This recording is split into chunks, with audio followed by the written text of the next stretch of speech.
Chapter 1. Dogmas and Customs of the Ancient Egyptians. It will be attempted in this work to show that the mysteries and ceremonies of the celebrated order of Freemasons are derived from the religious dogmas and customs of ancient nations, particularly those of Egypt, where the foundation of the whole machinery of religious mysteries, as far as is known, was first laid. In order therefore to attain a comprehensive view of this subject, it becomes necessary to be well informed of the rites, customs and ceremonies of the ancient inhabitants of that famous country. And as the Abbé Pluche, in his History of the Heavens, has treated more minutely of these topics, and explained them more satisfactorily than any other author that has fallen under my observation, I shall commence this volume with extracts from his work. Critical histories of the fabulous gods of paganism, under the semblance of truth, have been transmitted from age to age, and been generally received as narratives of real facts. Pluche has unveiled many of these poetical fictions, and pointed out the source from which they were derived.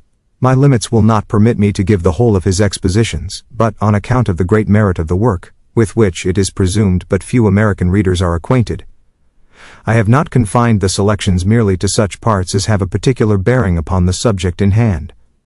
As the author is little known in America, I will give an abstract of a sketch of his life and writings, contained in La Biographie Universelle, Paris, 1830. Anthony Pluche, a celebrated writer, was born at Reims, in 1688, and obtained the appointment of Professor of Languages, in the University of that city. 2 years afterwards, he passed to the chair of rhetoric, and was raised to holy orders. The Bishop of Laon, becoming acquainted with his talents, gave him the presidency of the college of his diocese. By his assiduity in science, the institution was much improved, when particular circumstances occurred that troubled his tranquility, and obliged him to relinquish his employ. The intendant of Rouen confided to him the education of his son, at the request of the celebrated Rollin. The Abbé Pluche, having fulfilled this trust with success, left Rouen for Paris, where he gave at first lessons on geography and history. Through the notice of distinguished authors, his name soon became celebrated, and he sustained that celebrity by his works. He gave successively, to the public, first, the Spectacle de la Nature, in 9 volumes, 12mo. This work, equally instructive as agreeable, is written with much clearness and elegance. Second, the Histoire du Ciel, in 2 vols, 12mo. In this work is to be found 2 parts, almost independent of each other. The first contains learned researches upon the origin of the poetical heavens. This is nearly a complete mythology founded upon new and ingenious ideas. The second is the history of the opinions of philosophers on the formation of the world. The author here shows the uncertainty of systems, the most accredited. Besides a diction noble and well turned, one here finds an erudition that does not fatigue. As to the ground of the system exposed in the first part, Voltaire calls it, probably with reason, the fable of heaven.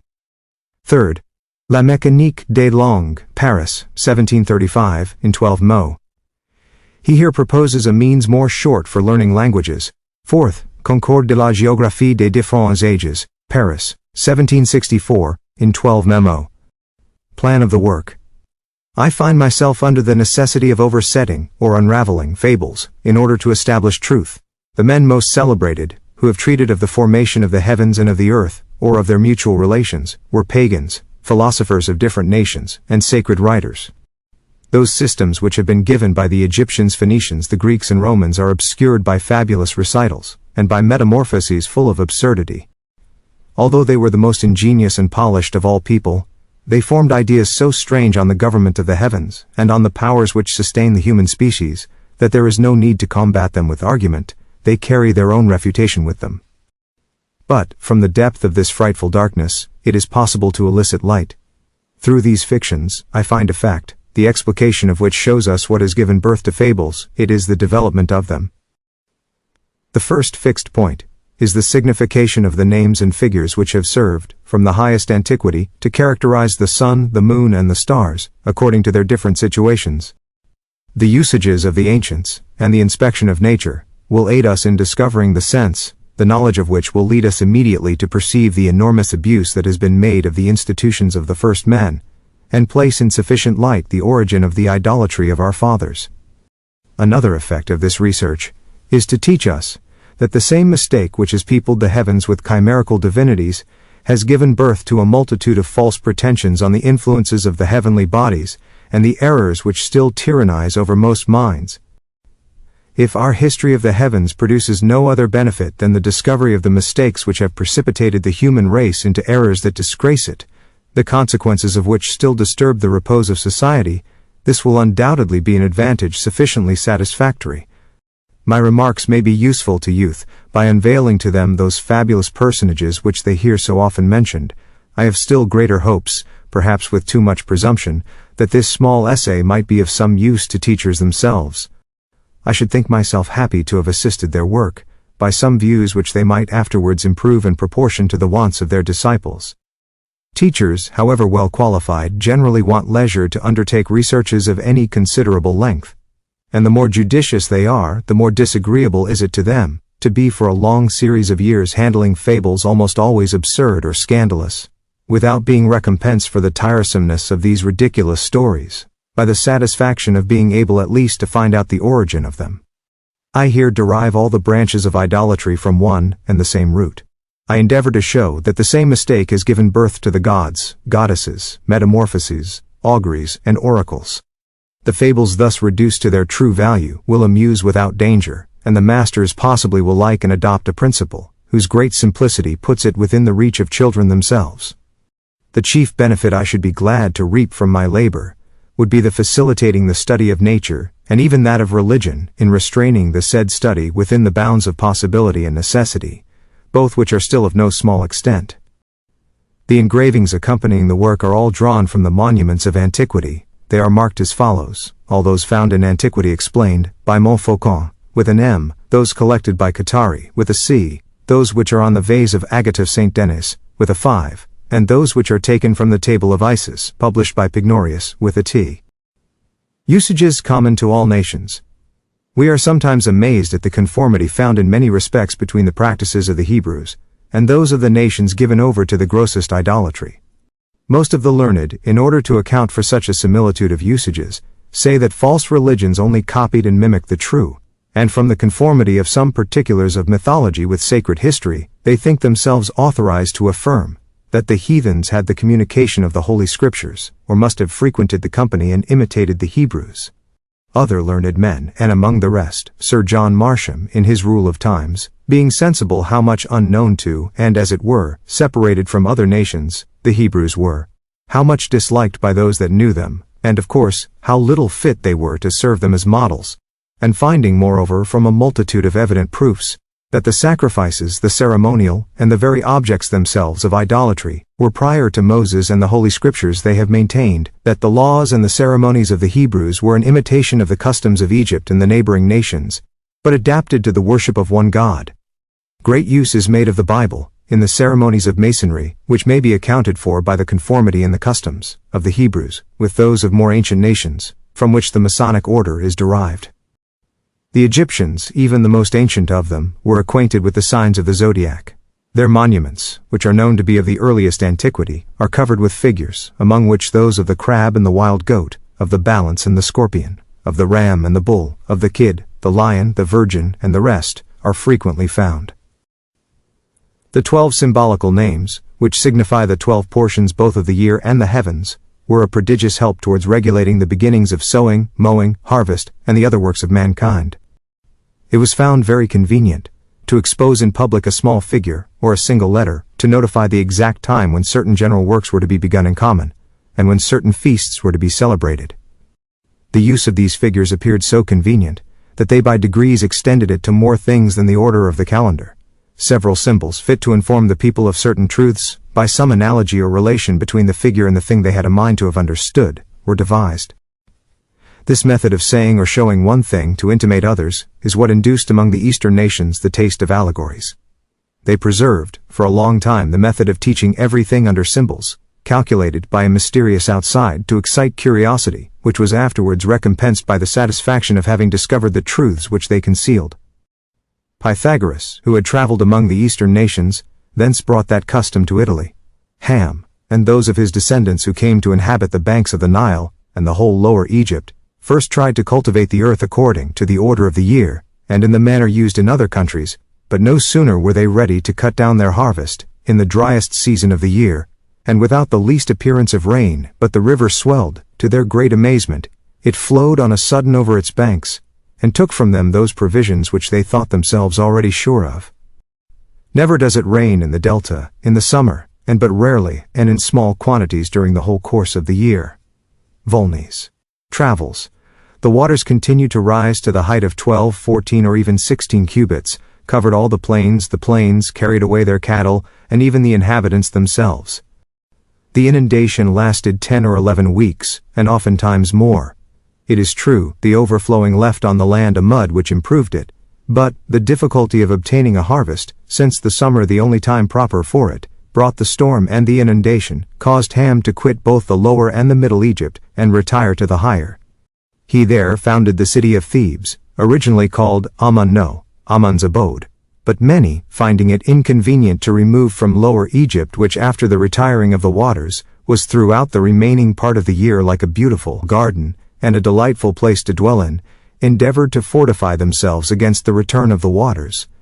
They observed from one year to another, that the overflowing was always preceded by an Etesian wind, which blowing from north to south about the time of the passage of the sun under the stars of the crab, drove the vapors towards the south, and gathered them in the middle of the country, whence the Nile came, which there caused plentiful rains, that swelled the waters of the river, and brought on the inundation of Lower Egypt.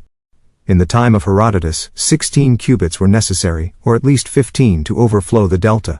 The same number was sufficient in the time of the Romans.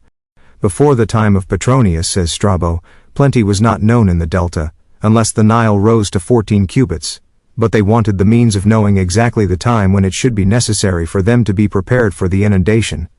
The flowing of the river beyond its banks happened some days sooner or later, when the sun was under the stars of the Lion, near the stars of Cancer, though pretty far from the band of the zodiac towards the south, and a few weeks after their rising, they see in the morning one of the most brilliant, if not the largest star of the whole heaven, ascending the horizon. It appeared a little before the rising of the sun, which had rendered it almost invisible for a month or two before. The Egyptians then pitched upon the rising of this magnificent star as the infallible sign of the sun's passing under the stars of Leo, and of the beginning of the inundation. That star became the public mark, on which every one was to keep a watchful eye, not to miss the instant of retiring to the higher grounds. As it was seen but a very little time above the horizon, towards the dawning of the aurora, which becoming every instant clearer, soon made it disappear, it seemed to show itself to the Egyptians merely to warn them of the overflowing, which soon followed. They then gave this star two names, having a very natural relation to the helps they borrowed therefrom. It warned them of the danger, whereupon they called it Thout or Tyot, the dog. They called it also the barker, the monitor, in Egyptian Anubis, in Phoenician Hanobich, which, by the by, shows the analogy there was between these two languages, notwithstanding the diversity of many words, though chiefly in the pronunciation, which made them appear quite different. The connection of this star and the rising of the river caused the people to call it commonly the Nile star, or barely the Nile. In Egyptian and in Hebrew, Sihor, in Greek, Serios, in Latin, Sirius. The Egyptians gave it besides, but in latter times the name of Sothis or Thotes, which is the same with his other name, Thought, the dog, with a different pronunciation. The inhabitants, retiring into their towns on the warning of the northern wind and the dog star, remained idle for 2 months or more, till the waters were perfectly drained. Therefore the prudence of the Egyptians before the overflowing chiefly consisted in observing the termination of the vernal winds, the return of the northerly which began with the summer, and at last the rising of the dog star, which circumstance was to them the most remarkable point of the heavens. During their inaction, after the rising of the river beyond its banks, their attention was directed to the observance of the return of the southerly winds, more moderate than those of the spring, and which facilitated the flowing of the river towards the Mediterranean, by the conformity of their blowing with its direction, which is from south to north, and also to measuring the depth of the river, in order to regulate their husbandry according to the quantity of mud, which was always proportioned to the degree of the increase. Plutarch de Cid, and Osiris, also Malay's description of Egypt. I will here remark that the Anubis or dog star, so useful to the ancient Egyptians, is the blazing star of masonry, and although the craft are ignorant of its origin as a Masonic symbol, they are actually taught the moral drawn from its original emblematical use. The blazing star represents that prudence which ought to appear conspicuous in the conduct of every Mason, but is more especially commemorative of the star which appeared in the East. to guide the wise men of Bethlehem, to proclaim the birth and the presence of the Son of God. What connection can possibly exist between a star and prudence, except allegorically in reference to the caution that was indicated to the Egyptians by the first appearance of this star, which warned them of approaching danger? Mr. Converse, in his explanations of the intention of this emblem in his symbolical chart, observes, approaching evil is frequently averted by a friendly admonition. Plusha, in a part of his work not quoted above, says, the names given to this public sign were Anubis the barker, the giver of advice, or Tahout the dog. The meaning then that has been handed down to Masons of their blazing star completely identifies it with Anubis the dog star. Orc, not quoted above, says, the names given to this public sign were Anubis the barker, the giver of advice, or Tahout the dog. The meaning then that has been handed down to Masons of their blazing star completely identifies it with Anubis the dog star. See Plutarch de Acide, and Osiris. Also M. de Mal's description of Egypt. The advice given to the ancient Egyptians by this star was undoubtedly very important to them, but it cannot be of the least advantage to the Masons of Europe or America. As to the allusion to the star that guided the wise men to Bethlehem, every intelligent and candid Mason will acknowledge its absurdity, because he must know that the principles and dogmas of Freemasonry, contained in the ancient mysteries from which it is derived, existed long before the birth of Jesus Christ. Webb, in his Monitor, says, the mosaic pavement is emblematic of human life, checkered with good and evil, the beautiful border which surrounds it, those blessings and comforts which surround us, and which we hope to obtain by a faithful reliance on divine providence, which is hieroglyphically represented by the blazing star in the center. This symbol is peculiarly, if not exclusively, applicable to the Egyptians who inhabited the delta, who by placing a reliance on the warning providentially given by this star, and in consequence retiring to the high ground with the produce of their agriculture, might enjoy the comforts that surrounded them. The same necessity which rendered the Egyptians astronomers made them also painters and writers. The inspection of the heavens had taught them at last how to regulate their tillage, so strangely crossed by that disposition which was peculiar to Egypt. The custom of giving symbolical names to the objects that served them as rules most naturally led them to delineate in a rude manner the figures of these symbols, in order to inform the nation of the works in common to be done, and of the annual events with regard to which it was dangerous to misreckon.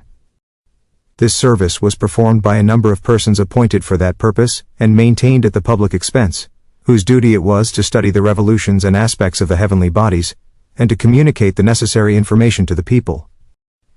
Such is the original of the sacerdotal order so ancient in Egypt, the chief functions of which always were the study of the heavens and the inspection of the motions of the air. Such is the origin of the famous tower where that company was lodged, and where the characters of the several works and the symbols of the public regulations were carefully delineated, which symbols appeared in time very mysterious, when the meaning of them was forgotten. That tower, the structure of which has caused so much criticism, was at that time, without any affectation of mystery, called the labyrinth, that is, the tower, the palace. Now if we would in a reasonable manner unriddle some of the most usual of the Egyptian symbols, we ought to consult the wants of the Egyptian colony. It is there we are naturally to look for the meaning of the figures, which were exposed to the eyes of the whole nation assembled. The hawk and the hoop were the names and the symbolical figures given the two winds, the return whereof the Egyptians were most concerned to observe. The hawk signified the Etesian northerly wind, which, in the beginning of the summer, drives the vapors towards the south, and which covering Ethiopia with thick clouds, there resolves them into rains, and makes the Nile swell all along its course. The hoop, on the contrary, signified the southerly wind which promoted the draining of the waters, and the return of which proclaimed the measuring of the lands and the time of sowing. I must here produce some analogy and some peculiar resemblance between a hawk and a northerly, a hoop, and a southerly wind. Naturalists observe that the hawk delights in the north, but that at the return of mild weather, and when she casts her feathers, she makes southward with her wings spread, and looks towards the place whence a warm air comes, which may assist the falling of her own feathers, and restore her the beauties of youth. In times of the remotest antiquity, and even before Moses, the Arabians, who were the neighbors and allies of the Egyptians, had an idea of the hawk in all respects like that which naturalists give us. In the conversation which God had with Job, and in which he shows that it is not man but the Creator who, by a special providence, has varied all the parts of nature, and to good purpose has regulated the inclinations of animals, does the hawk, says he to him, by thy wisdom shake her old feathers, to get rid of them, and stretch her wings towards the south. This bird then, on account of the direction of its flight at the return of the heats, was the most natural emblem of the annual wind, which blows from north to south about the summer solstice, and which on account of the effects of this direction was of so great importance to the Egyptians. The hoop on the contrary makes her way from south to north. She lives upon the small worms, an infinite number of which are hatched in the mud of the Nile. She takes her flight from Ethiopia into Higher Egypt, and from thence towards Memphis, where the Nile divides. She always follows the course of the Nile as it retires within its banks, quite down to the sea. From this method of hers, she was perfectly fit to characterize the direction of the south wind.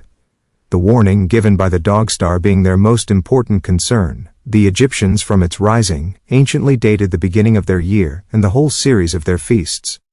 Wherefore, instead of representing it under the form of a star, which might not distinguish it from another, they delineated it under the figure relative to its function and name.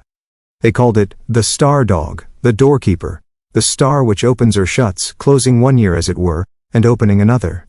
When they had a mind to express the renewal of the year, they represented it under the form of a doorkeeper, easy to be distinguished by the attribute of a key, or else they gave it two heads back to back, the one of an old man, which marked the expiring year, and the other of a young one which denoted the new.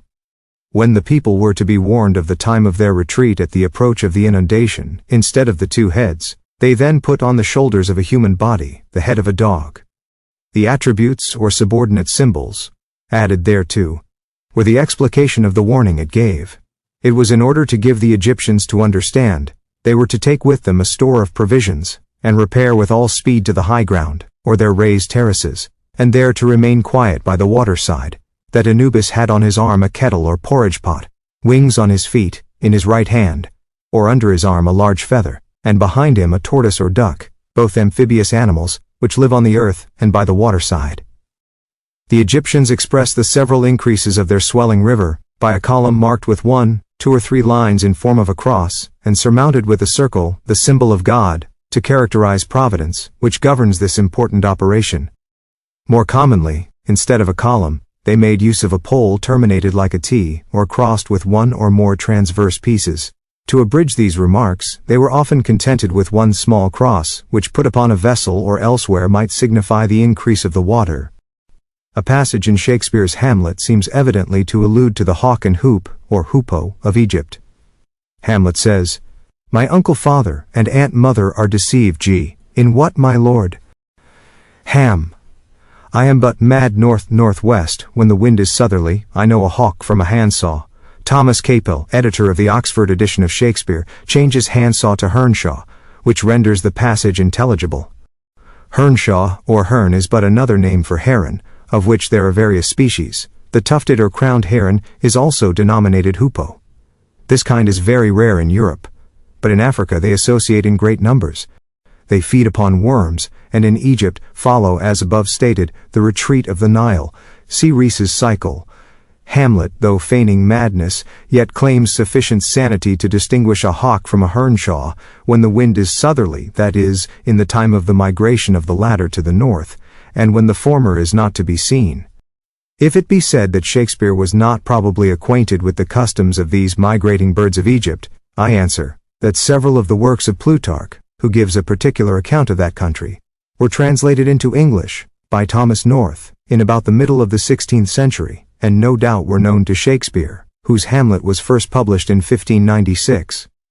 It is certain that the Mikias, or column marked as above stated, to signify the progress of the water, became in Egypt the ordinary sign of the deliverance from evil.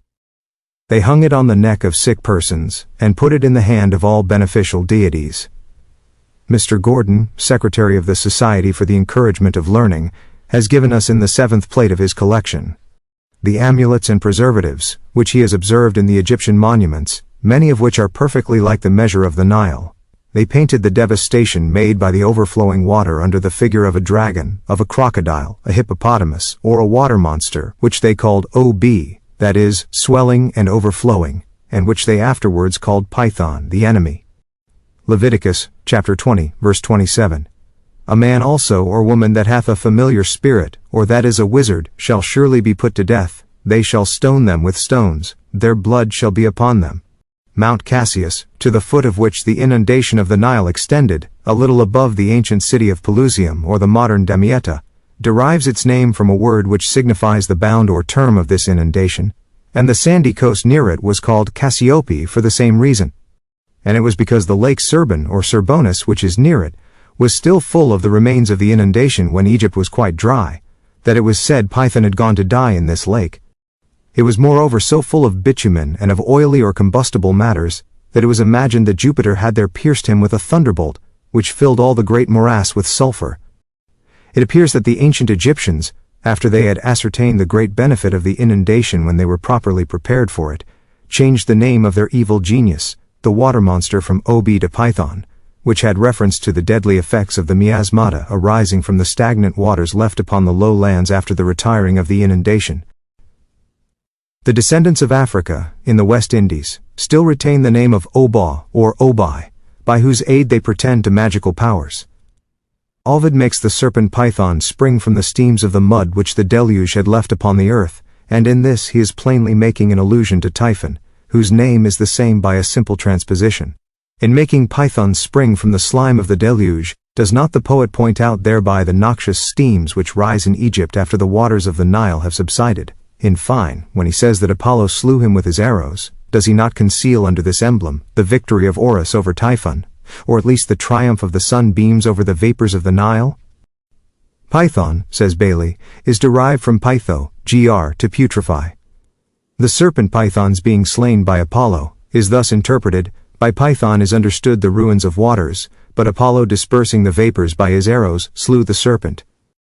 Typhus, a species of continued fever, has the same origin. It may be occasioned by the effluvia arising from either animal or vegetable substances in a decayed or putrid state, and hence it is that in low and marshy countries it is apt to be prevalent, when intense and sultry heat quickly succeeds any great inundation. Another method of communicating to the people information respecting the inundation seems to have been by publicly exposing 3 vessels or measures, being pitchers of unequal capacities well known to the people without any proclamation or messengers, which served to show them the increase and diminution of the Nile. 2 things persuade me that this is the meaning of these vessels or bulging measures, so commonly found in the Egyptian monuments. One is the name given them, the other is the attributes annexed. The name Kenob or Canopus given to these vessels is grounded on the use made of them. Kenob signifies the fathom of the dragon, the measure of the overflowing. From cane, a perch, a fathom, a rod or cane to measure, and from Obi, the dragon. The canopi are very commonly terminated by 1 or 2 crosses. The top of the vase is also oftentimes surmounted with several birds' heads, to signify and characterize the several winds which they know, and which either assisted or retarded the increase or the lowering of the waters. Sometimes they put upon the canopus the head of a dog, to signify the state of the river, or the time of the rising of the dog star. At another time they put thereon the head of a maid, to mark out the state of the Nile under the sign of the Virgin, and at the approach of the draining or retiring of the water. The convenience of that language, which rendered itself intelligible to the eyes, and in some sense made animals and even stones themselves to speak, by degrees became more common. It was extended to everything. The symbolical writing soon served as the rule of morals, as well as the regulation of husbandry. It was made use of to perpetuate among the people the knowledge of the most important truths, and to inculcate their principal duties. The custom of conveying moral instruction by symbolical figures has descended to the Masons, that is, a show of it is kept up by them, but without being seriously regarded. The practice is now a mere dead letter, showing, however, the force of habit in continuing a custom no longer needed. Too much light is now abroad in the world, to require the square and compasses, to direct men in their duties. The continuance of these old practices notwithstanding, is of use in pointing out the origin of the institution that observes them. The character of the Egyptian writing designed to signify God was not a simple flame or blaze, as was the general usage of the East, but a circle, or rather a sun. They added to the circle or solar globe several marks, or attributes which served to characterize so many different perfections. For instance, in order to indicate that the Supreme Being is the author and preserver of life, they annexed to the circle sometimes 2 points of flame, but more commonly 1 or 2 serpents. This animal was always, among the Egyptians as in other countries, the symbol of life and health, not because the serpent makes itself look young again by every year casting its old skin, but because among most of the Eastern nations, as the Phoenicians, Hebrews, Arabians, and others, with the language of whom that of Egypt had an affinity, the word heve or heva equally signifies the life, and a serpent.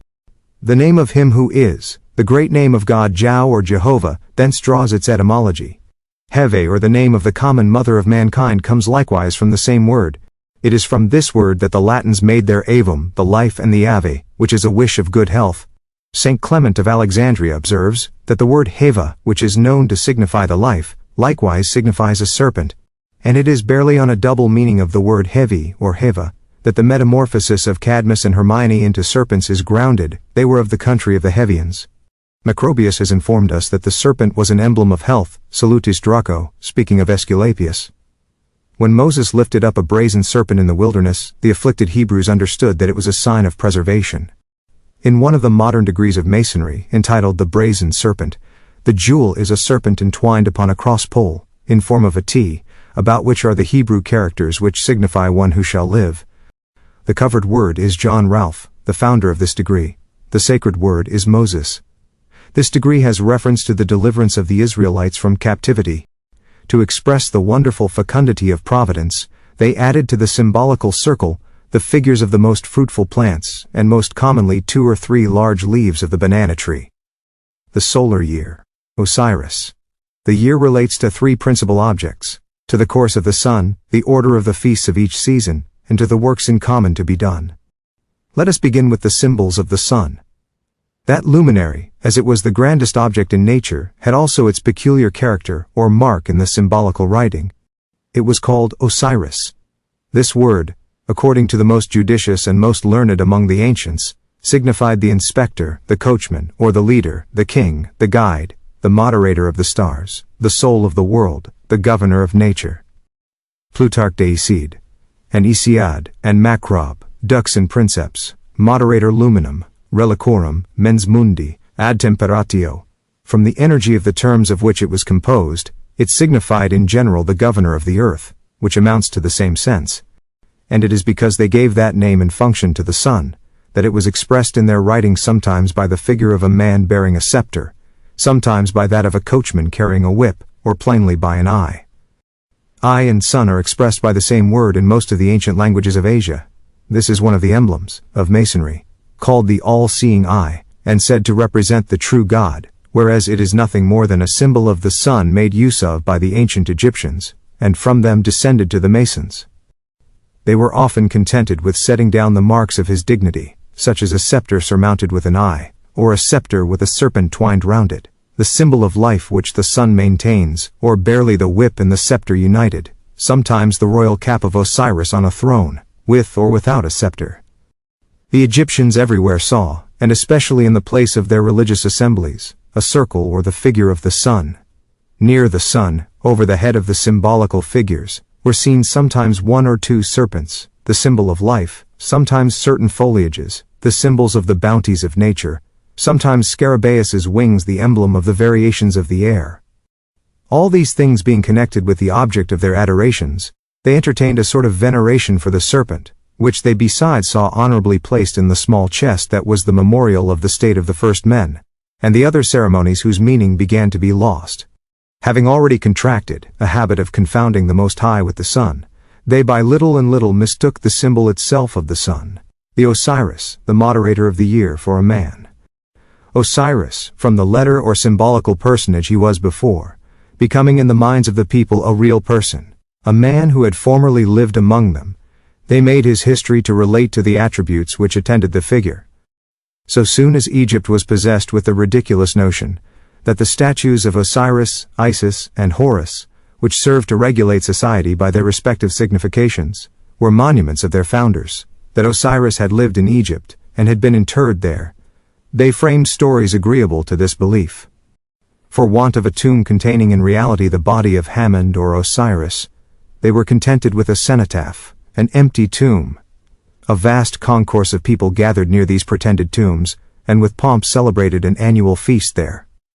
Plutarch often mentions the feasts of Osiris's tomb, and informs us that when the Egyptians were reproached with placing in heaven gods whose tombs they showed, their reply was that the bodies of these gods had been embalmed and interred in Egypt, but that their souls resided among the stars. These tombs, though merely representative, were become a necessary part of the ceremonial. The Cretians, being of Egyptian extraction, had their own feast of Osiris or Jehovah, the feast of their god, and of course the empty tomb was inseparable from that solemnity. The coffin of Hiram has a place among the emblematical figures of Masonry. Death and resurrection of Osiris. The author here gives a complex figure, copied from the collection of Montfaucon, and which, he says, is painted on a mummy at the Austin Friars of La Place de Victoire, representing the death and resurrection of Osiris, and the beginning, progress, and end of the inundation of the Nile. The sign of the lion is transformed into a couch, upon which Osiris is laid out as dead, under which are 4 canopi of various capacities, indicating the state of the Nile at different periods. The first is terminated by the head of the dog star, which gives warning of the approach of the overflow of the river, the second by the head of a hawk, the symbol of the Etesian wind, which tends to swell the waters, the third by the head of a heron, the sign of the south wind, which contributes to propel the water into the Mediterranean Sea, and the fourth by that of the Virgin, which indicates that when the sun had passed that sign, the inundation would have nearly subsided.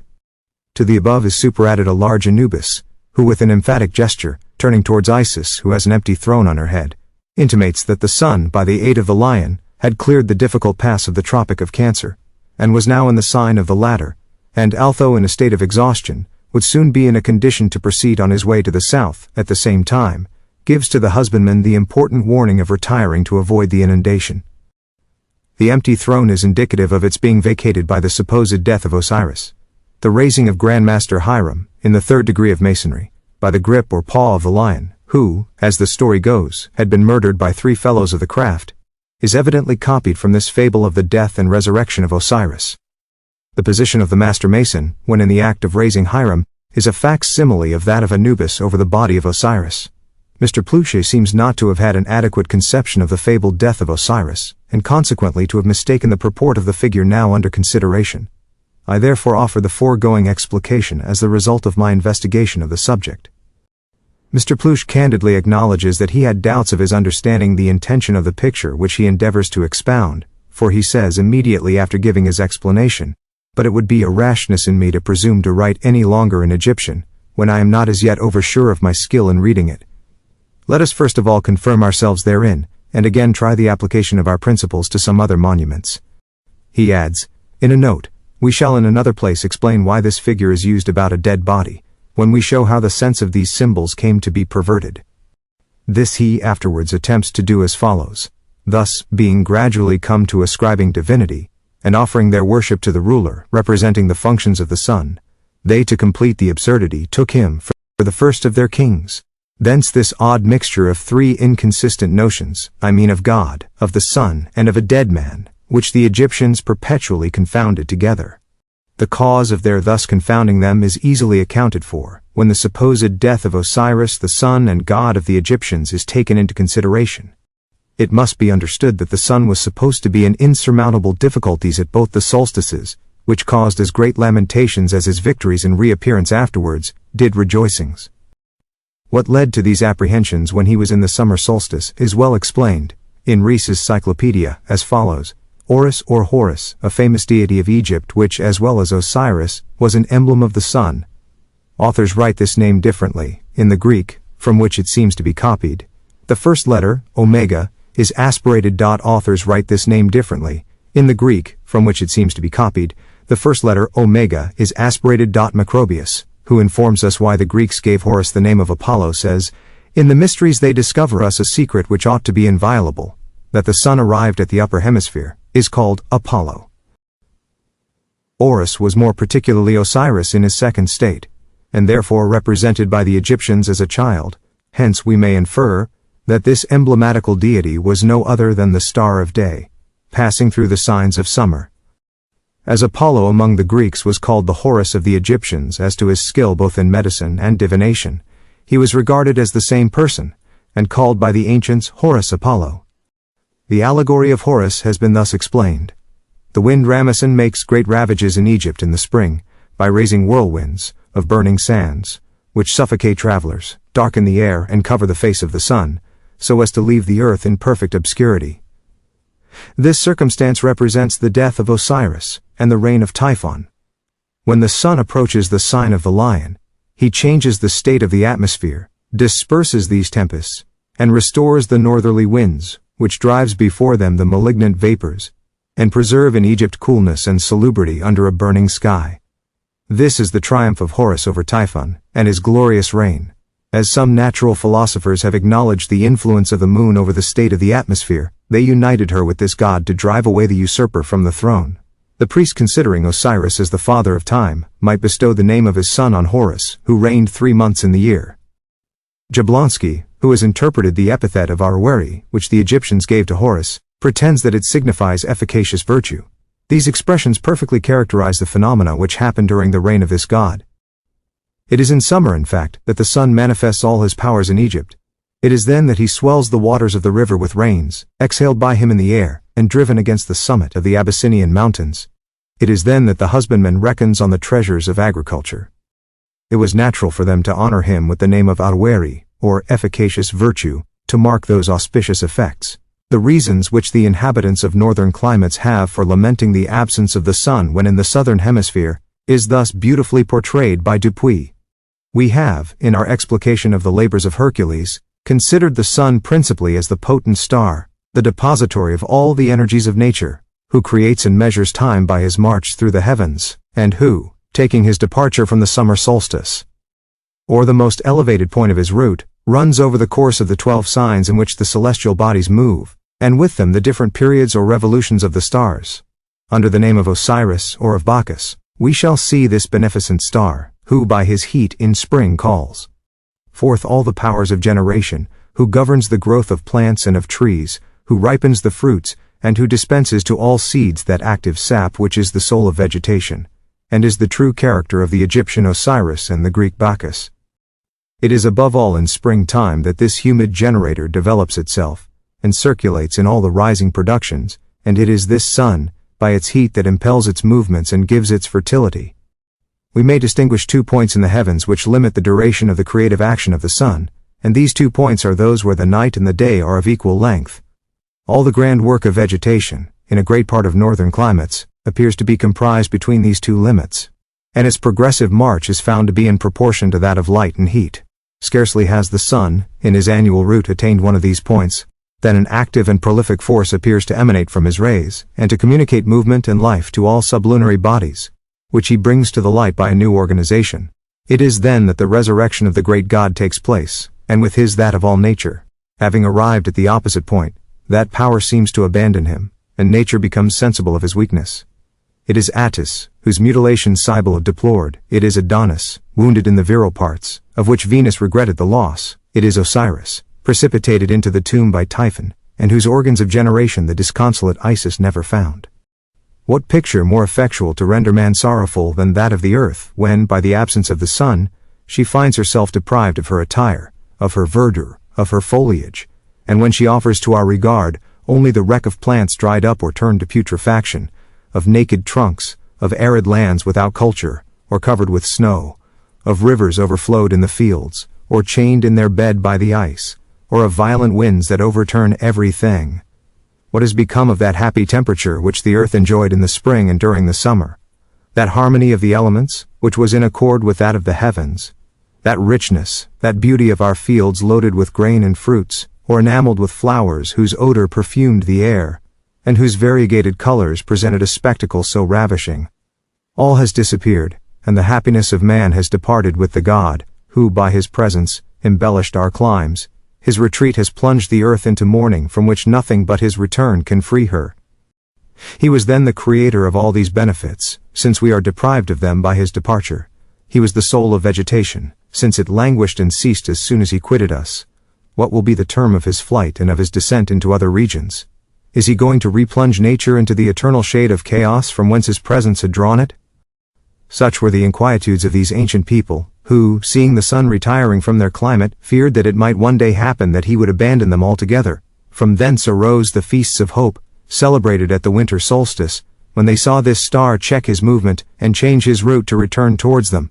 But if the hope of his approach was so sensibly felt, what joy would not be experienced when the sun, already remounted towards the middle of heaven, had chased before him the darkness which had encroached upon the light, and usurped a part of its empire? I will here remark that all the talk put into the mouth of Masonic candidates about wanting light and more light relates to a physical and not to a mental benefit. It has reference to the light of the sun. In fact, on taking the bandage from the eyes of a candidate. The blaze of many tapers is exhibited before him in satisfaction of his desires, with this declaration of the Master, "And God said, Let there be light, and there was light." These ceremonies are emblematical of the sun's return to the northern hemisphere. Then the equilibrium of the day and the night is re-established, and with it the order of nature. A new order of things as beautiful as the first recommences, and the earth, rendered fruitful by the heat of the sun, who had renewed the vigor of youth, embellishes herself under the rays of her Lord. We might here reasonably enough call the order of the feasts the ecclesiastical year, since they were religious assemblies. But this order of the days appointed for working, or for religious purposes being the rule of society, we shall call it the civil year.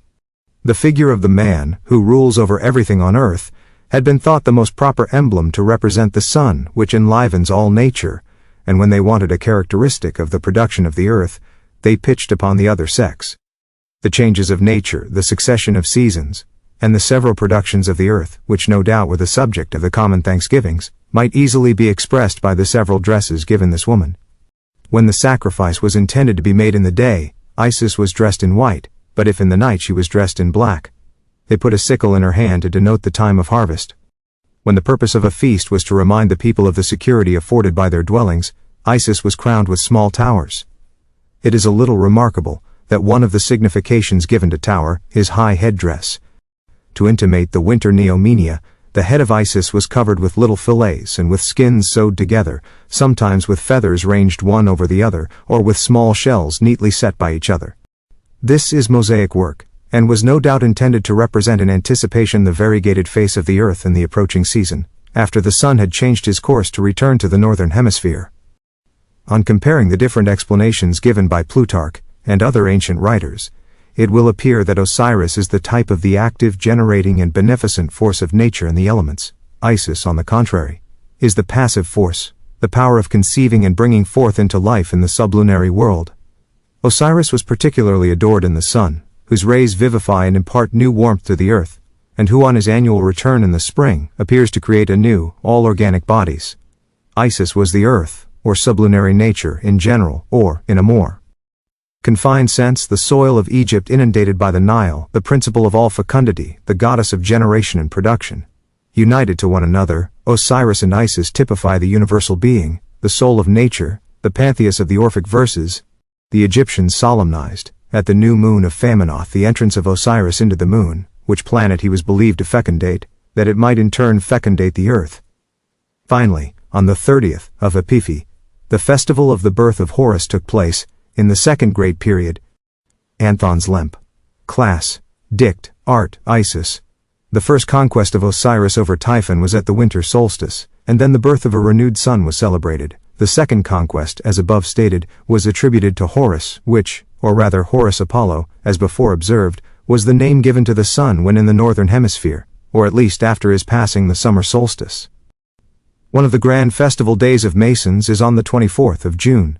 The cause of this variation from the ancient custom arises from the precession of the equinoxes, which has caused the northern solstice to occur on that day, when the sun is in the sign Cancer, whereas it was in Leo that this solstice took place in ancient times during 2160 years. This is the reason why the Egyptians consecrated this animal to the sun, while in its full strength, and as the forerunner of the summer solstice, of the rise of the Nile and its succeeding overflow, which caused the fertility of Egypt. There were sometimes on the head of Isis a crawfish or crab, sometimes the horns of a wild goat, according as they had a mind to signify either the entering of the sun into the sign Cancer, or the feast that was solemnized at his entering into that of Capricorn. In Egypt, where the inhabitants can with certainty judge of the product of the year by the state of the river, they proclaimed a plentiful crop by surrounding Isis with a multitude of breasts. On the contrary, when the presage of fertility were not favorable, they exposed an Isis with a single breast, thereby to warn the people, to make amends for the smallness of the harvest by the culture of vegetables, or by some other industry. All these changes had each its peculiar meaning, and Isis changed her dress as often as the earth. Next to the symbolical king, or the emblem of the sun, the Egyptians had no figure that appeared more frequently in their assemblies than Isis, the symbol of the earth, or rather the sign of the feast that were successively characterized by the productions of the earth in each season. In looking for the origin of this woman, they ran into the same mistake which had caused them to take the governor of the earth, the symbol of the sun, for Amun, their common father. Isis was looked upon as his wife. She partook of the titles of her husband, and being in their opinion raised to a real person and a considerable power, they invoke her with confidence. They gave her the honorable titles of the lady, the queen, the governess, the common mother, the queen of heaven and earth. What contributed most to seduce the Egyptians was the frequent joining of a crescent or a full moon to the headdress of Isis. Thence they took occasion to give it out that Osiris's wife, the common mother of the Egyptians, had the moon for her dwelling place. The Roman Catholics seem to have borrowed from the Egyptians the style of their address to the Virgin Mary, which is as follows: Holy Mary, Holy Mother of God, Mother most amiable mystical Rose Tower of David, Tower of Ivory, Gate of Heaven, Morning Star, Queen of Angels, Queen of Virgins, Queen of all Saints, etc. It was formerly a general custom to make sacrifices and public prayers upon eminent places, and more especially in groves, to shelter the people from the heat of the sun. When the Isis which proclaimed the feasts, and whose figures were one of the finest parts of the ceremonial, was once become the object of it, and had been looked upon as the dispenser of the goods of the earth, of which she still bore the marks, her several representations, which only foreboded abundance and joy, becoming most agreeable to the people, always eager and credulous on that head. The false sense attributed to these figures made them pass for the surest means of obtaining plentiful harvests. These images were worshipped with solemnity, and placed in the finest words. Crowds of people flocked to the religious feasts of the lovely queen who loaded them with blessings. No doubt they had everything from her. The coolness and beauty of the place where she was worshipped had no less an influence on the assistants than the attire of the goodness, and instead of calling her the Queen of Heaven, they often styled her the Queen of the Groves. She also became the Queen of Herds, Astaroth, the Great Fish, or Queen of Fishes, Adir-Dagal, or by way of excellence the Queen Amalkta Aphrodite. The Greeks softened the sound of these words, and gave them the inflection and turn of their own language. The Queen of Herds became Astarte, that of Fishes became Atargatis, and the Mother of Corn became the Aphrodite of the Cyprians and the Greeks.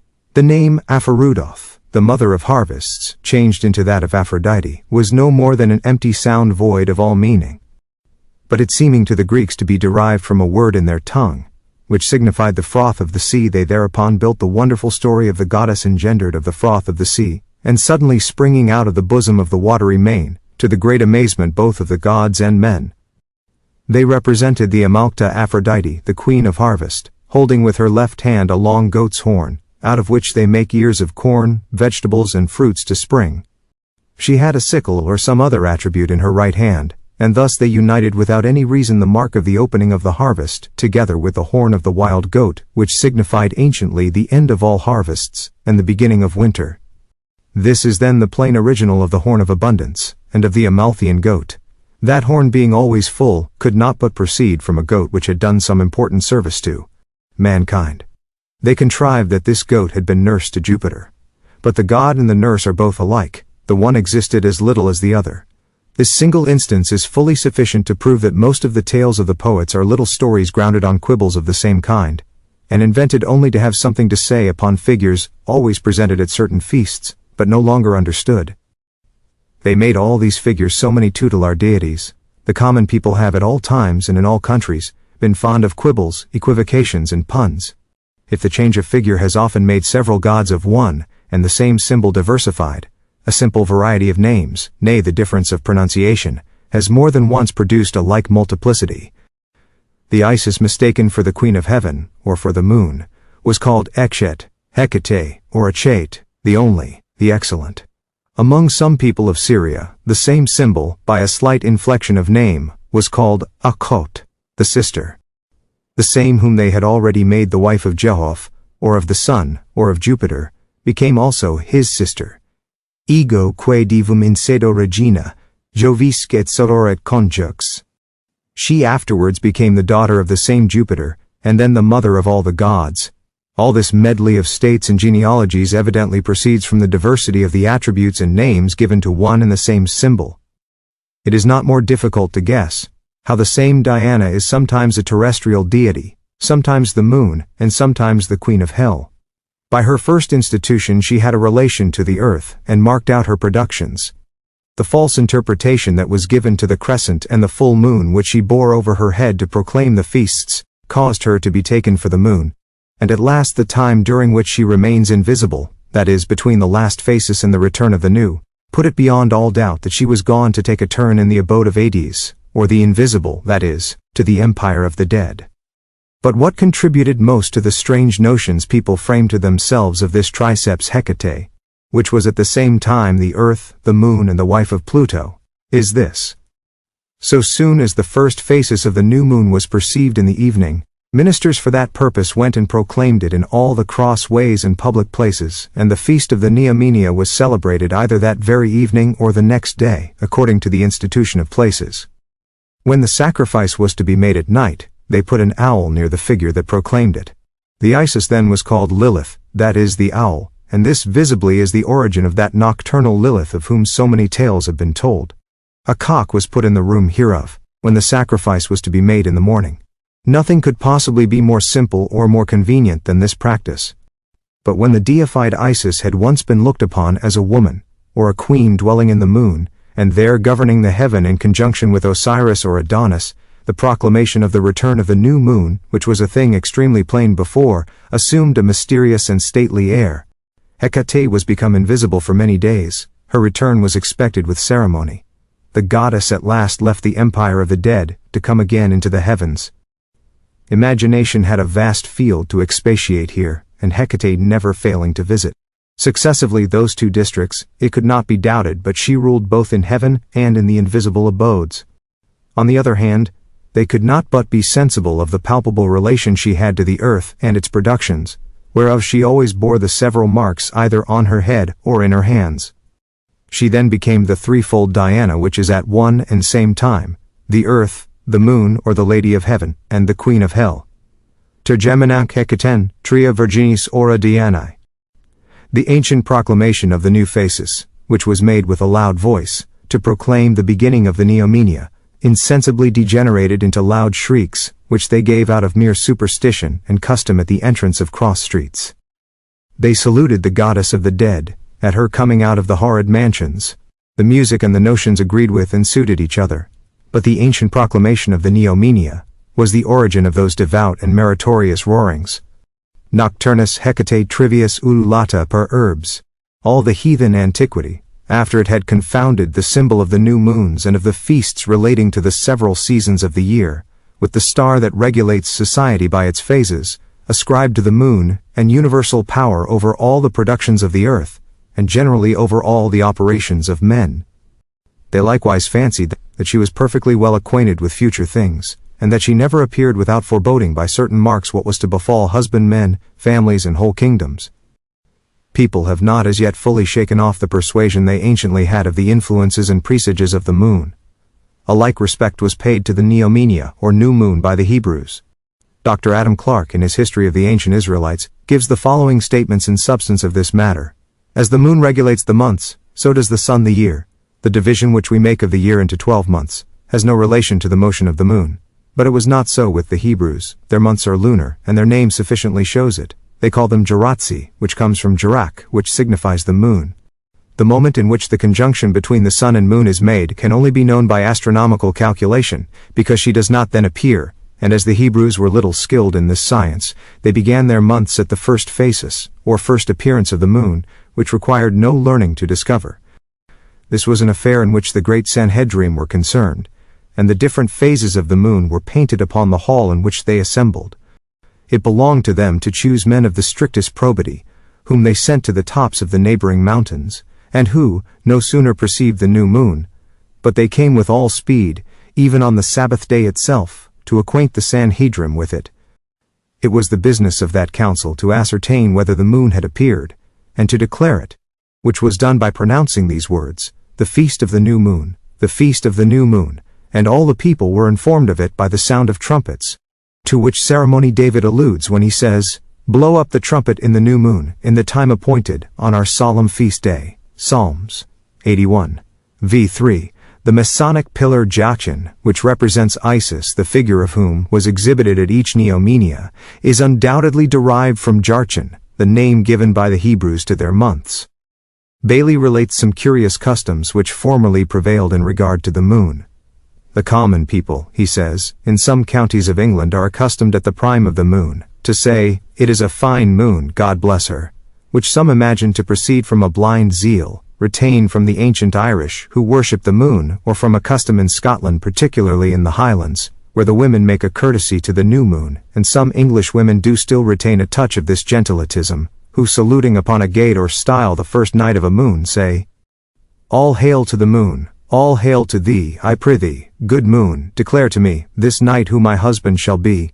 In New England, where most of the ancient usages of the mother country have been perpetuated, it is considered an ill omen to observe the first appearance of the moon over the left shoulder, but when seen over the right, particularly if the beholder has money in his pocket, it is deemed a presage of good luck. It is not unfrequent upon such occasions to prefer a petition for what is most desired, and great confidence is entertained in its being granted. Thus it appears that the moon has been the innocent cause of much superstition from the earliest time to the present day, and that the term moon struck possesses a legitimate origin. Harpocrates. The Egyptians did not fail to put in places consecrated to the public exercises of religion, the symbol of the prosperities of their tillage.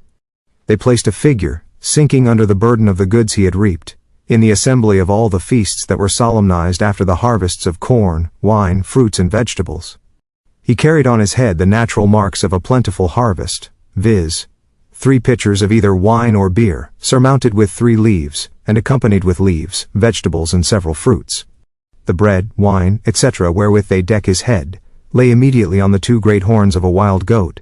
They could not possibly mark out in a more simple and less mysterious manner the perfect plenty which the husbandman enjoys in the beginning of winter, when the sun passes under the sign Capricorn.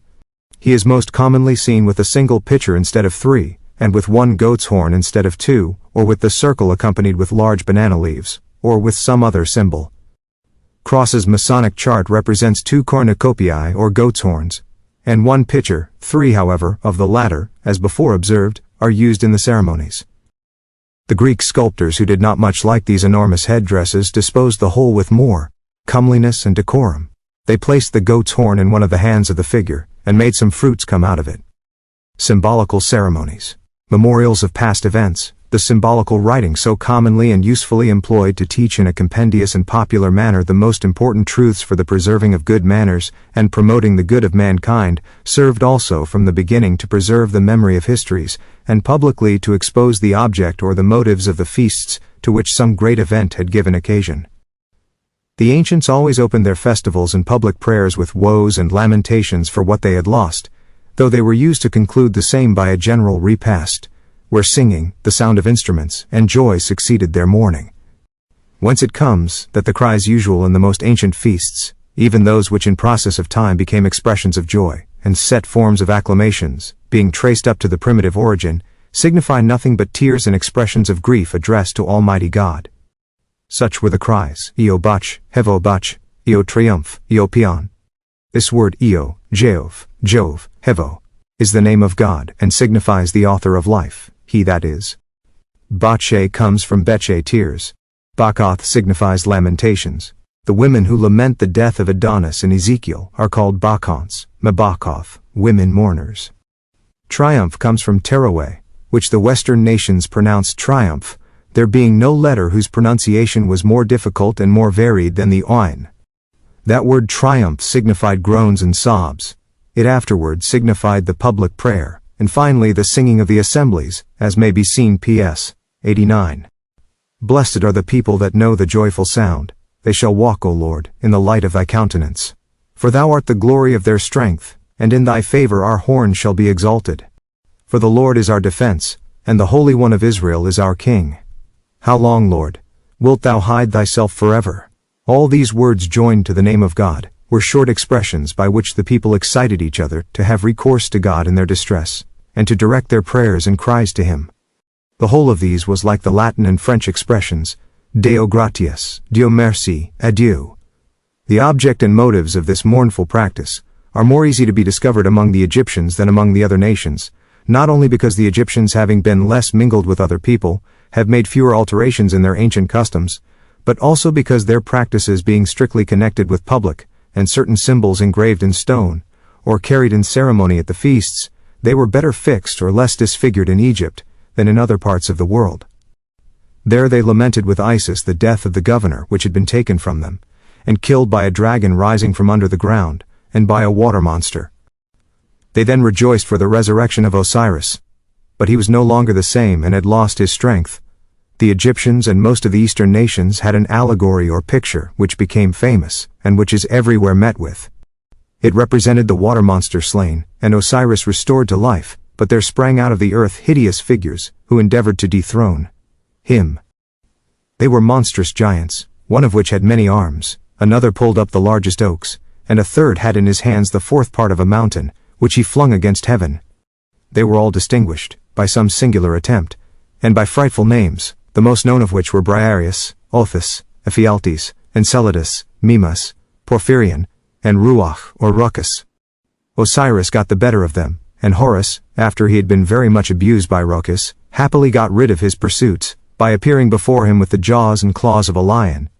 I might be thought here to offer a mere fable, but to show that this picture is historical, and that all the personages which compose it are so many symbols or significant characters representing the hardships of the first men, and in particular the unhappy state of husbandry in Egypt, it will be sufficient here to translate the peculiar names given to each of these giants.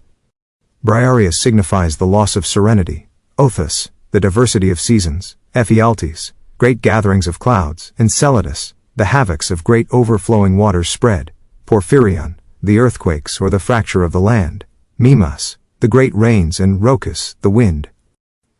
As to the figure of Horus, who assumes the head and claws of a lion, to rid himself of the wind that ruined all his hopes, it is a symbol peculiar to the husbandry of the Egyptians. Thus, the necessity of personifying the objects they wanted to paint very soon introduced the use of allegorical pictures and of fabulous recitals. They at that time could not write otherwise than by delineating the figures of the objects intended. But they thought themselves masters of ordering the whole, in the manner they judged the fittest to make an agreeable impression, and to be well understood. The difficulty of conveying the ideas of intellectual things into the mind by the eye, first made them have recourse to symbolical figures. The use of these figures afterwards authorized the taste of fictions. But what was obscure in them was cleared by the simplicity and propriety of the names given each piece. I could produce new instances of this in the fables of Andromeda and Bellerophon, which are pure allegories, the interpretation of which must be deduced from the signification and meaning of the names of all these personages. But this would take us off too much from that part of the ancient writing, and of the public ceremonies that related to the representation of past disasters, and to the regulations of mankind. Although Mr. Pluche has actually shown the cause of the lamentations, and after rejoicings to have been occasioned by the loss and subsequent restoration of Osiris the sun, still he attributes the allegory to the misfortunes that had happened to mankind, in consequence of a general flood. His remarks upon this head are omitted. The ancients not only expressed certain truths by figures delineated on stone, they also joined to these figures dramatic ceremonies, wherein the objects and the names of the actors were significant, and served to recall the memory of things past.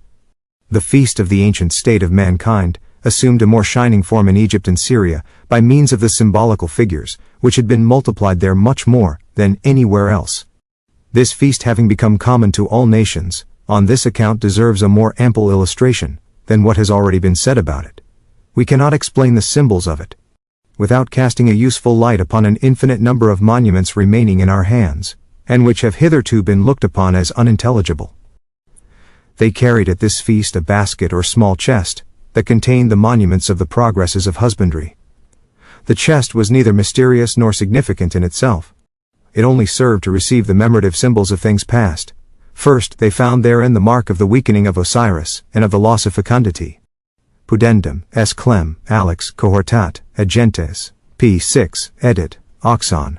From the Phoenician word uaru or aurea, pudendum, they made orgia, a name given the ancient rural feasts. They were called in Greece phallica, which has the same meaning.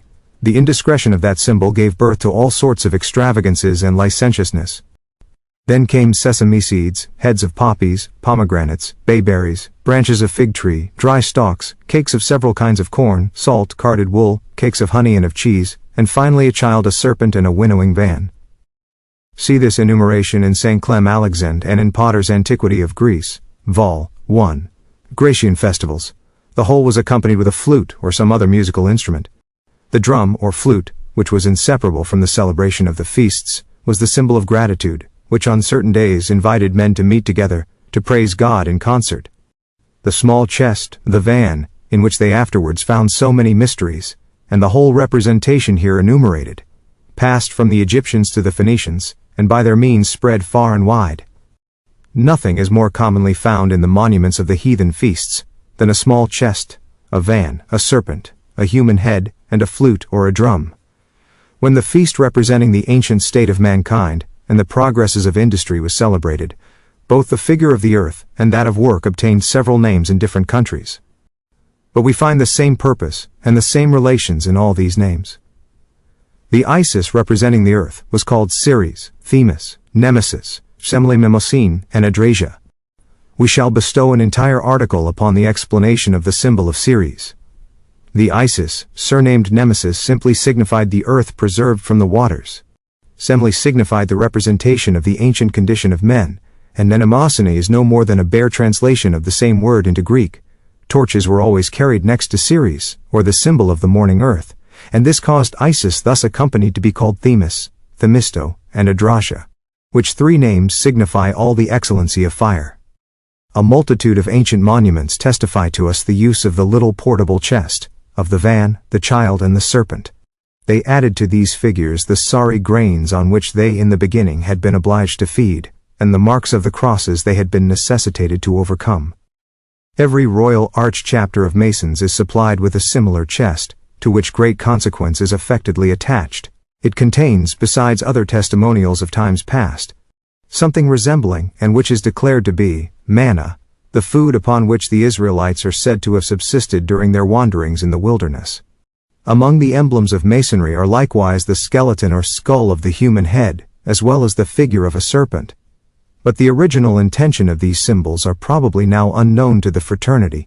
The persons who in the public ceremony carried the chest wherein all these memorials were contained, likewise assumed to themselves significant names, and made a part of the representation.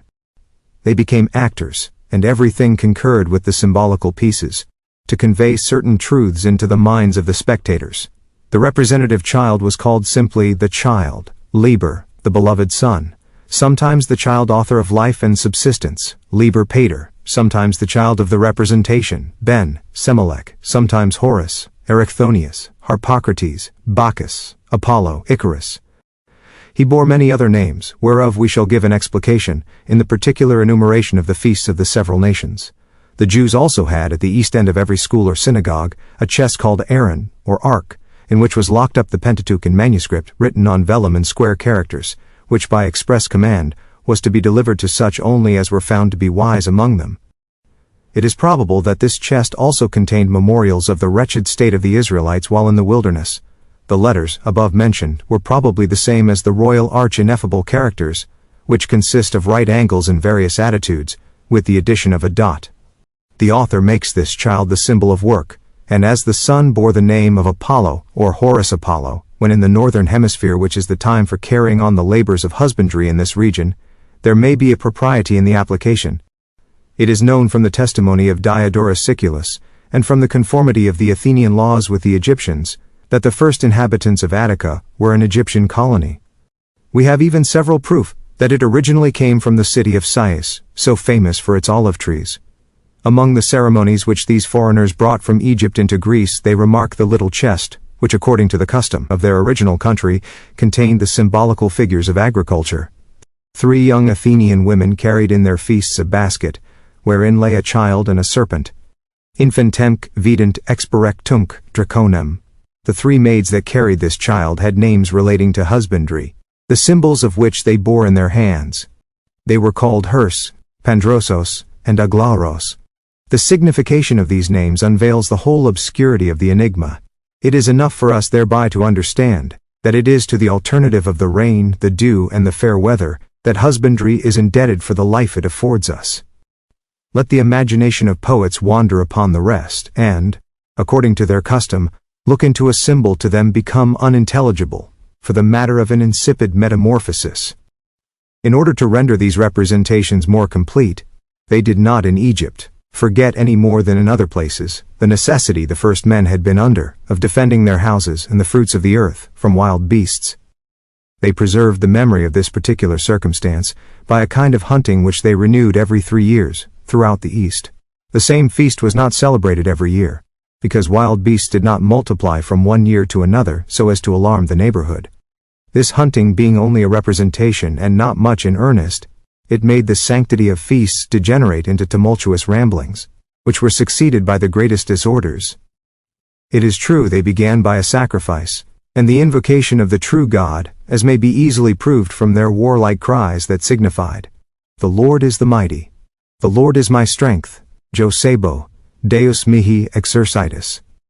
The Lord is an host to me, the Lord is my guide, Jevo nisi, Jo nisi, Dio nisi, Deus vexillum mihi, Deus mihi, dux esto." Exod. Exv 15. And Moses built an altar, and called the name of it, Jehovah Nisi. It is not time yet to convert the Dionysi, which was only a prayer, into a man's name, and of it to make the Dionysius of the Greeks. All words which we find again in the mouth of the Hebrews because their tongue and religion were originally the same with that of the other nations. The latter have altered their notions, while the forms of prayers still remained the same. Animals become symbolical, from the knowledge we now have of the genius and taste of the Eastern nations, and chiefly of the Egyptians for symbolical figures and significant ceremonies. We are authorized to think that the singular practices observed among them were so many emblems of certain astronomical, moral, and other truths. We no longer run any risk in saying that the ram which they reverenced in Thebais and Libya, the bulls they respected at Memphis and Heliopolis, the kids honored at Mendes, the lion, the fishes, and other animals which they worshipped in several provinces, were very plain symbols in their first origin. They were no more than the ancient signs of the zodiac, and the different marks of the situations of the sun. They distinguished the neomenia of one month or of another, by annexing the figure of the celestial animal into which the sun then entered, to the Isis which proclaimed that feast, and instead of a bare picture, they introduced into the feast the animal itself, the living animal relating thereto. The dog being the symbol of the dog star, which formerly opened the year, they put a living dog at the head of the whole ceremonial, the first neomenia. It is Diodorus who recounts this fact, as having been an eye-witness of it. They therefore took the habit of calling these neomeniae, the feast of the ram, the feast of the bull, of the dog, and of the lion. Funeral symbols and ceremonies. There was near the Egyptian towns a certain ground appointed for the common burying place. Diodorus Siculus informs us how these tombs were regulated, and in an exact description of the burying place at Memphis, the largest and most frequented of all, relates all that was practiced there. According to his recital, the common burying place was on the other side of the lake called Acherusia, from Achari, after, and from Ish, man, comes. Acharis, ultima hominis, the last condition of man, or rather what follows the death of man. They also say Acheron, postremum, conditio ultima. The dead person was brought to the shore of that lake, and to the foot of a tribunal consisting of several judges, who inquired into his life and conversation. When he had not faithfully observed the laws, the body was left unburied, and very likely was thrown into a sort of lay stall or ditch called Tartarus. This word may come from the Chaldaic, tara, praemonitio, doubling the word. Diodorus informs us that there was near a town, at a small distance from Memphis, a leaking vessel, into which they incessantly poured Nile water, which could signify nothing but endless tortures and remorses. And this single circumstance gives room to think that the place where the unburied bodies were thrown was set round with frightful representations. When no accuser appeared, or he who deposed against the deceased was convicted of falsehood, then they ceased to lament the dead person, and his encomium was made. They, for instance, commended his excellent education, his respect for religion, his equity, moderation, chastity, and other virtues. His birth, which was supposed to be the same with all men, was never allowed as any merit in him. All the assistants applauded these praises, and congratulated the deceased, on account of his being ready to enjoy an eternal repose with the virtuous. There was on the shore of the lake a severe and incorruptible waterman, who by order of the judges, and never upon any other terms, received the deceased into his boat. The very kings of Egypt were treated with the same rigor, and were not admitted into the bark, without the leave of the judges, who sometimes deprived even them of burial. The waterman carried the body on the other side of the lake, into a plain embellished with meadows, brooks, groves, and all the rural ornaments. This place was called Elizout, or the Elysian fields, that is, full satisfaction, and habitation of repose or of joy. There was at the entrance of that abode the figure of a dog with 3 pair of jaws, which they called Cerberus. The whole ceremony ended by thrice sprinkling sand over the opening of the vault wherein they had put the corpse, and by bidding him thrice an adieu. The custom of throwing thrice sand upon the corpse is now become universal.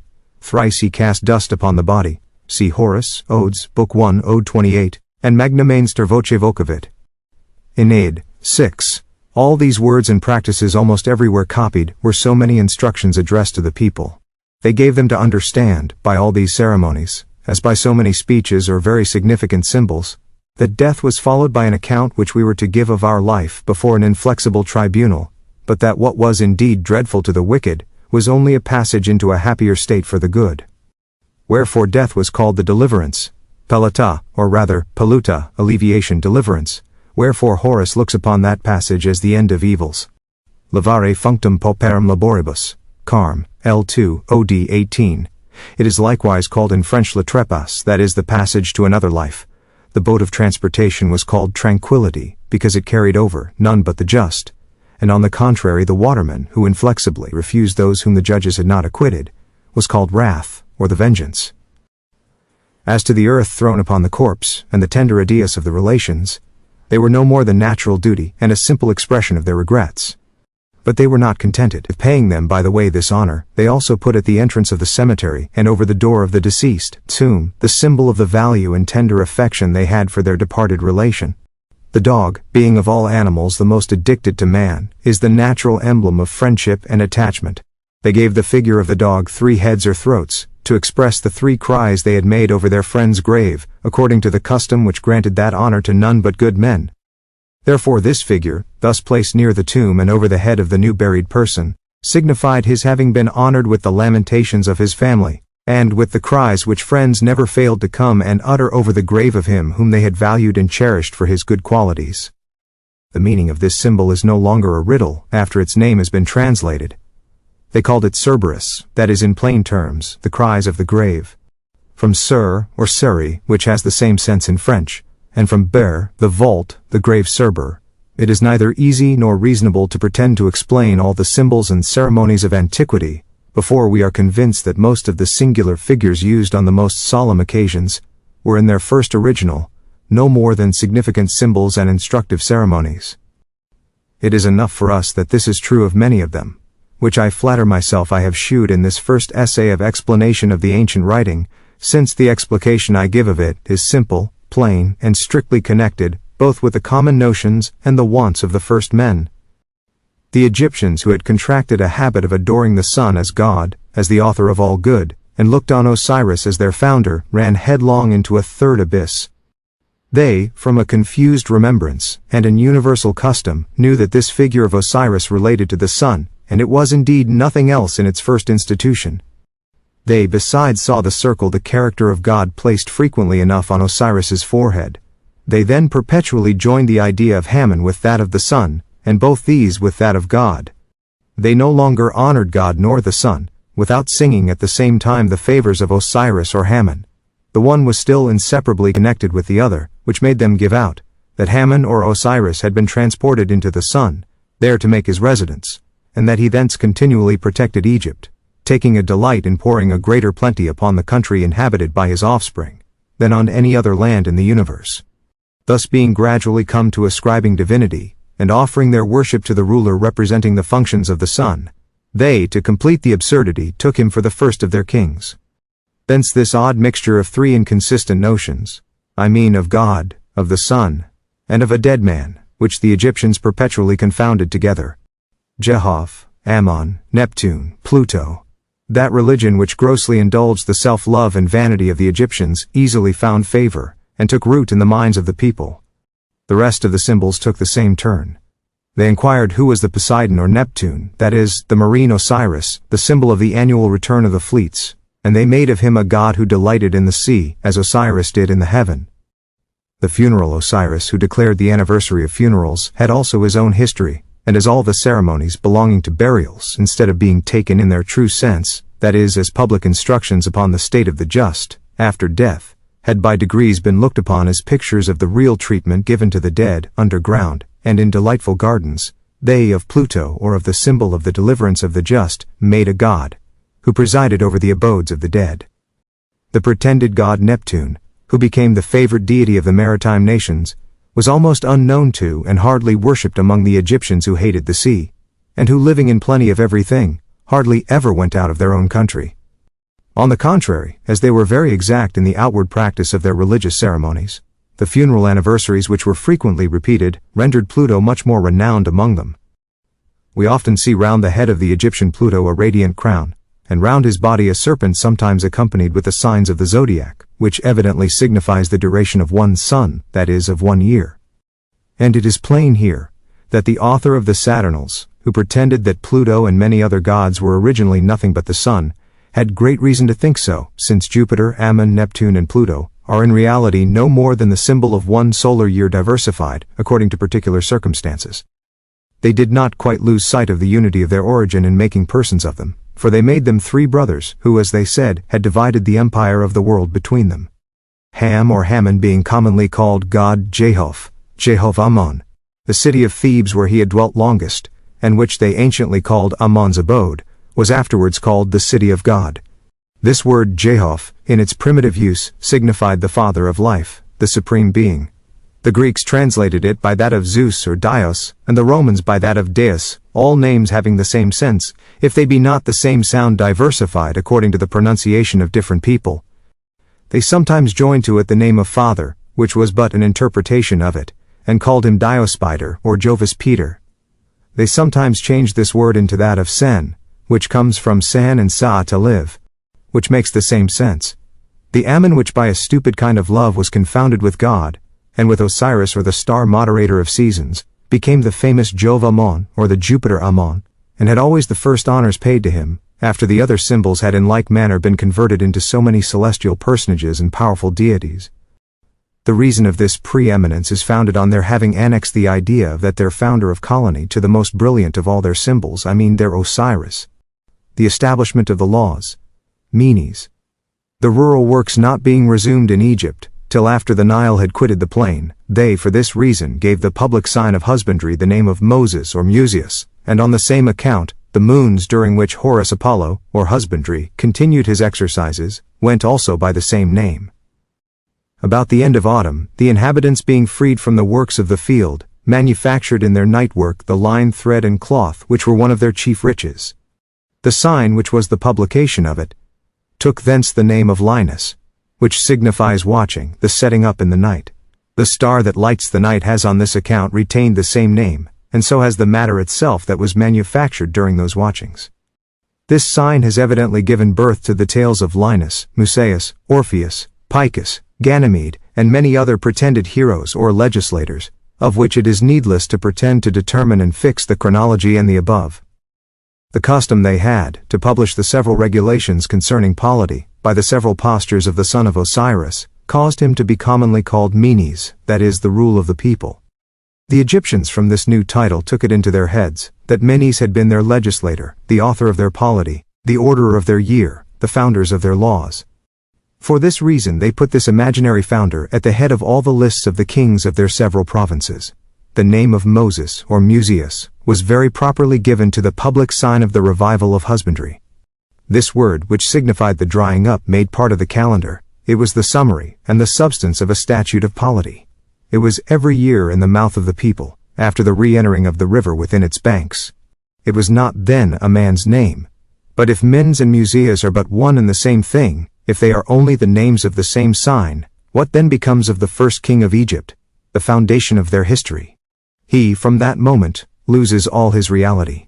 2 of the most learned men among the ancients, Eusebius in his evangelical preparation, and St. Clement in his exhortation to the Gentiles, by preserving and handing down to us the ancient set form, whereby they incited those that were initiated into the mysteries to nimble religious sentiments and love work, have helped us to find out exactly what the famous Menes was. The instructions given therein for good conduct are addressed to work itself. It is called the son of the star of the day, because husbandry can do nothing without the sun.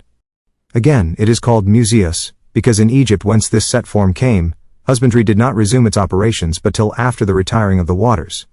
In short, it is surnamed Menes, as in Hearken thou, O Menes Museus, son of the star of the day, in the same set form that is rule of the people. Therefore this pretended founder of the Egyptian monarchy has not more reality in him than his father Osiris, the ancient character of the sun, nor more than Musaeus, another character of the revival of the tilling of the lands and of the operation of sowing. Anubis, thought, Aesculapius. The falsity of the ancient history of Egypt is completely demonstrated by the abuse they further made of the fourth key of their symbolical writing. It was the figure of a man with a dog's head, wearing oftentimes a pole with one or two serpents twisted about it. The meaning and intention of the public sign exposed in the assembly at the rising of the dog star was to advise the people to run away and give attention to the depth of the inundation, in order to rule their plowing accordingly, and to secure their lives and subsistence. The names given to this public sign were Anubis the barker, the giver of advices, or Tahout the dog, or Aesculapius the man-dog. From Ashman, and from Caliph dog, comes Aesculaph the man-dog. The Greeks called him Astrakuon, the star-dog. It was still the same meaning or the same public sign, but they were three names for one and the same thing, a sufficient ground for them to derive from thence three personages of their history, the chronology whereof will be still lengthened by this means. They make their demigod Anubis to reign before Menes, without telling us where. They make Thot or Thawait son of Menes, their second king of Egypt.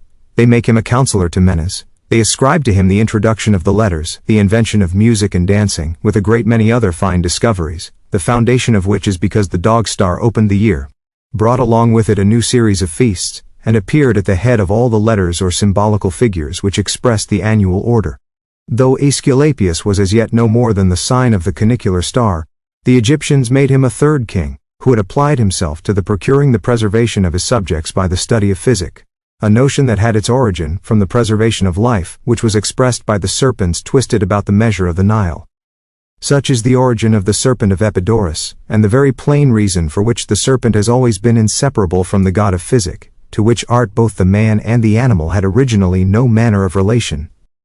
Several historians quoted by Sir John Marsham in his Rule of Times attributed the invention of the letters to Aesculapius as well as to Tahout, which was doing them justice, the one not being different from the other.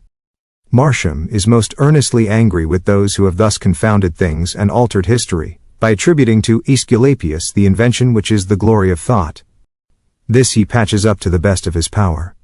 But it was very superfluous, here to have recourse to means of reconciliation, since Aesculapius or the man-dog, and the Tahout, or the dog-star, as well as Anubis, were no more than the names of one figure that was exposed in the assembly of the people, to warn them of the appearance of that star, the rising of which would soon be succeeded by the inundation. Aesculapius was sometimes represented either standing or sitting on a throne, holding in one hand a staff, and grasping with the other the head of a serpent. At his feet a dog lay extended. On some ancient monuments we see him with one hand applied to his beard, and having in the other a knotted staff encircled by a serpent. Anthons, class. Dict. The gods of Egypt communicated to Asia and Europe by the Phoenicians. Egypt always was and still is the most fruitful country in the world. The harvest, which is almost certain there, and by much exceeds the wants of the inhabitants, occasioned great quantities of corn to be amassed there, which in barren years were the resource of the Arabians, the Canaanites, the Syrians, and the Greeks.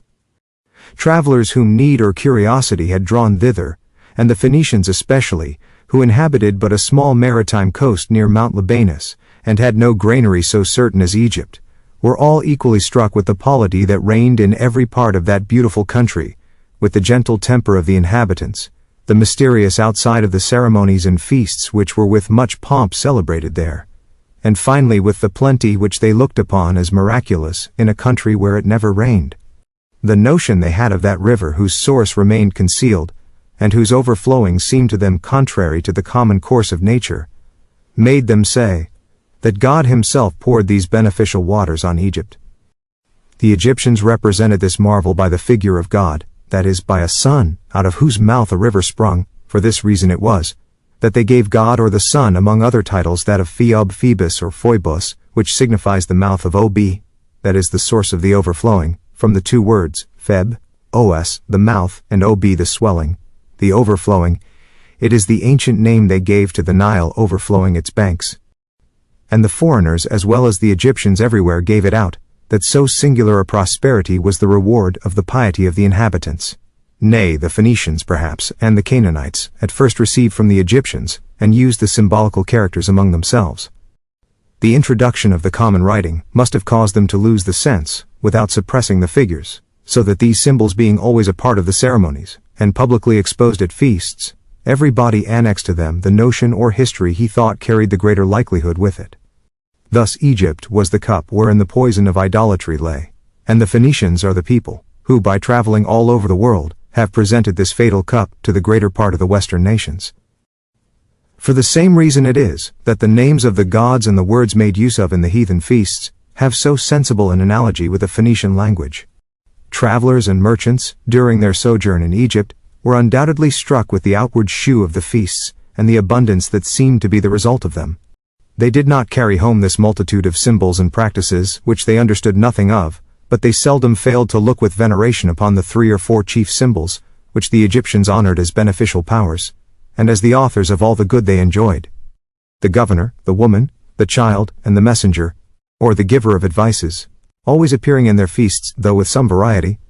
Foreigners used themselves chiefly to these 3 or 4 objects, the most distinguished of the whole worship.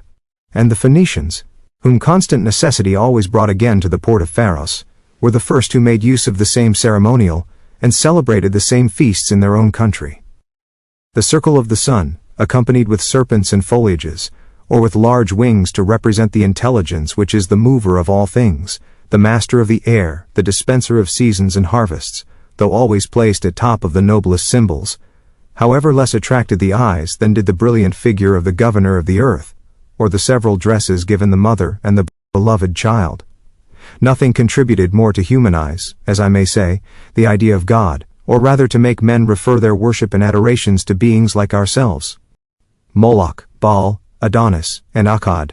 The god, or rather the figure of the sun, which the Egyptians called Osiris or the governor of the earth, assumed other names in other places. The Eastern nations who had adopted him, and who looked on their temporal advantages as the effect of this devotion, called him Moloch or Melkam, that is the king, some, Baal, or Adonai, or Adonis, or hero, all which names signify the Lord. Others called him Akkad, which the old inhabitants of Latium have rendered by that of Sol, Eunuchus, and others finally named him Baalshaman, or Beelsemen, the Lord of the heavens, Dominus Caelorum. But it was always the sun which these figures of a king and these names immediately signified. Akkad, Eunuchus, and by a softened pronunciation, Adad, one, the only. The ancient kings of Syria, who styled themselves his children, assumed the name of Ben-Adad, son of God. See Macrob, Saturnal. Huech ipse est ignis, Deuteron. 424. Ata esh tu vita es. See Strabo, 110. Dionysius, Bacchus.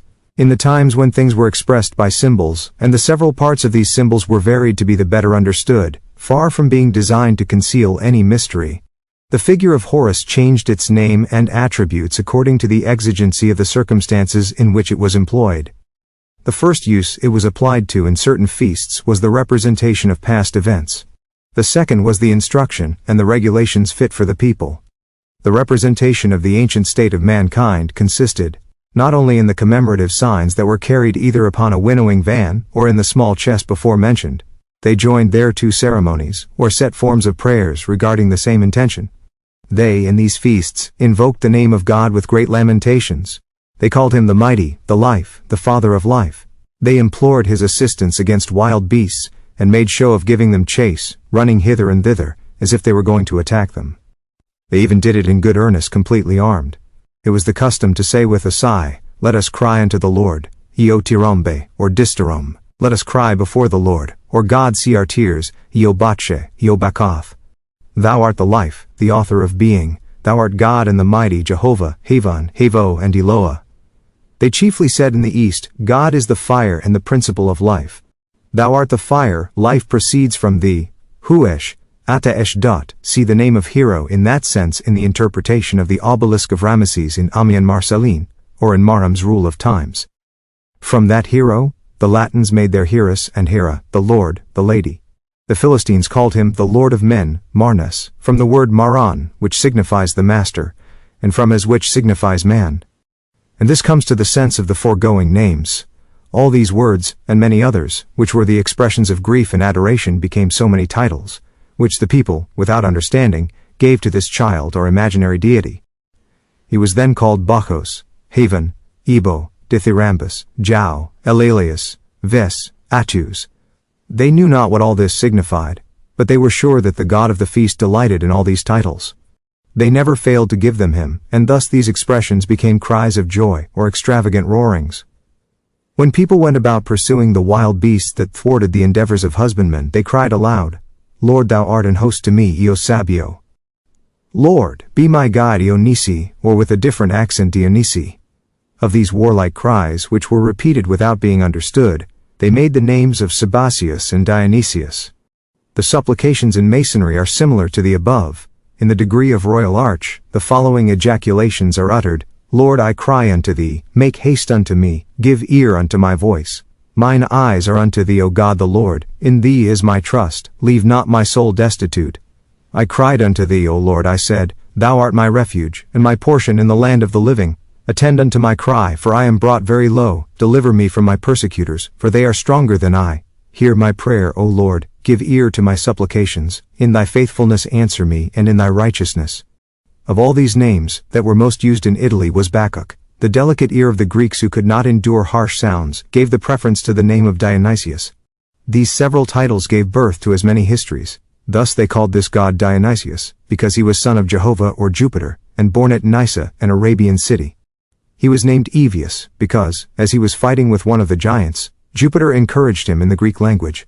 But, if we now are sure of truth, why should we busy ourselves in enumerating such sorry tales? We are no way concerned to hear all the nonsense, which the want of understanding these names has caused to be built upon each of them. These fables may be seen in the hymns attributed to Orpheus and Homer, in the poems of Hesiod and Ovid, in the hymns of Callimachus, in the mythologies of Noël le Comte, and others. Let us now pass on to the retinue of Bacchus. We shall there find a proof that Bacchus was no more than a mask or figure, and not any man that ever existed. When the arts were once invented, the remembrance of the roughness of the first ages, and the comparison of the hardships which mankind at first experienced with the conveniences and inventions of latter times, rendered the rural feasts or the feasts of the representation of the ancient state of men, more brisk and lively than all the rest. One of the most essential points of this feast was then to appear there covered with skins of goats, bucks, tigers, and of other tame and wild animals. This is what the Latins expressed by thiasos inducere, to form choruses of people dressed like goats and rams. Thiasim hirci et arietes, Genesis 3:35. They smeared their faces with blood, to bear the marks of the danger they had run, and the victory they had obtained. Instead of a child of metal mysteriously carried about in a chest, they by degrees contracted a custom of choosing a good fat jolly boy, to play the part of the imaginary god. They in process of time gave him a chariot, and to render the whole more admirable, the pretended tigers offered to draw him, whilst the bucks and goats were jumping and capering round him. The assistants disguised and masked in this manner had names agreeable to what they were doing. They were called satyrs, a word which signifies men disguised or fauni, that is masks. Fater, hidden, disguised. Panem or phanem, facies, prosopa, personae, oscilla, masks. Those panem or hideous masks could not fail frightening your children. For this reason it is, that fears occasioned by appearances of evil void of reality, have been called terrorus paniques, panic terrors. Such is evidently the origin of the name given to the god of Mendes, viz. Pan, in whose horns and hair the philosophers thought they had found a very noble emblem of general nature. Those who are fond of these admirable conceptions, may look out for them in the allegoric explications of Plutarch, Iamblichus, Psellus, the Emperor Julian, and Plato.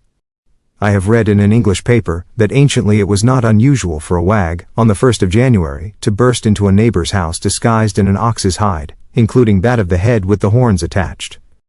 After the virgins, followed a company of men carrying poles at the end of which were fastened phalloi. The heads of these men were crowned with ivy and violets, and their faces covered with other herbs. They marched singing songs upon the occasion of the festival. Anthon's Lempriere, Classical Dictionary. These etymologies, which are very plain, and strictly connected with what precedes, are still confirmed by the usage which the assistants at these rural feasts observed of consecrating to Bacchus, and of suspending on the tree under which they made their last station, the mask of bark or other matter, wherewith they had covered their face, that they might have a share in the ceremony. The feasts of Bacchus have been abolished by the preaching of the gospel, but we see the remains of them among us in our winter rejoicings. It is the same concern, and with no great difference, the same idolatry. Bat pando silenus ocello. It was the custom, at the celebration of the Eleusinian mysteries, as we are told by the scholiast on the place, to have what was wanted in those rites carried upon asses. Hence the proverb, asinus portat mysteria. Warburton, divine legation. Those who followed or attended the chariot of Bacchus were called Bacchants, that is, mourners, because the feast began with woes and complaints, and with frequent invocations on the assistance of God. The woman, who carried the small chest or the sacred baskets, or at least a thyrsus, which was sometimes a javelin, in memory of the first chases, sometimes a torch of resiny wood, were called Menades, Thyodes, and Bassarides. Thyrsus, a rod or lance twisted round with ivy, which was put into the hand of the soldiers of Bacchus, or of those who celebrated his festivals. Ovid describes them as wound about with vine branches. The Jews do at this day carry a sort of thyrsi or something like them, in the Feasts of Tabernacles and especially in the Hosanna Rabbah. They are branches of willow, myrtle and palm tree, bound up together with citrons or oranges, which they wave or push in a religious manner towards the four quarters of the world. They were named Menades, which signeth women who carry the public signs, because the feasts or the regulations, and all the sacred figures inseparable from them, were in the ancient language called manes, that is, regulations. This the Greeks rendered thismoi, the extravagant attitudes of these mad women, who strove to outvie each other by the lamentations and representing gestures authorized by custom, were thence called maniae. These women again were called the Thyades, that is, vagrant or wandering. When they dispersed themselves in the mountains like so many huntresses, they were called Bassarides or grape-gatherers, because these feasts were celebrated after vintage, and when new wine began to be drinkable. After the vagaries and the whole train, at last appeared an old man upon an ass, who advanced with a sedate countenance, offering wine to the tired youth, and inviting everybody to take some rest.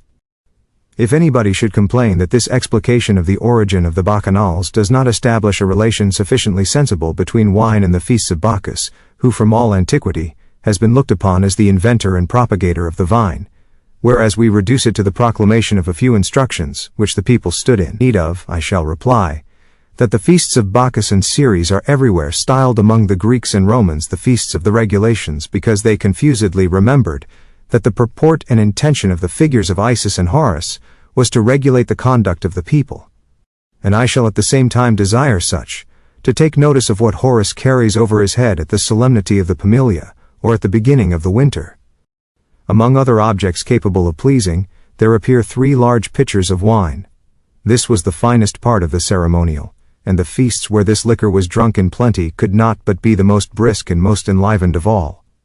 I have considerably abridged the preceding article. That the Bacchus honored in the processions here described was not, as the author states, a man that ever lived, is very evident, but that the figure representing him was merely a symbol of husbandry, as he endeavors to show, is not so clear. The festivals were religious thanksgivings.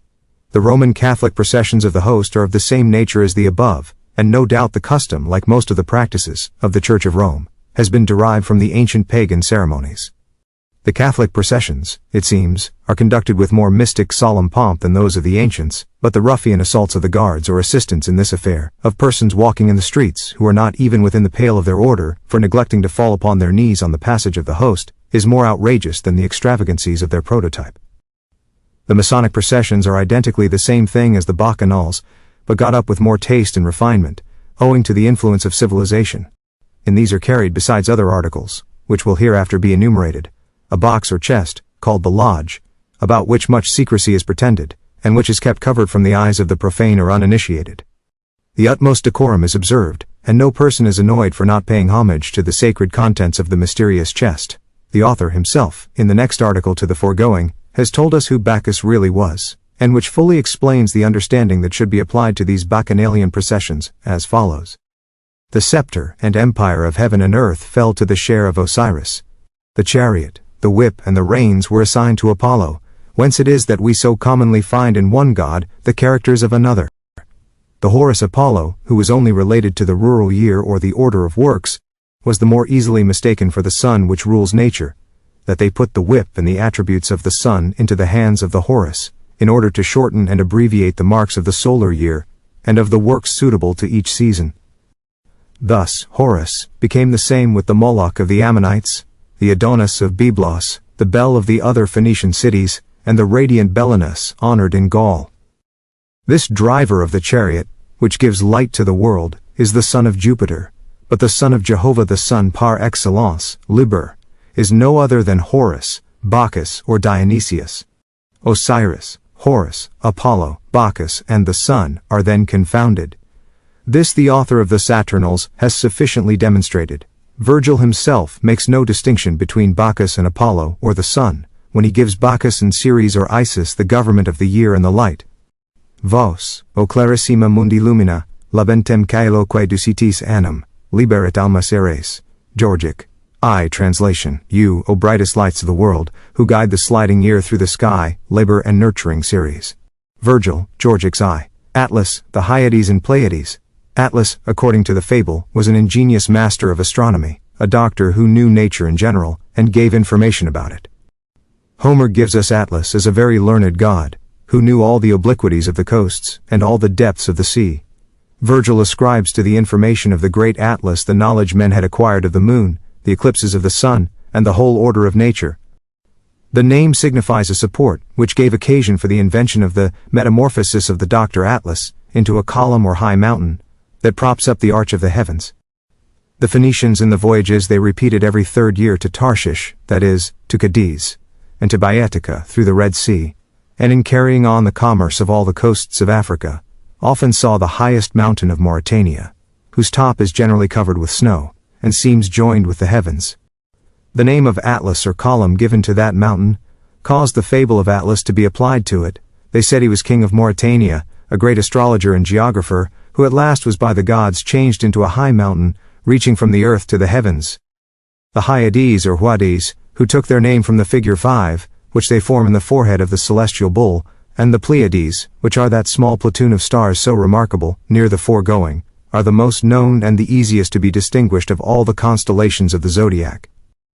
They particularly were of use to regulate the informations given to the disciples of the priests by means of an atlas, that is, of a Horus bearing a celestial sphere. Atlas humanized, became the father of the Hyades and Pleiades, and Orion, which rises immediately after them, easily passed in the imagination of the fabulists for a libertine, who incessantly pursues them. Among the other fables which the Phoenician travelers were sufficiently at leisure to devise in their courses, or to recount when they came home, the two finest doubtless are those of the garden of the Hesperides, and of Atlas freed by Hercules of the burden of the celestial globe. What can be the origin of the first? 3 nymphs placed round a tree that bears golden apples, of which they have the disposition and management, a dragon that watches to interdict the use of and access to this admirable fruit, to any other, a wild goat that browses on the grass at the foot of the tree, or instead of the goat, a horn of abundance placed either at the foot of the tree or in the hand of one of the 3 nymphs. This is the picture of the garden of the Hesperides. The picture is nothing more than the ancient symbol of the rich commerce of which the Phoenicians made the preparations in winter. It was the commerce of Hesperia, or of the western countries, particularly of Spain, whence they drew exquisite wines, rich metals, and that superfine wool which the Syrians dyed in purple. They brought back the finest corn from the coast of Africa, and when they went round the continent through the Red Sea, they exchanged all sorts of ironware, knives and edge tools, for ebony and other precious woods, for gold dust and provisions of all kinds. This branch of their commerce was the most esteemed of all. It was the chief object that did then take up the thoughts of the Phoenicians, nor did they fail to expose the public sign of it in the assemblies. One may easily guess at the meaning of that tree which afforded such precious things. The great dragon that surrounded the tree turned the mind of the beholders to the subsistence and benefits whereof it was the sign. The Capricorn, or barely one horn of this animal placed at the foot of the tree, was the character of the season. The 3 moons during which the companies were formed had their name of Hesperides, or Hesperia, as well as all the west, from the word which signifies the good share, the best lot. The public sign used upon this occasion was doubtless 3 golden balls, having reference to the 3 moons, personified by 3 nymphs, in which the companies were formed, the figure and color corresponding with those of the full moon. An allusion may also be made to the gold dust and other precious articles, the best lot, which the Phoenicians received in exchange for their merchandise. The Lombards, the money lenders of former times, are said to have adopted this sign for their offices, and pawnbrokers still use it to designate their profession. I am sensible that some writers conjecture the golden apples of the Hesperides to be nothing more than oranges, but it is hardly probable that an article of so little value, in a mercantile point of view, should have given rise to the fable. Hercules is a name of the sun, and his releasing Atlas of his burden alludes to his dissolving the snow with which Atlas or the mountain of Mauritania was loaded. Mercury, Hermes, Camillus. We have now a pretty large number of very famous men and women, which we, methinks, have an acquired right to strike out of history. We must no longer inquire into their country, antiquity, or genealogy, since we have proved that they all of them are nothing more than the Osiris, the Isis, and the Horus of Egypt, that is, the three principal keys of the ancient writing, or the symbols of the solar, the civil, and the rural year. We know a fourth key, viz., the thought or tout, that is the dog. Thence again springs a multitude of kings and gods, of whom we shall in few words find out and explain the names, ranks, and employments. The Egyptians in after times, no doubt, made him one of their kings, who had been transported into this fine star. They give him as the son of Menes, and the grandson of Osiris, and ascribe the invention of the symbolical characters to him. They say that he was the counselor of Menes, whom he assisted in the regulation of their feasts. But this fine story had no other foundation than the report that went among the Egyptians of old, that thought introduced the manes, and renewed the proclamations. And indeed he opened the year, since that always began at the rising of the dog star, whence the first of their months had the name of thought. It was out of mere superstition that the Egyptians forbore calculating exactly the sacred or civil year, when they began to know that besides the 365 days, there remained a quarter of a day to be added to complete the revolution of a year. 4 quarters of a day overlooked made a whole day in 4 years' time, and neglecting to intercalate that day at the 4 years' end, and to reckon 366 instead of 365, their civil year on this account began 1 day too soon, and by retrogradation differed a whole day from the calculation of the natural year. The beginning of the sacred year went successively therefore through every one of the days of the natural year, in the space of 365 times 4 years, which make 1,460 years. They fancied they blessed and made all the seasons to prosper, by making them thus enjoy one after another the feast of Isis, which was celebrated along with that of the dog star, though it was frequently very remote from that constellation, and it was in consequence of the ancient custom of celebrating the feast of Isis, or the renewal of the year, at the exact rising of the dog star, that they afterwards, in whatever season that feast might fall to be sure, introduced, not only the figure of a dog, but even real and live dogs, which always preceded the chariot of Isis, a circumstance which I beg my reader to take a particular notice of. Thus in after times they took a special pleasure in introducing a marvelous and mysterious air into everything. The calculation just mentioned, and many others which they had received from the priests their predecessors, were things of the utmost plainness. They, in process of time, mistook them for the durations of the several kings whom they quartered in the dog star and other celestial bodies. One had lived 1,460 years, another had reigned so many thousands of years together. The astronomical observations grounded on several suppositions and combinations of the stars were one of the chief employments of the priests. These calculations found in the registers of the most laborious among the learned, being always joined with names of men, such as Anubis, Thought, Menes, Osiris, and others whom they lodged in the stars, passed for the term of the terrestrial life of these gods. Such is indeed the true origin of that antiquity of the Egyptian history, which they trace back so very high. Their ancient kings are nothing more than the names of the stars, and the pretended duration of their lives is only a supputation of the time necessary to bring again a planet to that point of the heavens from which it had begun its course. Thus they made as wrong a use of their astronomical computations as they had done of their writing. Let us not, in mentioning the retrogradation of the feast of Isis and the return of that feast at the rising of the dog star at 1,460 years' end, omit one observation, viz., that they looked upon the 1,461st year as privileged, as a year of plenty and delights.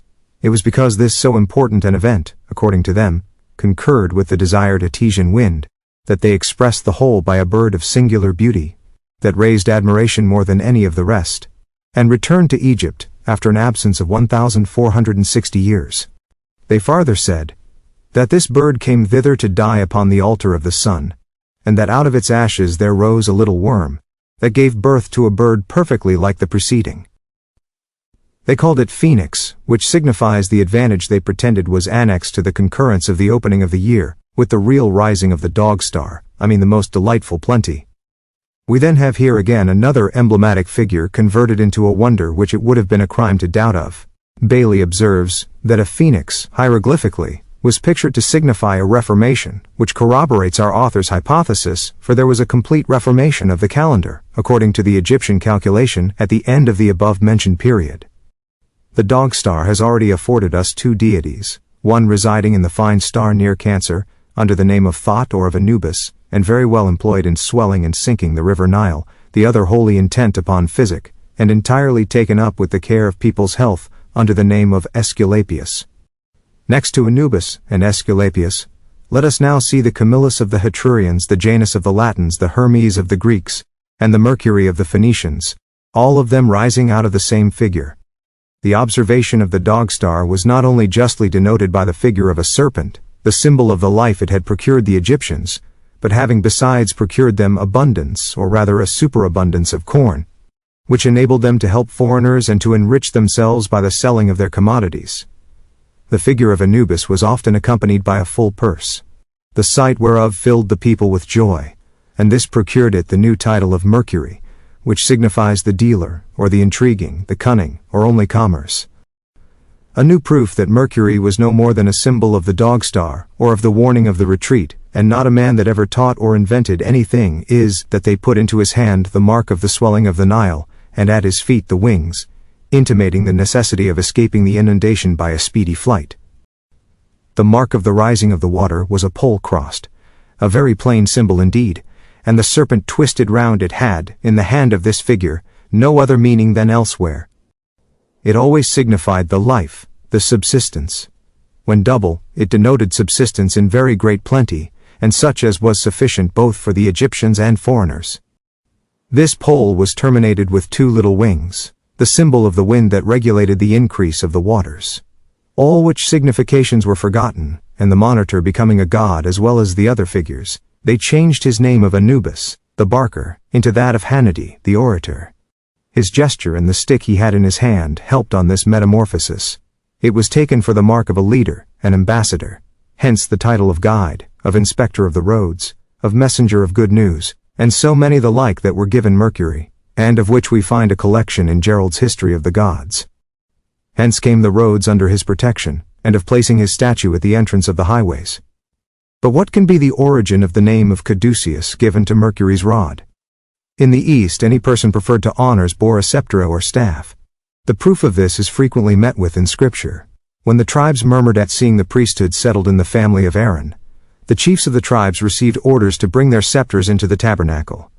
The scepter of Levi borne by Aaron was found in bloom the next day, and the Scripture observes that the other chiefs took back their scepters or staves of command, of honor, and sometimes a plate of gold on the forehead called Kadosh or Caduceus, signifying a sacred person to inform the people that he who bore this rod or mark was a public man, who might go hither and thither freely, and whose person was inviolable.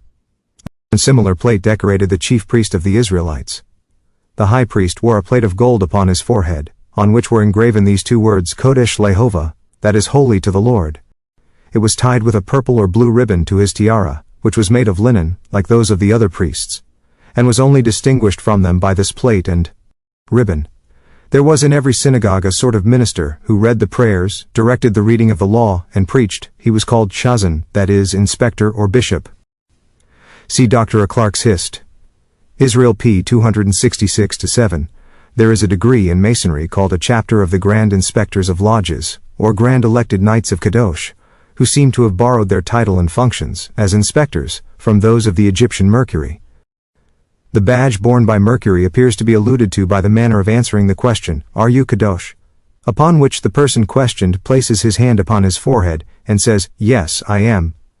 The sacred words are Nechem Adonai, which probably have the same signification as the words engraved on the plate worn by the Jewish high priest, Adonai or Adonis meaning Lord. This degree will hereafter be particularly noticed. The mitre worn by the high priest of Masonry, in the Royal Arch degree, is surrounded with the words, Holiness to the Lord. Edit. Such is the origin of the name given to Mercury's wand. Thus they made the guide of travelers, the interpreter, and deputy of the gods, of a figure whose office they confusedly knew was to warn people of being gone. Being wholly ignorant of the relation between this long measure and the Nile, it was everywhere converted into an ambassador's staff, that there might be some connection between the envoy and the wand he carried. Instead of the measure of the Nile, they very often put into his hand a key, and gave him two faces, one of a young man, the other of a man in years, encompassing the whole with a serpent having his tail in his mouth. The serpent, symbol of life, or of time, here signifies the year that makes a perpetual circle, and the revolution of the stars coming again to the point of the heavens, from which they began their course the year before. Our doorkeeper, who here shuts up the concluding year, and opens the new, is no other than the dog star, whose rising or disengaging from the rays of the sun pointed out the new solar year. I say solar, or natural, because it happened for reasons before stated, that the beginning of the sacred year went through every one of the seasons. But they still observed the custom of making the god Anubis, who was the doorkeeper of the feasts, to precede the pomp of Isis, which was the first feast of the year, whence it appears that the whole was rather astronomical than historical. This undoubtedly is the Janus of the Latins, who had the same attributes with the name of doorkeeper. His ordinary companion, good King Picus, with his hawk's head, has so much the air of an Egyptian, that we cannot doubt but that Egypt, not Latium, was the country of both. Anubis, considered as a symbol, was in reality the rule of the feasts, and the introducer of all the symbolical figures that were successively shown to the people during the whole year. When a god, he was made inventor and regulator of these feasts. Now these solemnities were called the manes, that is, the regulations, the signs, the ensigns, because the figures there presented to the assistants were originally designed to regulate the works of the people. This they made the noblest function of Anubis, and it was with regard to this frivolous opinion that the pomp of Isis was always preceded by a dog. But the neomenia of each season, and the particular feast that went before, or that followed each harvest, having peculiar names that distinguished them. The general word of manes, ensigns or images, was still the name of the funeral assemblies, which were frequently repeated, and the names of manes, images, simulators and dead persons were confounded. Thus Mercury, who opened and shut the manes, became the leader of the dead. He conducted the souls with a high hand. The king or the shepherd must indiscriminately follow the troop. He opened the melancholy abodes to them, shut these again without remorse, and took away the key, not permitting anyone to escape. This again is what the Phoenicians and the Arcadians meant when they called him Silenius, a word which signifies the shutting or one that concludes the year, and who finishes forever the duration of life. The people were persuaded that he invented music, the lyre, wrestling, and all the exercises that form the body, because all these things being inseparably annexed to the ancient feasts, he was thought the regulator of them as well as of the feasts. He of course introduced everything belonging to them. As to the genealogy of Mercury, it confirms all we have said. He is the son of fair Maia, and grandson of Atlas. Maia is the Pleius, or the cluster of stars known even by the vulgar, and placed on the back of the bull. The Eastern nations called these stars Mash, which signifies the hundred, the multitude. The Greeks sometimes retained their first name, and called them Maia, sometimes translated this word by those of Pleiades and Pleione, which likewise signify the multitude. These so very remarkable stars being most fit to regulate the study of the heavens, and being the first that struck the eye before the rising of the dog star, of which they thus became the forerunners. They, together with the Hyades, were the first in the knowledge of which the Egyptian priests took care to instruct their young pupils, in the sphere of Atlas. This symbol being once become a god, all his instructions were embellished with histories as well as he. The stars that served as a rule to know the others by became the beloved daughters of Dr. Atlas. Maia disengaged herself at that time from the rays of the sun in Gemini, that is, in the month of May, to which she seems to have given her name. The finest star that clears itself a month or somewhat more after from the rays of the sun is the dog star or the Anubis, of which they were pleased to make Maia the mother, because the star of Anubis was the first that succeeded her. Daedalus. It was the custom in Egypt to say, when the dog star or Anubis was represented with large hawk's wings, that the water would be of a sufficient height, and there would be a certainty of a plentiful harvest. On this occasion Anubis was called Daedalus, which signifies a sufficient height, or a sufficient depth. All the ancients agree that Daedalus was an ingenious architect. They ascribe to him the invention of the compasses and the square. They farther add, that to him mankind is indebted. For statuary they even characterize the nature of the progress which this noble art made under him, by circumstances which render the thing very credible. Before Daedalus, and to his very time according to Diodorus Siculus, statues had their eyes shut, and their hands close to their sides. But Daedalus taught men how to give them eyes, to separate their legs, and to clear their hands from their body, which procured him the general admiration. But by misfortune, both the history and the statues with their feet united, become the proof of the origin I here assign to Daedalus. The compasses and square, of which he is made the inventor, are no other than the compasses and square that were put into the hands of Anubis or Horus, to warn the husbandmen to be in readiness to measure their lands, to take angles in order to distinguish them from the lands of others. Thus he was made the inventor of the symbolical instruments they gave in his hands. The statues whose hands and feet are frequently swathed, and which are found in the cabinets of our virtuosi, are no other than the statues of Osiris, Isis, and Horus, such as they were presented to the people at the time of the inundation. There was nothing then to be done, and the inaction was universal. The entire cessation of the rural works could not be better intimated than by a Horus swathed or deprived of the use of his feet by the inundation, and using only his arms to point out the measure of the water, a vane to show the wind, another instrument to take angles, and a horn to proclaim the general surveying.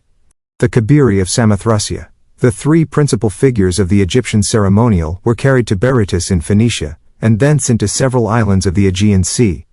Their worship became very famous, especially in Lemnos, and in the island of Samothracia, which lies very near it. They were called there the Kabiri, meaning the powerful gods, and their name of Kabiri, which is Phoenician, was as much used in Egypt as in Phoenicia itself, which is a standing proof of the mixture of the Phoenician terms with the Egyptian language, if the ground of both be not exactly the same. The figures of these gods being originally designed to make up a certain sense, by a collection of several pieces that very seldom meet together, could not but have a very odd, if not a very ridiculous air in the eyes of such as did not understand their meaning. The foliages, horns, wings, and spheres, so commonly found on the heads of Osiris, Isis, and Horus, could not but amaze or raise the laughter of such as were not accustomed to them. Herodotus observes, that the Kabiri, as well as the same figure of Vulcan, were the diversion of Cambyses, when he entered their temple, and that of the forging deity.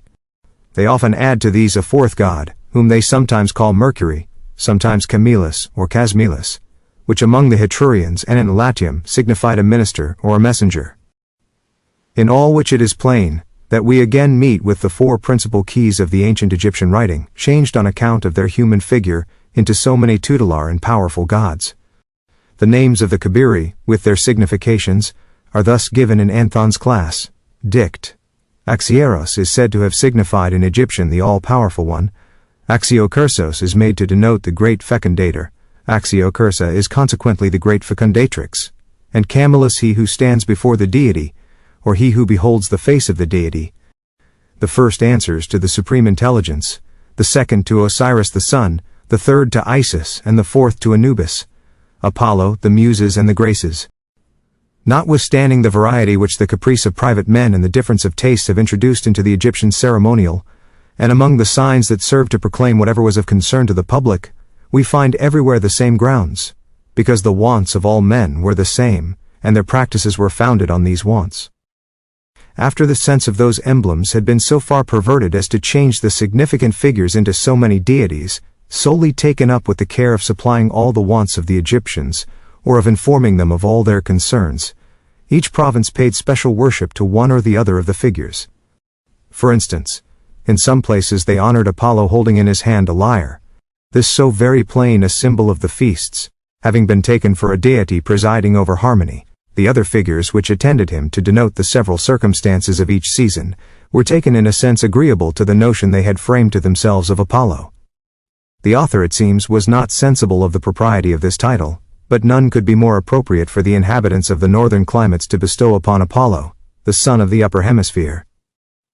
Dupuis, as before noticed, has well described the complaints that would naturally occur, in consequence of the absence of the sun in the winter season.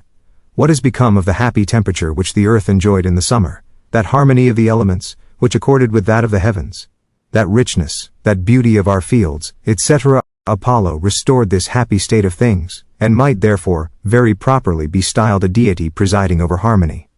The god of the sun became also the god of music by a natural allusion to the movements of the planets and the mysterious harmony of the spheres. The 9 Isises which proclaimed the Neomenii, or the first days of every one of the 9 months, during which Egypt is freed from the inundation, bore in their hands symbols peculiar or suitable to each of these months, as for instance, a pair of compasses, a flute, a trumpet, a mask or some other attribute, to denote the feast that preceded the surveying of the lands that had been overflowed, or some other solemnity. All these figures in reality informed men of what they were to do. They had a general confused remembrance that these were their functions. But being once become goddesses, people imagined that they had the superintendence of music, geometry, astronomy, and of all sciences. They were united in a chorus to the musician Apollo, and instead of seeing in the instruments they bore the peculiar characters of the feasts and works of each month. Men took them for the specific marks of all fine and delicate arts, and even helped on this fancy, by adding a part of the emblems. They were called in Egypt the 9 Muses, which signifies the 9 months rescued from the waters, or delivered from the inundation, an etymology whose exactness is demonstrated in the name of Moses, or Mose, which signifies saved from the waters, disengaged, freed from the waters. Such was the common name they always retained. But the Greeks among whom this chorus of deities was introduced gave each of them a proper name. Those names, if they are taken out of their language, conformably to the ridiculous notions they entertained of these figures, are no manner of information to us, and are not worth our translating. Near the 9 Isises that denoted the 9 months in which people might go up and down and act at liberty, appeared also the 3 Isises that represented the 3 months during which the water remained on the plains, and hindered the free correspondence of one city with another. They were drawn sometimes in swathings, and incapable of making any use either of their feet or arms, sometimes half women and half lizards, or half fishes, because men must then remain on the land by the waterside. In fine, they were represented as 3 idle sisters, without any attribute, holding one another by the hand, because they denoted the inaction of the 3 months of inundation, that succeeded each other without interruption. And as these 3 months broke off the ordinary correspondence of one city with another, at a time when they had not as yet raised the magnificent causeways that have since been made, the 3 Isises proclaiming the Neomenii of these months of total separation were called Chariot, that is, the divorce, the time of the separation. From Charat abscindere comes Charitout repudium excisio, the interruption of commerce. See the word Charitout, Isai 51 and Dut 24:1. This word had a relation of sound with the word charites, which in Greek signifies sometimes the thanksgivings, sometimes the favors, or a courteous behavior. Which gave occasion to the Greek poets to imagine that these 3 goddesses presided over gratitude and outward charms, notwithstanding all the care every city had taken in the month of June to supply itself with necessary provisions. They could not on many occasions do without the assistance of each other, and they had recourse to the conveniency of barks and sails. The bark with its sail was represented in Egypt and Phoenicia, under a figure of a winged steed. On this account it was that the people of Cadiz, who were originally of Phoenician extraction, anciently gave a ship, whether large or small, the name of a horse, and speaking of their barks, they called them their horses. What can be then the meaning of Pegasus, or the winged horse set by the side of the 3 Graces and the 9 Muses? If these goddesses preside over gratitude and the sciences, our winged horse becomes unintelligible. But if our chariots are the 3 months of separation, or the interruption of the free correspondence of one city with another, in this case indeed Pegasus comes to our assistance, and if the 9 Muses are the 9 figures that publish what is to be done during the 9 months in which Egypt is freed from the waters, then indeed the winged horse, that is, the boat, becomes a symbol of the end of navigation, and of the return of the rural works. The merchants of Gades used large ships, the poor used small ones, which they called horses. Strabo, Geographica, Book 2, page 99, edition by Regius. From the root pag, meaning to cease, to stop, to take rest, and from sus, cursor, navis, comes the word Pegasus, meaning the cessation of navigation. The head of a steed placed upon the shoulders of Isis, with a fish in one hand and doves in the other, was clearly the symbolic announcement of a festival marking the reopening of navigation, when the sun had departed from the sign of Pisces and brought in the west winds, the mildness of which was represented by the dove. They therefore gave this figure the name of Pegasus, which signifies the end of navigation, according to the style of the Phoenician people testified by Strabo, the constancy of navigation. An Egyptian or Phoenician colony that had all these figures in the ceremonial of its religion, brought them along with it to Phocis, in the neighborhood of Mount Parnassus and of Delphos. They had for certain no meaning there, being no way related to anything belonging to that country, But they had been long honored, together with their president Apollo, as so many bountiful deities, which was sufficient to perpetuate the use of these figures, and of the pretty stories which had been devised to account for all. It will not be improper, in order to strengthen what has been said, to observe, that in the ancient figures the three graces are often seen under the conduct of Mercury, because the rising of the dog star in Egypt is succeeded by the 3 months of inundation, and the 9 muses under the conduct of Apollo, because Horus, or working, makes its use and benefit of the 9 following months. But why did this Apollo pronounce oracles, and foretell future events? This was its first destination and appointment. Horus served only to inform people by his attributes, of what was to be done or expected according to the winds and years. People never forgot that these figures were the signs and regulations that guided the works of man, but when they were once made gods, instead of looking upon them as convenient indications and tokens, whereby persons of great experience regulated the works of the people, and beforehand pointed out to them what was to be done from one month to another, they fancied that these figures were acquainted with future events, and gave information about them. Possibly this has procured Horus Apollo the title of Pim or Piana, Revelator, the interpreter of hidden things, the oracle. It is the same name Pharaoh gave Joseph in his tongue. He called him Safat Panek, the interpreter of sacred things. These Egyptian words have a vast relation with the two of the Phoenician language, which signify the same thing: to observe, to perceive, and Safan, to hide. The author, it appears to me, is here in error. Apollo was a god, the sun, before the invention of the symbols that indicated his movements in the heavens, and the state of the seasons, which regulated the labors of man. Nor do I perceive the propriety of naming these symbols Horus, or Apollo. Any other appellation would answer equally well. When Apollo had become personified by means of the popular religion that governed the opinions of men at the time, he then, instead of being the god from whom emanate fecundity and increase, is a simple shepherd, conducting the herds of another. Instead of dying and arising again to life, he is ever young. Instead of scorching the earth and its inhabitants with his devouring rays, he darts his fearful arrows from his quiver of gold. Instead of announcing the future in the mysterious language of the planets, he prophesies in his own name. Nor does he any longer direct the harmony of the spheres by the notes of his mystic lyre. He has now an instrument, invented by Mercury and perfected by himself. The dances too of the stars cease to be conducted by him, for he now moves at the head of the 9 muses, the strings of his divine cithara, the divinities who preside each over one of the liberal arts. Niobe. Niobe, the poets say, proud of her own fruitfulness, insulted Latona, but Apollo punished her by slaying her 14 children with his arrows. She never could be comforted, and the gods, out of compassion, changed her into a rock. Latona, or the lizard, or the figure which is half woman and half lizard, signifies the retreat of the Egyptians to the higher grounds. The figures of Anubis and Isis are sometimes attended by a tortoise, a duck, or an amphibious lizard. The nature of these animals is to keep within reach both of the land and water, which are frequently necessary to them, and to get to higher ground as the water rises. This was the symbol borne by the Egyptian Isis at the approach of the overflow, and she was then called Leto, or Latona, which is the name of the amphibious lizard. This Isis, having the head and shoulders of a woman, with the paws, body, and tail of a loto or lizard, is found in the monuments of antiquity. Nobi signifies the sojourn of the enemy, or of the river overflowing the plain.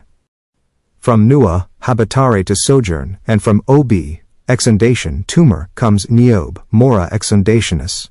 The insult Niobe gives Latona is the necessity she lays the Egyptians under of flying like amphibious animals, to terraces surrounded with water.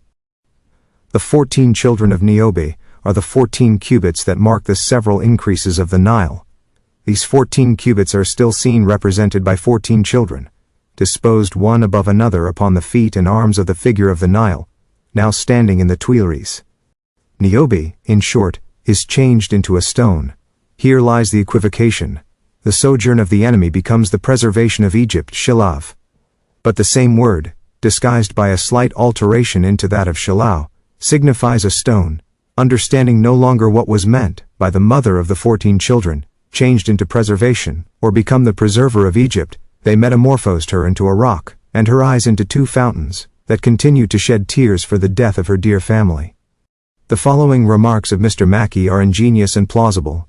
If his derivation of Tantalus be correct, it completely develops the origin of this celebrated personage. Niobe was the symbol of the Nile, whose 14 children show that the water of the Nile rose 14 cubits above the land, which being dried up by the rays of the sun, It was said that Apollo, that is, the sun, slew the 14 children with his arrows. Ovid reckons up the pedigree of Niobe with much precision, and tells us her father's name was Tantalus.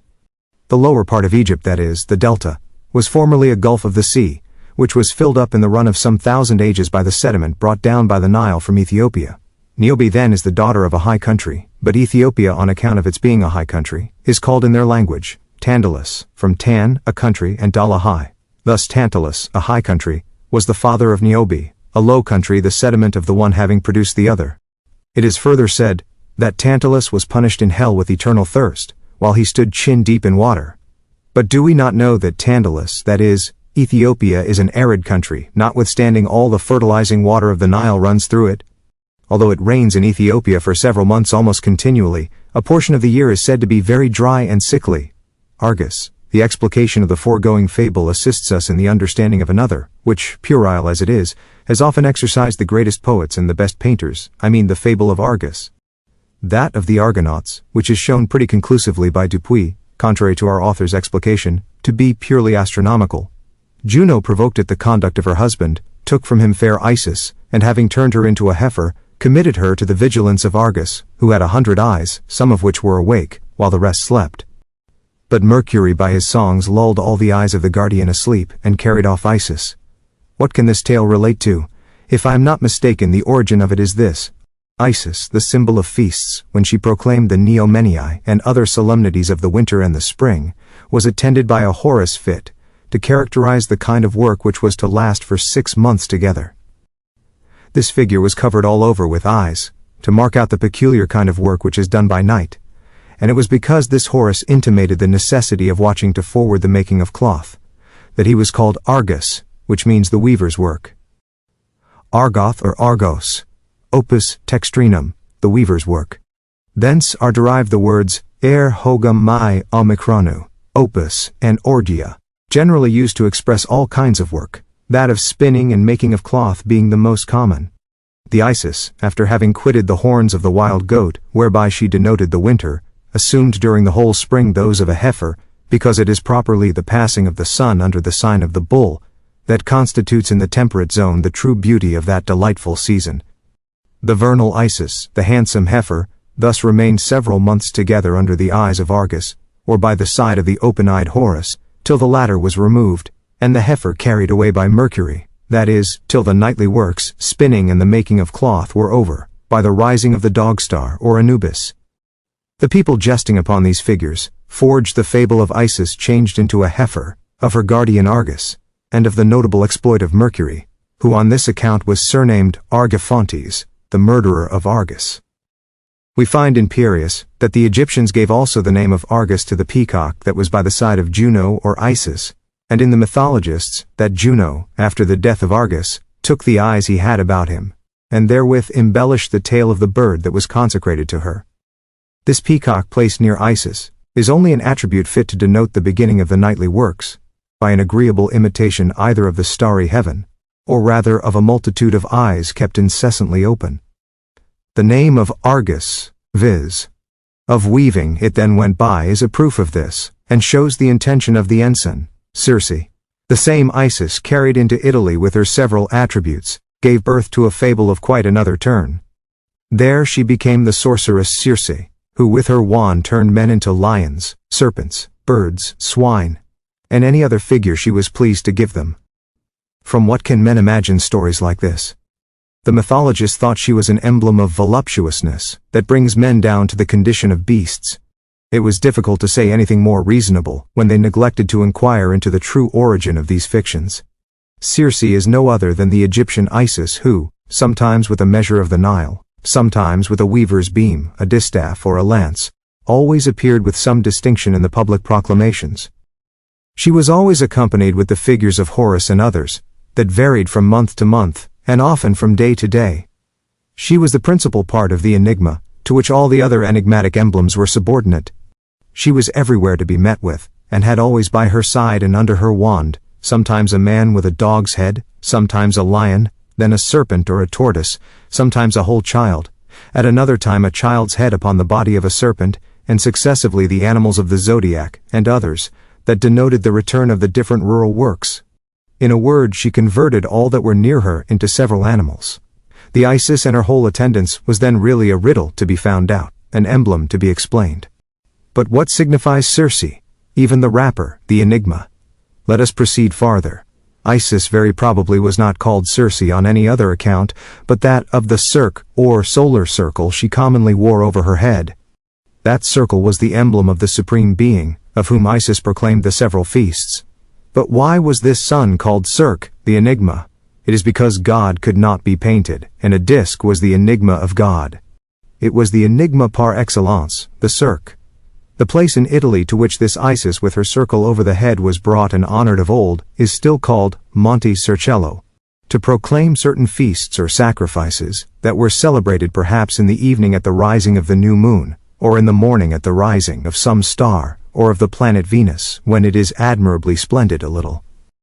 Before the dawning of aurora, they put over the head of Isis instead of the disk of the sun, that of a star, or of the known planet, a crescent, or a full moon. These figures and the prayers that were sung in the old language at the return of each feast, made them imagine that Circe, by her enchantments, or by some mysterious words, had the power of making the stars and the moon come down upon the earth. It is equally evident that the several foliages she bore in her hand, or over her head near the figure of the moon or of some other planet, made the people say that the properties of these plants were admirable, and that it was from a knowledge of their virtues that Circe was able to make both heaven and earth submit to her power. The figures seemed to intimate this, and they believed it. This afterwards became the privilege of common witches, and the people is still persuaded that the sorceresses at their pleasure dispose of heat, cold, hail, and all nature. This figure of Circe, which ignorance from an enigma or popular ensign had converted into a witch that turns men into several animals, and has the power of displacing the stars, relates very sensibly to the enigmatic attributes of Isis, which were a sun, the moon, some stars, certain extraordinary plants and animals very often of a monstrous kind. The rest of the fable, by its conformity with this interpretation, completes the demonstration of its exactness. Circe, or Isis, was so far really the proclamation of the year, that she put on such clothes and dresses as were agreeable to the 4 seasons. To announce the beginning of spring, that overspread and enamels the earth with flowers and verdure, she wore carpets of different colors. To denote the beginning of summer, which nourishes us, she bore in her hand a basket and a loaf. To proclaim the autumn, she bore a cup. And at the beginning of winter she bore a chafing dish, or a stove with its foot. These 4 figures gave birth to the fable mentioned by Homer, that Circe had 4 maids, one of which spread the carpets of several colors to receive the guests, the second prepared the table and put large baskets upon it, the third presented the cups, and the fourth kept up the fire on the hearth. Proteus. Proteus was the sign denoting the exchange of the Egyptian products for flocks, metals, wine, and other commodities which Phoenician ships brought into the island of Pharos, the only Egyptian port formerly of safe and easy access. These vessels there took in their provisions of corn, flax, and all the productions of Egypt. The annual return of those ships to the confines of Egypt was proclaimed by an Osiris called Neptune. The Egyptians who hated the sea did not worship Neptune, but they retained his name, which signifies the arrival of the fleet, and gave it to the borders of Egypt or the sea coast. This we have from Plutarch. Proteus going to Pharos to supply the marine steeds with everything, can be no other than the sail the Egyptians went to make of their commodities, on the arrival of the Phoenician barks. This is confirmed by the name Proteus, which signifies nothing but the abundance of fruits and the productions of the earth. This comes from peri fructus, comes poret, copia fructuum. Genes, 49:22. From the name Proteus or Proteus evidently proceed the French words port and porter, because the fruits of the earth were the first object of transportation from one coast to another. The feigning that Proteus, on his arrival at the port of Pharos, assumed many figures, arose from the variety of the commodities there offered for sale by the Egyptians. The Sirens.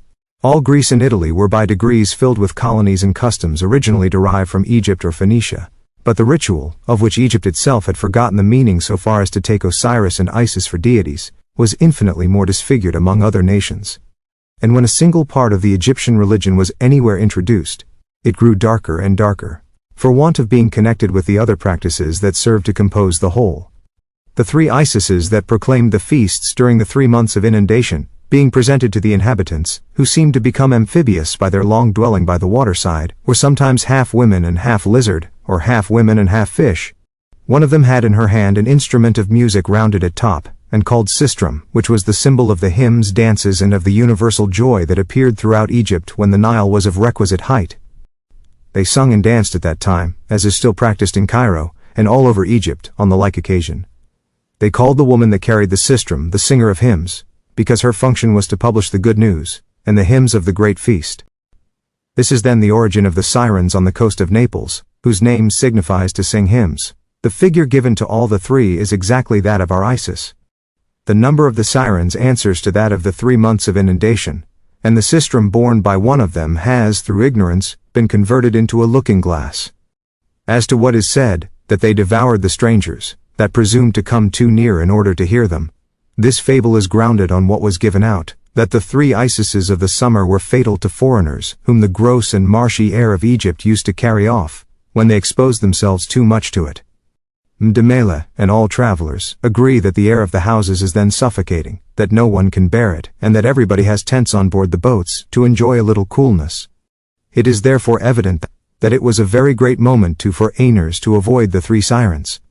Let us not leave this matter without observing, that this number of 4 nymphs for the 4 seasons, that of 3 for the moons of each season apart, that of 9 for the 9 months during which they work in Egypt, their attire, their functions, and names, are things very plain, connected with each other, and equally agreeable both with nature and the monuments. Messieurs of Bocart, Huet, Leclerc, and other learned men, have thought upon these several subjects in a very ingenious, and even sometimes very judicious manner. But what they have said of them is destitute of connection. Facts do not favor their opinion, and when they have made a few mythologies accessible by the help of a first key, they cannot lead us any further without having recourse to a new key, or without wresting the sense of everything. If we use but one single key, and the bare idea of a sign is sufficient to introduce a sense, and some relations between figures so utterly incoherent, is it not because we are indeed arrived at their true original, and have found out the common and general intention from which they sprung? The metamorphoses and the phantoms.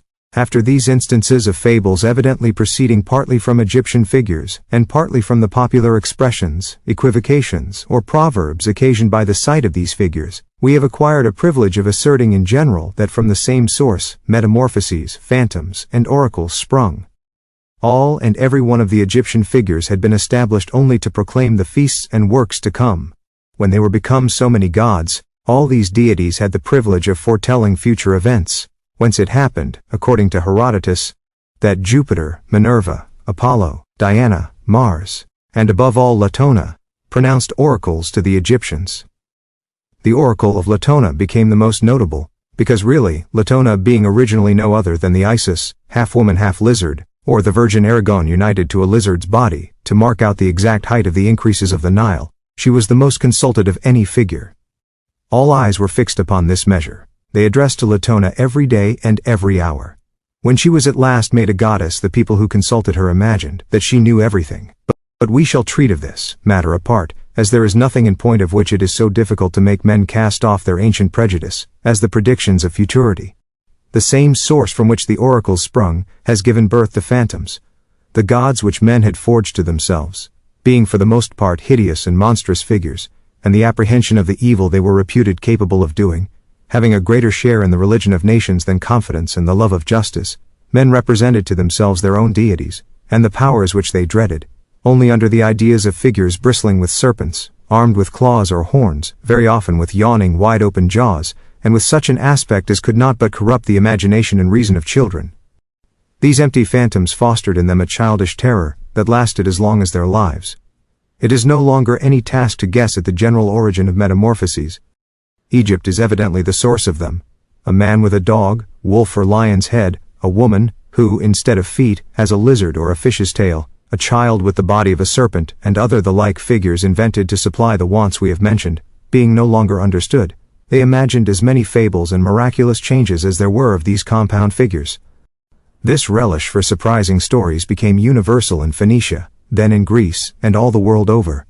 The least equivocation, historical facts abridged, short and proverbial expressions, all in short gave birth to some miraculous transformations. This would be the proper place to explain the whole series of the metamorphoses, and to recall them severally to their peculiar originals. I even conceive how several of them might be accounted for in a very plain manner. But it is enough for us to know how this odd taste came to take root in Greece and other places. The particular examination of these innumerable extravagances would become tiresome to my readers, and far from being willing to clog them with a new train of Phoenician etymologies, I am really very much afraid of having already transgressed bounds, though I was indispensably obliged to follow this method. It is with ancient languages as with geometry, they must be made use of when there is necessity, but it is ridiculous to treat of needless matters, merely for the sake of making a show of erudition and geometrical learning. The genealogy of the gods. Though the Egyptians, by introducing great mysteries where there were none, have disfigured history and religion, yet we cannot deny them the glory of good regulations for polity and public order. Whatever was necessary, and must be done in common, was not left to the free will of private persons, but fixed to a certain time of the year, and proclaimed by public signs. In the beginning of the spring, or at the return of the first heats, which in Egypt come on in February, they cleansed their goods, houses and stables. Everything in a decayed state, being of no use to the Egyptian lands which the Nile sufficiently improved, was consumed by fire. This general purification was proclaimed by an Isis and a Horus, who had names agreeable to the work of the season. The Horus was called Aur or Orim, the firebrands, and the Isis was called Obs or Ops, mold or hoariness. Obs from Abash, putracere, mucidum flori, comes Obs, mucor, putrid, Obius ferub, the rotten corn. Joel I-17. Aur, whence the Latins derived their word uer or ver, the spring. They had also their februa, that is, their general purifications in the month of February, which had its name from thence. These purifications, which were transmitted from coast to coast, are still in use all over Europe towards the return of the fair weather in February or March, and the custom of lighting fires in the evening on certain days in the spring for that purpose appointed, is still the amusement of youth in a multitude of cities and villages, where they faithfully observe the old rubric without knowing the reason of it. Even in Egypt, where the solemn feasts, falling back one day every 4th year, appeared in seasons to which they had no longer any relation, they forgot the motive of the institution of the Feast of the Firebrands, but they were always faithful in the observation of it. In the evening the inhabitants of Sais began their great feast with an illumination. So soon as the neighboring towns saw it, they lighted the like fires. Each did the same one after another, and all Egypt took a part in the feast by a general illumination. The moon of February, besides the visitation of houses, proclaimed 2 other operations. The one consisted in scouring the canals and channels of the Nile, and the other, which immediately preceded the harvests, was the decision of lawsuits. The priests, during the year, appeared but seldom in public, except at the times of religious affairs, but they went out in the spring, that is in February, and met to judge the differences of private persons, that these might afterwards freely go about their respective works. The scouring of the ditches and canals was proclaimed in the assembly of the Neomenia, by an Isis that was called Tit, or Tetis, and by an Horus whose name was Titan, that is the mud, the raking up of the earth. Father Pezron derives the name Titan from the Celtic tit, the earth, and den, a man. Bailey, the assembly of the priests, to judge the people, was proclaimed by a Horus with a great beard, and a scythe in his hand. He was indifferently called Sudek, Karen, Chiun, and Chuna, or Saturn, and by an Isis with many breasts, and encompassed with the heads of animals. This Isis was on this occasion called Rhea. The Horus with his great beard denoted the assembly of the ancient men. The scythe in his hand denoted haymaking and the harvest, which immediately followed the assize. They called this figure Sudek, or static, justice, which means the just, crone, that is, the glory, the dignity, the majesty, or the crown, that is, the circle of the judges, Kion or Chona, which means the assembly of the priests, in short, Soterim, Soter, Judex, Soterim or Soterim, Judices and Principes. Joshua 9:10, sometimes executors, satellites or cetrim, which signifies the judges or the execution of the judgments. Justice was administered by 2 sorts of officers, Shaphatim and Soterim, established in every city. By the command which God gave to Moses, these posts were given to Levites, and there were 6,000 of them in David's time. Dr. Adam Clark's Hist. Israel, p. 164. After the decision of the lawsuits of private persons, and while the people were busy about cutting down and threshing the corn, the judges continued to hold their sessions, to provide by general regulating for all the exigencies of the state. And it was on account of their being assembled the rest of the year till the rising of the dog to star in June or July, that the characteristic of the judgments, viz. The old man armed with a scythe remained in his place, till they saw a new Osiris. A new sun, that is, till the new year. We shall see the strange fables to which this particular circumstance gave birth. They by degrees lost the meaning of these plain figures and names, that were in use at the feasts in which the whole was become an invariable ceremonial. The current or the running writing caused the sense of them to be neglected. On the other hand, nothing contributed more to make it forgotten than the custom of not reckoning exactly the sacred year, and of always putting the beginning of it back a whole day every 4th year, so that the feasts and figures relating to the operations of the spring, being placed in autumn or winter, and so of the rest, they no longer understood anything of what this multitude of figures meant. All being taken for so many men and women whose apotheosis was celebrated, the people assigned to them a genealogy agreeable to the order of their feasts. Osiris and Isis, who began the year, were the 2 great deities that held the first rank, and from whom they made the secondary gods and goddesses already spoken of, to descend. But from whom shall Osiris and Isis, that is, Jupiter and his wife, proceed? They, as well as their brothers Neptune and Pluto, are the children of that venerable old man, who of all the signs exposed was what appeared the longest towards the end of the year, and whose place Jupiter afterwards took. According to the primitive order, a new Osiris and a new Isis, or the posted signs of the new year, appeared again in June or July. According to the order of later times, all these figures, it is true, succeeded each other in the same manner, but in seasons and months to which they had no longer any just relation. Thus Sudek, or Kronos, or Saturn, became father of Jupiter and Isis. Saturn, Rhea, Tethys and Titan were their forefathers. The Titans were looked upon as the children of Ur, or Urain, and of Ops. Several genealogists go no further. Others, as Diodorus, make Urain and Ops the children of Acmon. The Egyptians in their genealogy go back even to Vulcan. Now Acmon, the brazier, and Vulcan are but one and the same thing.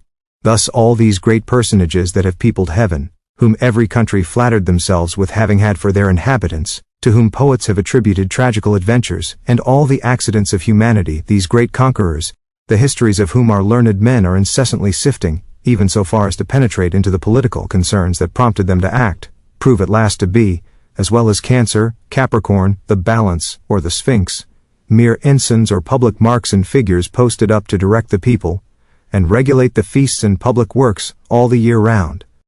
Saturn. Again I find a proof of the same truth in the observations which the fable of Saturn naturally offers to my mind. Instead of painting him with a scythe, to signify that the sessions of the judges are to be held in the time of harvest and haymaking, we sometimes find him represented with eyes before and behind, some of which are awake, and the others asleep, and with 4 wings, 2 of which are spread and 2 closed, which marked out the penetration and continuance of the work of the judges, who relieved each other by succession night and day, to dispatch the affairs of the people and those of the state, without making any one to linger under prejudicial and destructive delays. A new proof of Saturn's being a judge, or the symbol of justice, whose penetration nothing can escape, is that the poets, and above all, Homer, most commonly calls him the penetrating, the sagacious, the subtle, the quick-sighted Saturn. Again it was, because Saturn in its original, signified the execution of the judgments, or the punishment of criminals, that they usually said, Saturn carried away somebody, and demanded his victim every year. Thence came the opinion they had, that Saturn would be worshipped by the effusion of human blood, and the barbarous custom which everywhere spread, making its way from Phoenicia into Africa, and thence throughout Europe. It was because Saturn or Crone had a necessary relation to the equity of the judgments, that were passed without any respect of persons, that Saturn was said to have reigned with perfect gentleness and integrity. They said farther, that a perpetual spring reigned in his time, because the sessions of the judges were anciently inseparable from the finest month of the year, such as constantly the month of February in Egypt. The custom of reckoning 365 days for the year, without intercalating one day at 4 years' end, by degrees displaced all the feasts, and made people forget that the figures there exposed related to the circumstances of the season. In imitation of this usage, justice was anciently administered in Europe in the finest of our months, viz., in May. We still find in a multitude of places remains of this custom, in the practice observed by the farmers of the duties and receipts of lords, of setting up branches with their leaves on, or a green arbor before the chief or manor house, where the assizes were held formally, and where executions of criminals were made. But all this preparation is grounded on the circumstance of the season in which justice was administered in remotest antiquity. It was in the finest of our months. The above-mentioned green arbor is still called the May, and the terms of magistrate and majesty seem to be borrowed from the name of the month in which these venerable assemblies were held in Europe. This month has received its name from the Pleiai ancients called Maya, which then disengaged itself from the rays of the sun, distant 30 degrees and passing under Gemini. We again find a sensible token of the relation Saturn had to the judicial functions of the sacerdotal order in the disposal of the public treasure and the archives in the Temple of Saturn. This was an imitation of the method of the Egyptians, who anciently put their public treasure and the records of the genealogies of families in the tower or labyrinth under the custody of the priests. In fine, there is no better proof that people were perfectly ignorant of the sense of the figures mistaken for deified personages than the notion which the Greeks framed to themselves of Saturn when he was brought into their country.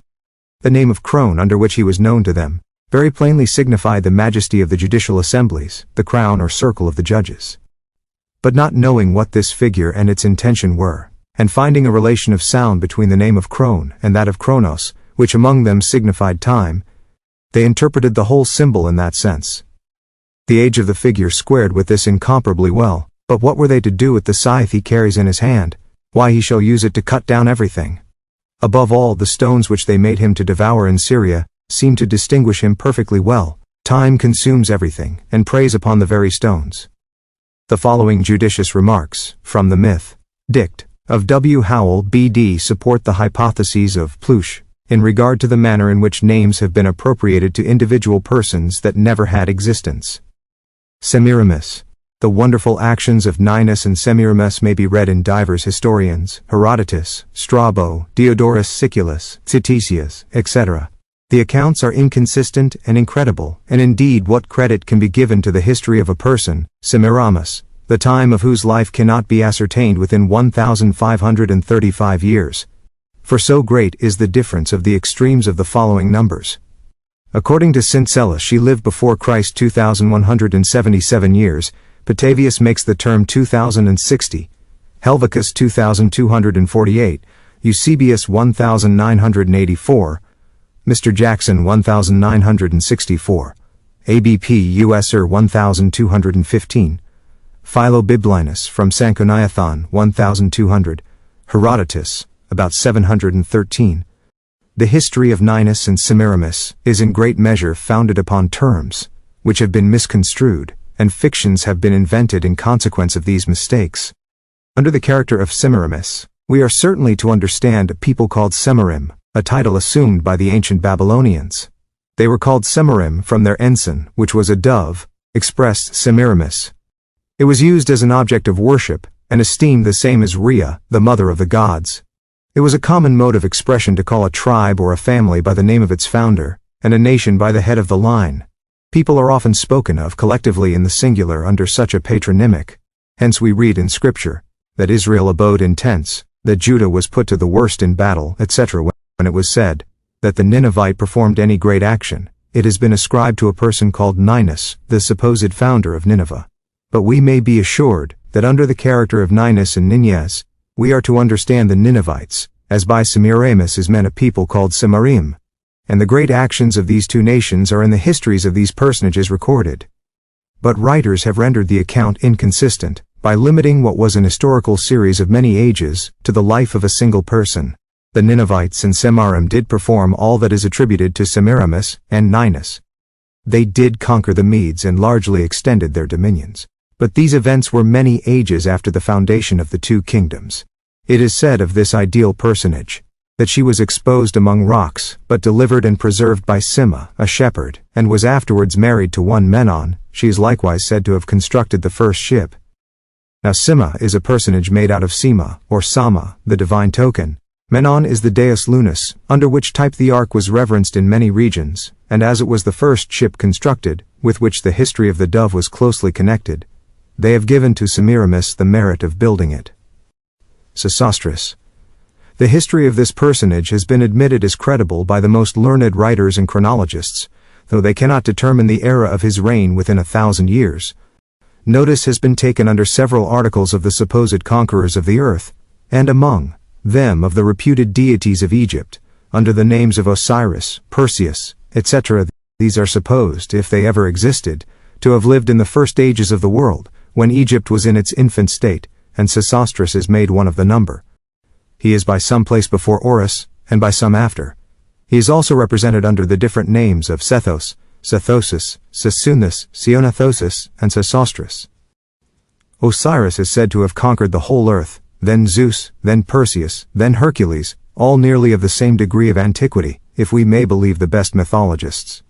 Myrina comes in for a share of conquest in the time of Horus, after her Thales subdues the whole from the eastern ocean to the great Atlantic, and as if nothing had been performed before, Sesostris succeeds and conquers it over again. By comparing the histories of ancient personages together, we may perceive that they bear a manifest similitude to one another, though they are attributed to different persons. Sesostris was Osiris, the same as Dionysius, Menes and Noah, origin of Apius and Mnevis. Nothing could be more convenient or more ingenious than the astronomical language, which immediately characterized each season and the works peculiar to it, by making the governor of the earth enter into the 12 signs of the zodiac, whose names had a just relation to what successively passes upon the earth in the course of a year. Nothing so gross, on the contrary, or so pitiful as the historical sense which the people afterwards annexed to this language, and such is evidently the origin of the ridiculous doctrine of the transmigration of souls, which Pythagoras brought to Italy as a rare discovery. Generally all the animals of which the stars bear the name, were looked upon with veneration by the Egyptians as having been the first retreats of their gods, and as being very possibly appointed for that of their dead parents. People never looked without a religious awe upon those in which they knew Osiris and Isis had resided, such as the ram, the bull, the heifer, the goat, and the lion.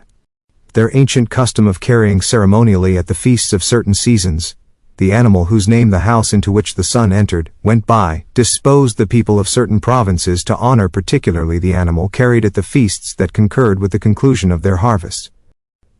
Chance having produced a calf at Memphis, which had some spots nearly in the figure of a circle or crescent, symbols so much reverenced among them, this singularity was taken by them for the characteristic of Osiris and Isis stamped upon the animal which their gods had an affection for, and that this was an apparition of the governor, a visit which the protector of Egypt deigned to make them. This miraculous calf, after having served preferably to any other at the ordinary ceremonial, was lodged in the finest place in Memphis. All his motions were judged prophetical, and the people flocked to him with their offerings. He received the great name of Apis, which means the mighty, the powerful god. They took great care after his death to replace him with another that had nearly the same spots. When the marks desired were not neat and exact, they were improved with a pencil. They even seasonably and after a certain time prevented the indecency of his death, by leading him in ceremony to a place where they drowned and then interred him very devoutly. This melancholy ceremony was intermixed with torrents of tears, and was emphatically called Serapis, or the retreat of Apis, a name which was afterwards given to Pluto the infernal Osiris. After the burial of Apis, his successor was sought for. Thus was this strange devotion perpetuated. A powerful motive contributed greatly to it, viz., it was lucrative. The inhabitants of Heliopolis, who made a separate dynasty or a kingdom different from that at Memphis, thought themselves too much in the favor of the son whose name their capital bore, not to partake of his visits, or those of his son. They therefore soon had the sacred ox as well as those of Memphis. They called him Moanavus, or Mnevis, which is the same thing as Menes the mighty, or the same with Menophis, and in choosing this magnificent name for him, they supposed other qualities and other functions in him no less capable of drawing crowds of people thither. Phaeton or Typhon, Osiris being become the common father of the Egyptians, was by degrees looked upon as the principle from which all the good that happened to Egypt sprung. In like manner Phaeton, when he was become the name of the symbol that signified the havoc of waters, was looked upon as an ill-minded spirit, as a principle fond of thwarting, perpetually intent upon crossing and prejudicing them. They made him the principle of all disorder, and charged him with all the physical evils they could not avoid, and all the moral evils which they did not care to lay to their own charge. Hence came the doctrine of the two opposite principles, equally powerful, incessantly striving against each other, and alternately vanquished and victorious.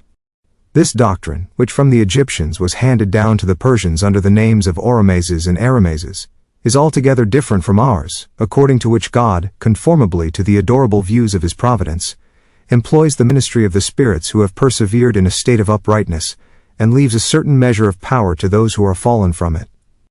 The aversion of the Egyptians for this fight in their imaginary enemy, and according to them incessantly intent upon vexing them, went so far that they no longer dared to pronounce his name. However, we find it entire in the language of the Hebrews who had dwelt in Egypt, and had contracted the habit of calling by that name the most mischievous of serpents, that is, the asp.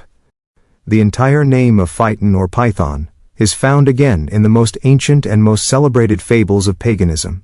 There we see this terrible monster engaged with the god who enlightens the world, and spreading desolation everywhere.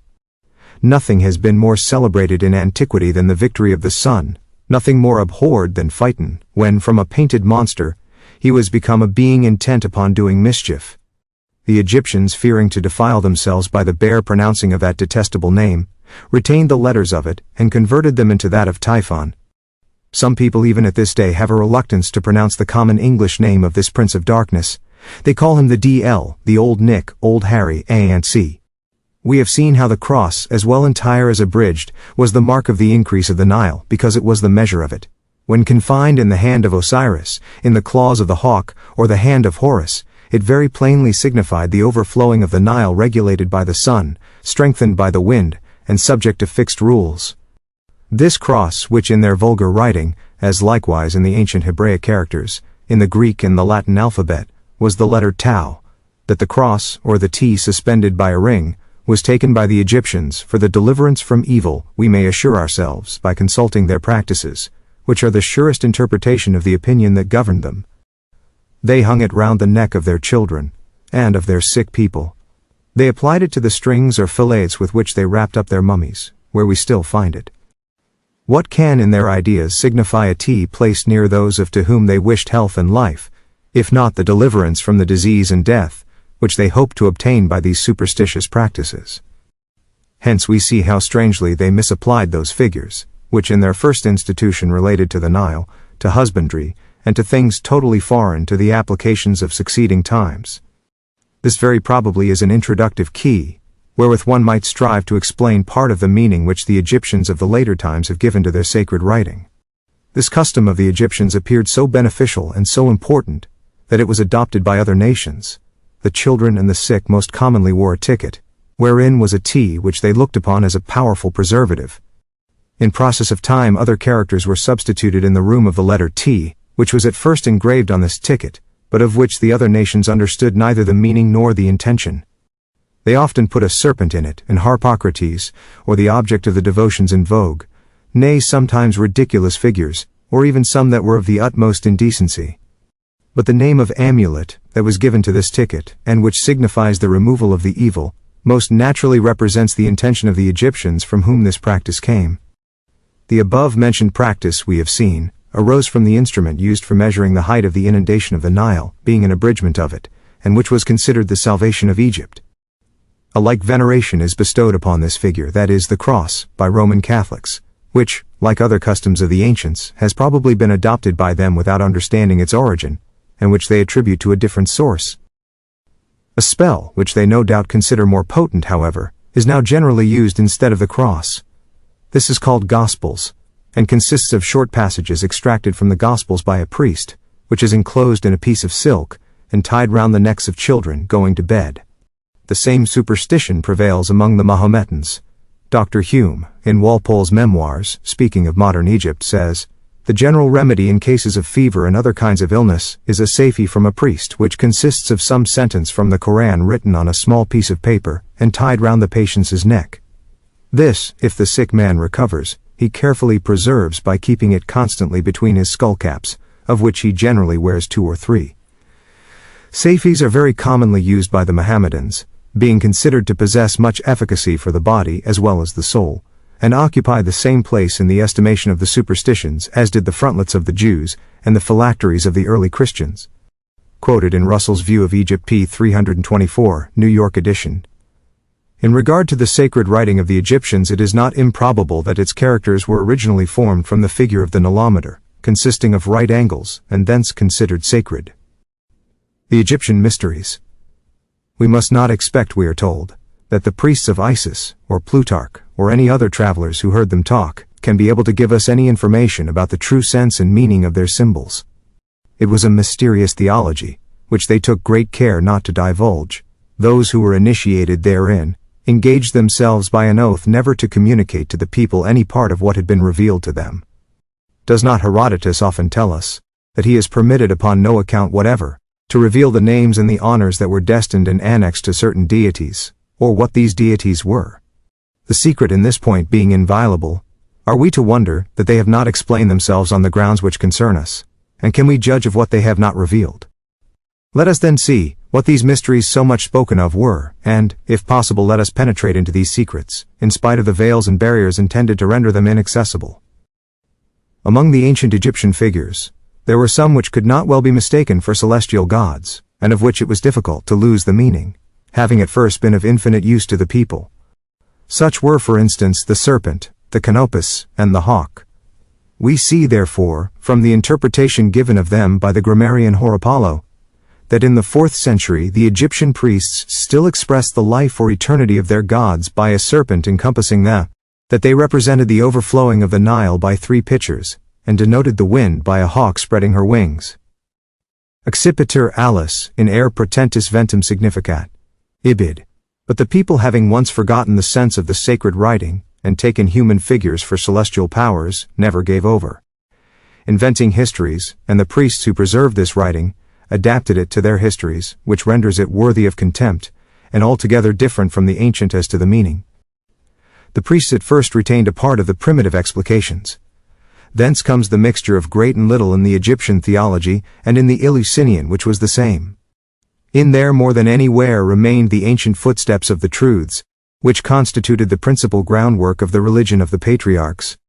But it would have been dangerous for the Egyptian priests to attempt undeceiving the people, and divert them from the pleasing thought that Osiris and Isis were 2 real personages, and were besides of their country and the protectors of Egypt. This chimera and all the others in appearance were authorized by the agreement of the monuments with the common phrase. The actions of Osiris and Isis were incessantly mentioned. The people believed what they saw and what they heard. The perpetual recital of as many historical facts as there were figures and ceremonies exhibited completed their errors and rendered them invincible.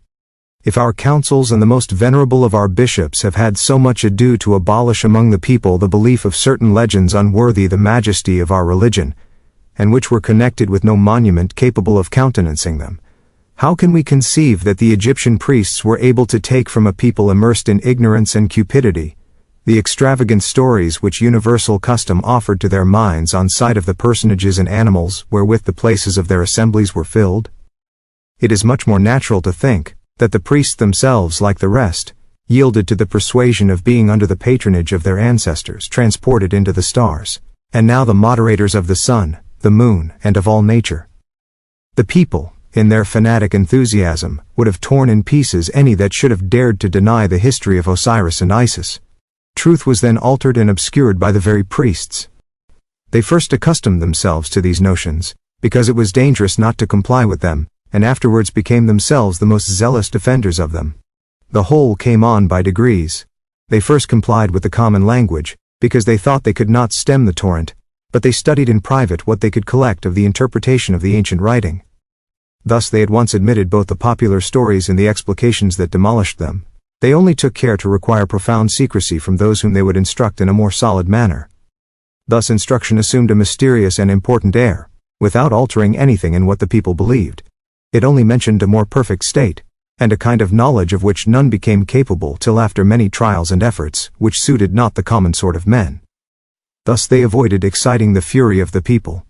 This was already a crying injustice in those priests to detain truth captive, and to appropriate it exclusively to themselves. So criminal a disposition could not but occasion a still greater impairing of truth. And really everything degenerated more and more every day.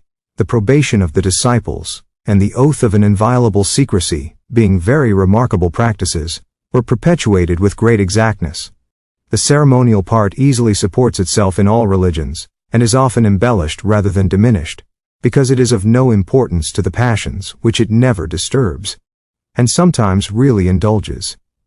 It was not with truth and instruction as with the ceremonial. They were disfigured from age to age, sometimes through the ignorance of the priests, sometimes by their avarice, but principally by their fondness for systematic reveries, with which the most subtle among them tried to explain the symbolical writing, and of which they were much fonder than of a few plain and over-simple truths, which their predecessors were contented to teach them.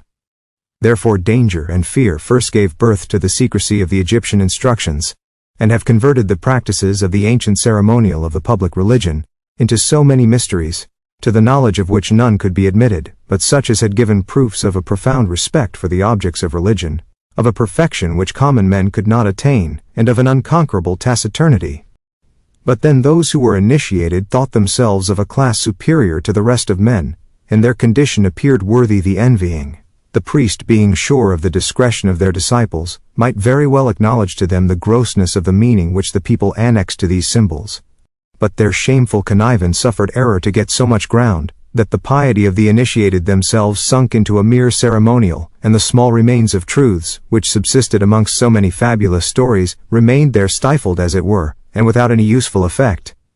The priests themselves outdid the popular superstitions, and out of custom, and from interested views preserved the preparatory ceremonies, and the religion of silence, that gave the people a high notion of the ministers, and of their learning.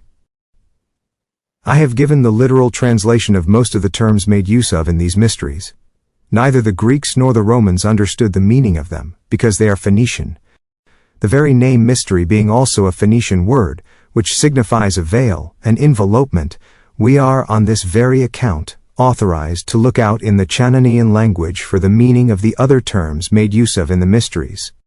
As in mistar et minstor, velamen, abscondito, latibulum. PS 10, Isa 4:6. But if the terms used in the Eleusinian feasts shall perfectly concur with the sense I have ascribed to the pieces that were most in use in the symbolical writing and ceremonies, the result will evidently be that the figures originally appointed to instruct the people have been converted into so many imaginary gods, and that we have obtained the true original of all these inhabitants of the poetical heaven. The series of Sicily and Eleusis is no other than the Egyptian Isis, brought into those places by Phoenician merchants, who made themselves rich by transporting the corn of Lower Egypt into the places whither the scarcity of provisions drew them, and generally on the different coasts of the Mediterranean, where they had offices and establishments. The ceremonial of the rural feasts had in their hands taken a turn somewhat different. The mother of harvests there lamented her daughter, instead of bewailing her husband, as the Egyptian ritual would have it. This accepted, the ground and intention were the same. Cicero, on the nature of the gods, makes the following remarks upon this subject. The sovereignty and power over the earth is the portion of a god, to whom we, as well as the Greeks, have given a name that denotes riches, in Latin dis, in Greek Pluton. Because all things arise from the earth and return to it, he forced away Proserpine, in Greek called Persephone, by which the poets mean the seed of corn from. Whence their fiction of Ceres, the mother of Proserpine, seeking for her daughter, who is hid from her. She is called Ceres, which is the same as Geras, a gerendis frugibus, from bearing fruit, the first letter of the word being altered after the manner of the Greeks, for by them she is called Demeter, the same as Gameter, that is Mother Earth. Plush derives Persephone thus, from Persephone, the corn lost, pert, fruit, corn, and sophen to hide comes. It may be remarked that the flambeau or torch which Ceres, according to the fable, is said to have carried night and day in search of her daughter Proserpine, is a symbol of the lost sun, without whose aid no fruit or corn could be found or produced. The feasts instituted in honor of Ceres were called Thesmophoria, whose principal parts may be reduced to three, viz., the preparations, the processions, and the autopsia, or the sight of truth. The preparations, the long enumeration of which may be read in Mercius, had for their object the frugality, chastity, and innocence that were necessary to the worshippers. The processions consisted in the carriage of the sacred baskets, wherein they enclosed a child and a golden serpent, a van, grains, cakes, and all the other symbols of which we have made the enumeration in another place. If in the feasts of Ceres or Isis, men carried to an extravagant excess the form of the gestures and situations, the scrupulous recitals of the set forms of prayers, the length of the vigils, outward purity, abstinence, the forbearance of all pleasures, and the shunning all manner of distraction, it is because the whole of religion was reduced to these outward practices. Those who observed them knew neither the motive nor the purport or destination of them. It was no longer any but an artificial devotion, or the skeleton of the ancient religion. But any upright, unprejudiced mind will easily discern in them the intentions of the first founders, who knew the full value of rule, the beauty of order, and the benefit of recollection. A long description of all the purifications and other ceremonies that filled up the first of the 9 days of devotion consecrated to Ceres would have tired out my readers, and is no part of my plan, which chiefly aims at obtaining the origin of these establishments. It will be the same with the long procession formerly made from Athens to Eleusis, and with the several marches peculiar to each of the 9 days. The Greeks had built the particulars of this minute ceremonial upon the little adventures that composed the wonderful story of the migration of Ceres into their country. But this my reader is acquainted with. What was carried in the feasts of Ceres at Eleusis is the same that was carried in the feasts of Isis. Let us therefore pass on to the explication of the autopsia, or the manifestation of truth, which was in a manner the last act of this representation, and was the whole purport of the mysteries. After a horrid darkness, lightnings, thunderclaps, and an imitation of what is most shocking in nature, the serenity which at last succeeded discovered 4 personages magnificently dressed, and whose habits were all mysterious. The most brilliant of all, and who is especially called the Hierophant, or the expounder of sacred things, was dressed so as to represent the being that governs the universe. The second was the flambeau-bearer, and had relation to the sun. The third, who was called the adorer, and who kept near an altar, represented the moon. The fourth was called the messenger of the gods, or Mercury, which corresponds to the Egyptian Anubis with his dog's head and measure of the Nile, accompanied by 2 serpents, and is nothing but the wholesome advice which the dog star timely gives to men, to make off, at the increase of the waters, and thereby secure their subsistence. Nothing could be better contrived than these magnificent ceremonies, whereby the Egyptians incessantly recalled to the minds of the assistants the belief of the first men concerning the judgment of God, and the hopes which are to quiet the minds of the just at the approach of death. What an indestructible tradition attended with constant practices had been able to preserve of the ancient doctrine, proved at last so very opposite to the popular notions, that the priests thought themselves under the necessity of using much circumspection, and of having recourse not only to the trial of their disciples, but also to the oath of secrecy. The reason of the priests themselves went astray in this labyrinth of obscure signs and mysterious practices. Then came on systems. One looked out among all this apparatus of ceremonies and fables for a complete set of physics. Another tried to find out a complete body of moral and instructive maxims, under the color of the most scandalous fables. Others imagined they had found the most profound metaphysics therein. Nor does the simplicity of the Egyptian appear by much so shocking as the sublime nonsense of a Platonic, who sees monads and triads everywhere, who, in a figure of Isis exposed in the middle of an assembly of husbandmen, finds the archetype world, the intellectual world, and the sensible world, or who seeks in the feet of thus the learned, from a habit of diving into matters, and of looking out for extraordinary explications, have perplexed a subject of itself very simple. A few regular assemblies excepted, in which by public authority were preserved some footsteps of truth together with some ancient customs, the whole went on from bad to worse, from the liberty of embellishments and interpretations. The gods were multiplied in the popular discourses as much as the symbols, and even in proportion to the different names given one and the same symbol. Oftentimes the minutest equivocations, proceeding from a variety in the pronunciation, the diversity of dresses of the same figure, nay a bare change of place, a trifle added or retrenched, gave birth to a new god. We may see in Plutarch's treatise, but above all in Eusebius's evangelical preparation, the strange variety of adventures and employments, which the Africans, the Phoenicians, and the Phrygians attributed to the same gods. The celestial court was not the same in Egypt as in Greece. In Egypt it was Osiris that gave light to the world. In Greece Osiris or Jupiter was freed from that care. The scepter and thunderbolt were left to him, but the chariot of the day was given to Horus or Apollo, who in his quality of symbol of the rural works bore by way of abbreviation the marks of the situation of the sun, or the characteristic of the season. Jupiter could neither do everything nor be everywhere. Lieutenants were then given him, each with separate districts. Everything assumed a settled form.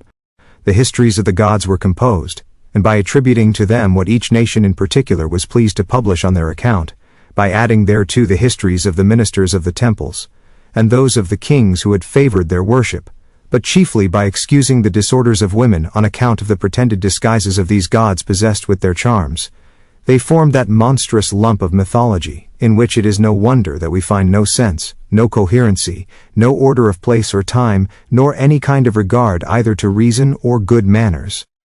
Though the major part of these fabulous recitals be utterly extravagant, yet, as they have made part of the strange theology of our forefathers, men have at all times endeavored to find out the true origin of them. I have ventured my own conjectures on the same subject, because they appeared to me to amount nearly to a certainty, and the whole might be unraveled. The foregoing article has been very much curtailed, as it is intended to give a full account of the ancient mysteries from Bishop Warburton's Divine Legation of Moses, in which the subject is treated at large, and in some respect evidently with a better understanding of it than the Abbé Pluche possessed. The horrors exhibited at the commencement of the ceremony were intended to represent the condition of the wicked in another life, and the closing scene portrayed the abode of the blessed. The miseries of Tartarus and the happiness of Elysium were contrasted, and being pronounced by holy priests, in whom the vulgar and barbarous ages placed implicit confidence, to be a true picture of what actually takes place in a future state of existence, must have produced a most powerful effect. This scene is imitated in the Royal Arch degree of Masonry, originally with the same view as the archetype, and as in the original mysteries, it forms the last act or degree of ancient Masonry. The candidates are kept in the dark by being hoodwinked. Thunder and lightning are represented by the firing of pistols, rolling cannonballs, etc. In the conclusion, the aspirants are brought to light, and presented to what is called the Grand Council, consisting of 3 personages denominated High Priest, King, and the Holy Scribe, on whose decorations some $100 are expended, in order duly to prepare them to sustain the exalted characters allotted to them. These 3 are the principal persons of the drama. The 4th, and next in dignity, is styled the captain of the host, who is stationed at the right hand of the Grand Council, and whose duty is to receive their orders and see them duly executed. The high priest corresponds with the hierophant of the mysteries, the king with the ensign bearer, the man who is deemed the king and governor of the world, the holy scribe with Isis the adorer, hence the attribute holy applied to him, and the captain of the host, with Anubis, Hermes or Mercury, the messenger of the gods. The identity of these institutions cannot be mistaken. The auguries. My readers, ever so little conversant in ancient history, may remember to have often seen the Romans, the Sabines, the Etrurians, the Greeks, and many other nations, very careful in never attempting any important undertaking, without previously consulting the birds, and drawing favorable or ill consequences, sometimes from the number and kind of the birds that traversed the air, sometimes from the quarter whence they began their flight, and the different course they took. We may likewise remember that in order not to be obliged to wait long for a bird which chance may not immediately offer, the priests of the false deities had introduced the custom of the sacred chickens, brought into the middle of the assembly of the people in a cage, for the magistrates gravely to observe their ways and motion. They had reduced into an art, and referred to constant and settled rules, all the consequences to be drawn with regard to futurity, from the several methods in which these whimsical animals let fall or swallowed the food offered to them.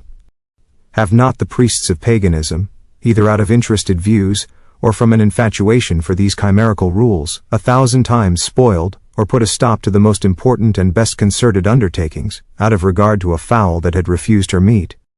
Augustus and many other persons of understanding have without any fatal consequences despised the chickens and divination. But when the generals in the times of the Republic had miscarried in any enterprise, the priest and people cast the whole blame of it on the heedlessness with which the sacred chickens had been consulted, and more commonly still, on the general's having preferred his own forecast to that of these fowls. Nor can one indeed without some indignation see these dangerous sillinesses continue in the highest esteem and credit among people full of magnanimity, and the greatest genius seemingly making serious apologies for them. Tully has handed to us a good saying of Cato, who declared that one of the most surprising things to him was, how one soothsayer could look another in the face without laughing. I do not doubt but this judicious orator, when he was discharging his functions as a priest of the auguries, was always ready to change his countenance whenever he happened to see any of his colleagues walking with a grave stately air, and lifting up the augural staff. He was perfectly sensible of the vanity of these practices. After having observed in the second book of divination, that the Romans had never been concerned in a matter of greater consequence than that of the quarrel between Caesar and Pompey, he freely confesses that the augurs, aruspices, and oracles had never been more frequently consulted, but that the answers, whose number was endless, had not been followed by the events they foretold, or else had been succeeded by such as were quite contrary. However, Tully, notwithstanding this confession, which wholly demolishes the art of prediction, yet out of politic views defends the practice of it, he preferred leaving the people in their error, to the risk of provoking them, by endeavoring to free them from a pernicious and criminal superstition. It may be presumed that the risk which Cicero was unwilling to hazard in this case was the loss of popularity and the emolument arising from the priestly office. Self-interest in all ages of the world has been the moving principle of action with the cunning and designing to impose upon the credulity of ignorance. Observing the feeding or flight of birds, or inspecting the entrails of a bullock, thereby to predict future events, is not more ridiculous, nor less creditable to the understanding of the human species, than some practices that might be mentioned, which are in vogue at the present day. Anciently, or at the time of the institution of the symbols, men, before sowing or planting, used to say, "Let us first consult the birds." Nor was there anything better understood. People were satisfied when they had observed this custom with care. These birds signified the winds, the observation and course of which determined the propriety of rural works. But men, in process of time, very earnestly invoked the birds themselves. The cock, commonly placed by the side of Horus and Anubis or Mercury, very plainly signified what was to be done in the morning, as the owl marked out the assemblies that were to be held in the evening. Cocks were then made so many new monitors foretelling futurity, and the owl acquired in this matter a talent which many people earnestly contend she is still possessed of. When this bird, which is an enemy to light, happens to shriek as she passes by the window of a sick person, where she perceives it, you never can beat it out of their head, that this shrieking is a foreboding of his end. Origin and falsehood of the Sibyls. It is from a sensible abuse in astronomy, or of the custom of consulting certain stars, that the oracles of the Sibyls were introduced. Harvest has always been the great object of the desires and attention of all nations.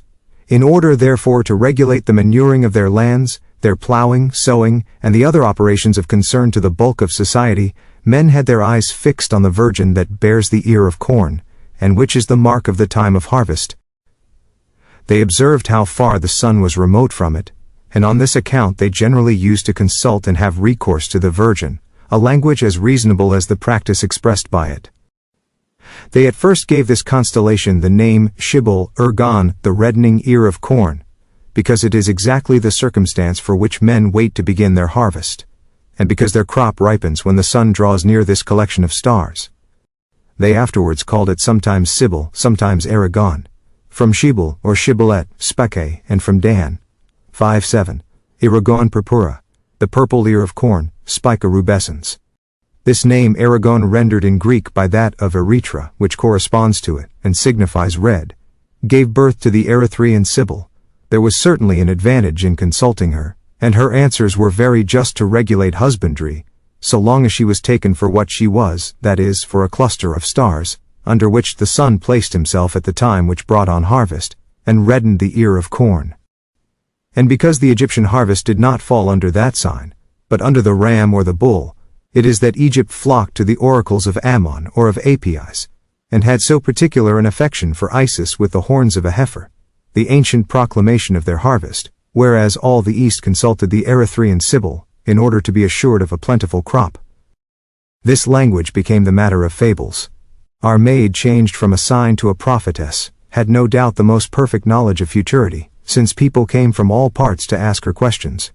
The excessive wickedness of mankind at last obliged her to quit their abodes, to go, and in the heavens take possession of the place due to her. Many countries assumed to themselves the honor of having given birth to this Sibyl, nor would it be a hard matter to find 7 instead of 1. All the current predictions, among which some strokes of the prophecies addressed to the Hebrews are found, in time past for the answers of these Sibyls. One should see upon this subject the excellent remarks of Pythagoreans on the 5th eclogue of Virgil. The American reader should be aware that the term corn is used in England as a generic term for all seeds that grow in ears. The French word, here translated corn, is blé, which signifies grain. Wheat, blé de Turquie or dinde, means maize, Indian corn. Wheat, as it ripens, puts on a reddish hue, which is not the case with Indian corn, although red ears are sometimes found among it. Grain, in English, seems the most proper term for the genus of the different species. In Masonic lodges, the master is stationed in the east, representing Osiris the sun, and the senior warden in the west, representing Isis or Virgo, the sign of harvest. His duty is to pay the craft their wages, which alludes metaphorically to the reward the husbandman receives in the produce of his labor, when the sun arrives at this sign. This is indicated by a painting representing a sheaf of wheat, which is hung back of this officer's chair. The password of the fellow craft, at this station to entitle him to pay, is shibboleth, the reddening ear of wheat. Can anything more conclusively point out the astronomical caste of Freemasonry? It must have been at a very remote period when the Egyptian harvest occurred, as above stated, during the passage of the sun, either under the sign of the ram or the bull. Volney, in his travels in Egypt and Syria, observes, "As the sun approaches the Tropic of Capricorn, the winds become variable and tempestuous. They most usually blow from the north, the northwest, and west, in which points they continue during the months of December, January, and February, which is the winter season in Egypt as well as with us. The vapor of the Mediterranean, condensed by the coldness of the atmosphere, descends in mists and rains." Conjuration.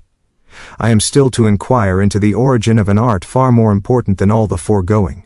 This is necromancy, the art of calling up the spirits of the dead, and of making them speak. The reader will not be displeased here to find the key of the occult languages, and to be acquainted how magicians went about asking questions of hell, and conversing with the devils. A respect for the human body which was believed to be destined for a better state to come, and one day to rise from the dust, induced the first nations to inter the dead in a decent manner, and always to join to this melancholy ceremony, wishes and prayers, which were expressions or a profession of their expectation. Funeral assemblies were the most frequent, because men died every day, and these meetings were repeated on every anniversary. They were not only the most common, but also the most regular. Everything was simple in the ancient feasts. Men met upon some high and remarkable place. They made there a small pit wherein to consume the entrails of the victims by fire. They made the blood to flow into the same pit. Part of the flesh was presented to the ministers of the sacrifice. They boiled the rest of the offering immolated, and ate it, sitting near the fire. By degrees they swerved from this simplicity. What had been approved on some important occasion, afterwards passed into custom, and became a law. The number, the characters, and the histories of the objects which men took for gods, afterwards gave birth to 1,000 varieties, which appeared very important rites and necessary precautions. Whoever should have neglected one single point of the ceremonial prescribed, had nothing less than the plague or famine to apprehend, whenever the gods in that case were contented with only sending a transitory tempest or some furious beast among them. The fault was reckoned very cheaply atoned for. Each feast having its proper service and decorations had a peculiar name. It was not the science of communing with departed spirits, supposed to have been lost for many centuries is believed, by the Swedenborgians, to have been communicated to the founder of their sect, Emanuel Swedenborg. He asserts that in the year 1743, the Lord manifested himself to him by a personal appearance, and at the same time opened his spiritual eyes, so that he was enabled constantly to see and converse with spirits and angels. Thus, with the funeral assemblies, nothing was changed in them. They were void of joy and decoration. Men went on with practicing what had ever been done. The families, in interring their dead, were accustomed to a common rubric which was perpetual. It is then in the service of the funerals especially, that we may again find the principle of the usages of primitive antiquity. At these solemnities they continued to make a ditch, to pour out wine, oil, honey, milk, or some other liquors in use, to shed the blood of the victims, to roast their flesh, to eat it in common sitting round the pit or hearth, and discoursing of the virtues of him they came to lament. Inferimus tepido spumantia symbia lacte, sanguinis et sacri pateras. Aeneid 5. See the same ceremonies in the anniversary of Anchises. These assemblies continued to bear the name given to all solemn convenings. While the other feasts, on account of the diversity of the ceremonies, were called Saturnalia, Dionysiaca, Palilia, etc. The funeral assemblies were simply called the mains, that is, the covering or regulation from maname, distributions, vices, reditus, solenitas. This name was given to the symbolical figures. In particular, it remained the name of the image of the dead person, which characterized a funeral assembly. That the mains and the dead became two synonymous words, or were indifferently used, one for another. And as the things which gave names to the feasts, were generally become the objects of an extravagant worship, the mains. Or the dead became likewise the object reverenced in the funeral ceremonies. The strange facility with which the minute parts of the universe were deified, is a hint to us how the custom was introduced of directing prayers, vows, and religious worship to the dead whom they had loved, whose praises were celebrated, and who were thought to enjoy the most refined knowledge, after they had, together with their body, cast off the frailties of humanity. The ancient sacrifices were not only Eucharistical, in the times when the Most High was as yet worshipped, they were looked upon as an alliance contracted with him, and whereby they engaged themselves to be faithful to him. I shall here mention neither the reasons nor any instances of it. The former are palpable, and the Scripture abounds with the latter. All nations, when they sacrificed either to the gods they had framed to themselves, or to the dead whose memory was dear to them, thought they entered into an alliance, conversed and familiarly eat with them.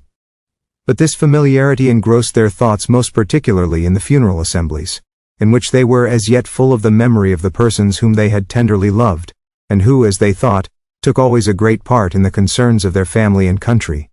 We have heretofore observed how cupidity and ignorance, having rendered all men indifferent as to justice, had led them astray as to the object of their worship, and had afterwards converted every part of it into so many means of being relieved of in their illness, instructed in futurity, and provided all proper means to succeed in all their undertakings.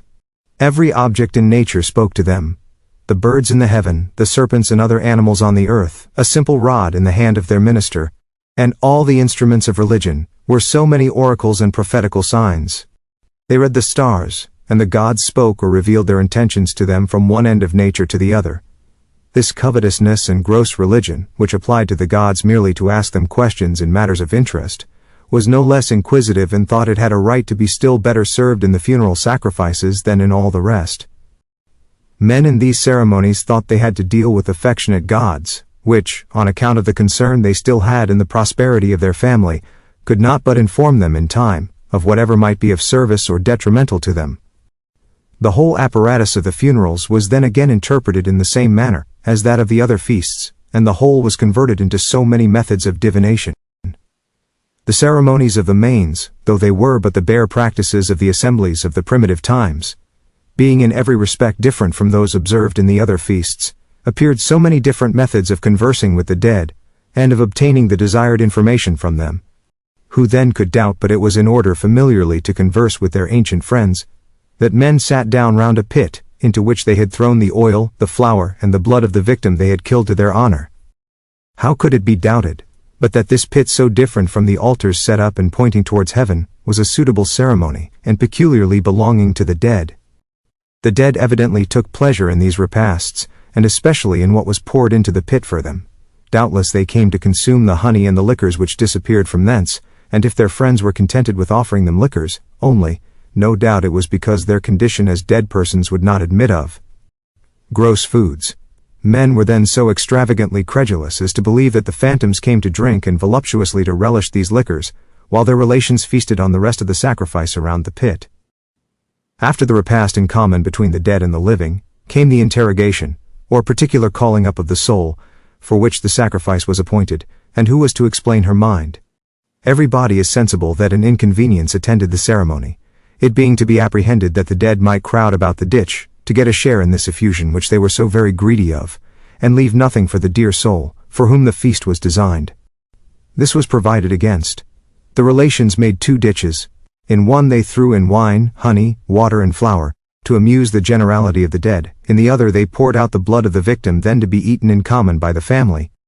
They sat upon the brink of the latter, and with their swords near them, they kept off by the sight of these instruments the crowd of dead who had no concern in their affairs. They on the contrary invited and called up by his name the deceased, whom they had a mind to cheer and consult. They desired him to draw near. The dead, seeing that there was no security for them, flocked and swarmed round the ditch, the access to which was free, and politely abandoned the other to the privileged soul, who had a right to the offering, and who knew the bottom of the affairs about which she was to be consulted. The questions made by the living were distinct and easy to be understood. The answers, on the contrary, though very certain, were neither so quick nor so easy to be unraveled. But the priests who had been taught in their labyrinth how to understand the voice of the gods, the answers of the planets, the language of the birds, the serpents and the mutest instruments, easily understood the dead, and became their interpreters. They reduced it into an art, whose most necessary point and what best suited the condition of the dead, was silence and darkness. They retired into the deeper caves, they fasted and lay upon the skins of the sacrificed beast. When they waked or after a watch, which was fitter to turn their brains than to reveal hidden things to them, they gave for answers the thought or dream which had most affected them. Or they opened certain books appointed for that use, and the first words which offered at the opening of them were precisely those. A similar custom is still practiced by some superstitious people, who, when in doubt what they ought to determine in particular circumstances, open the Bible, and the first passage that strikes their eyes is expected to intimate the proper course of the prophecy expected, or in short, the priest and sometimes the person himself who came to consult, took care, at going out of the cave, to listen with attention to the very first words he could possibly hear, from what part soever they proceeded, and they were to him in lieu of an answer. These words for certain had no manner of relation or connection with the business in hand, but they were turned so many ways, and the sense of them so violently rested, that they must needs have given way some small matter. Commonly enough they had in appearance some relation to it. They sometimes, instead of the foregoing methods, had recourse to what they called sortes, viz. a number of tickets on which there were some words written at random, or some verses already current or newly coined. These tickets being thrown into an urn, they were stirred very well together, and the first ticket that was drawn was gravely given to the distressed family, as the means to make them easy.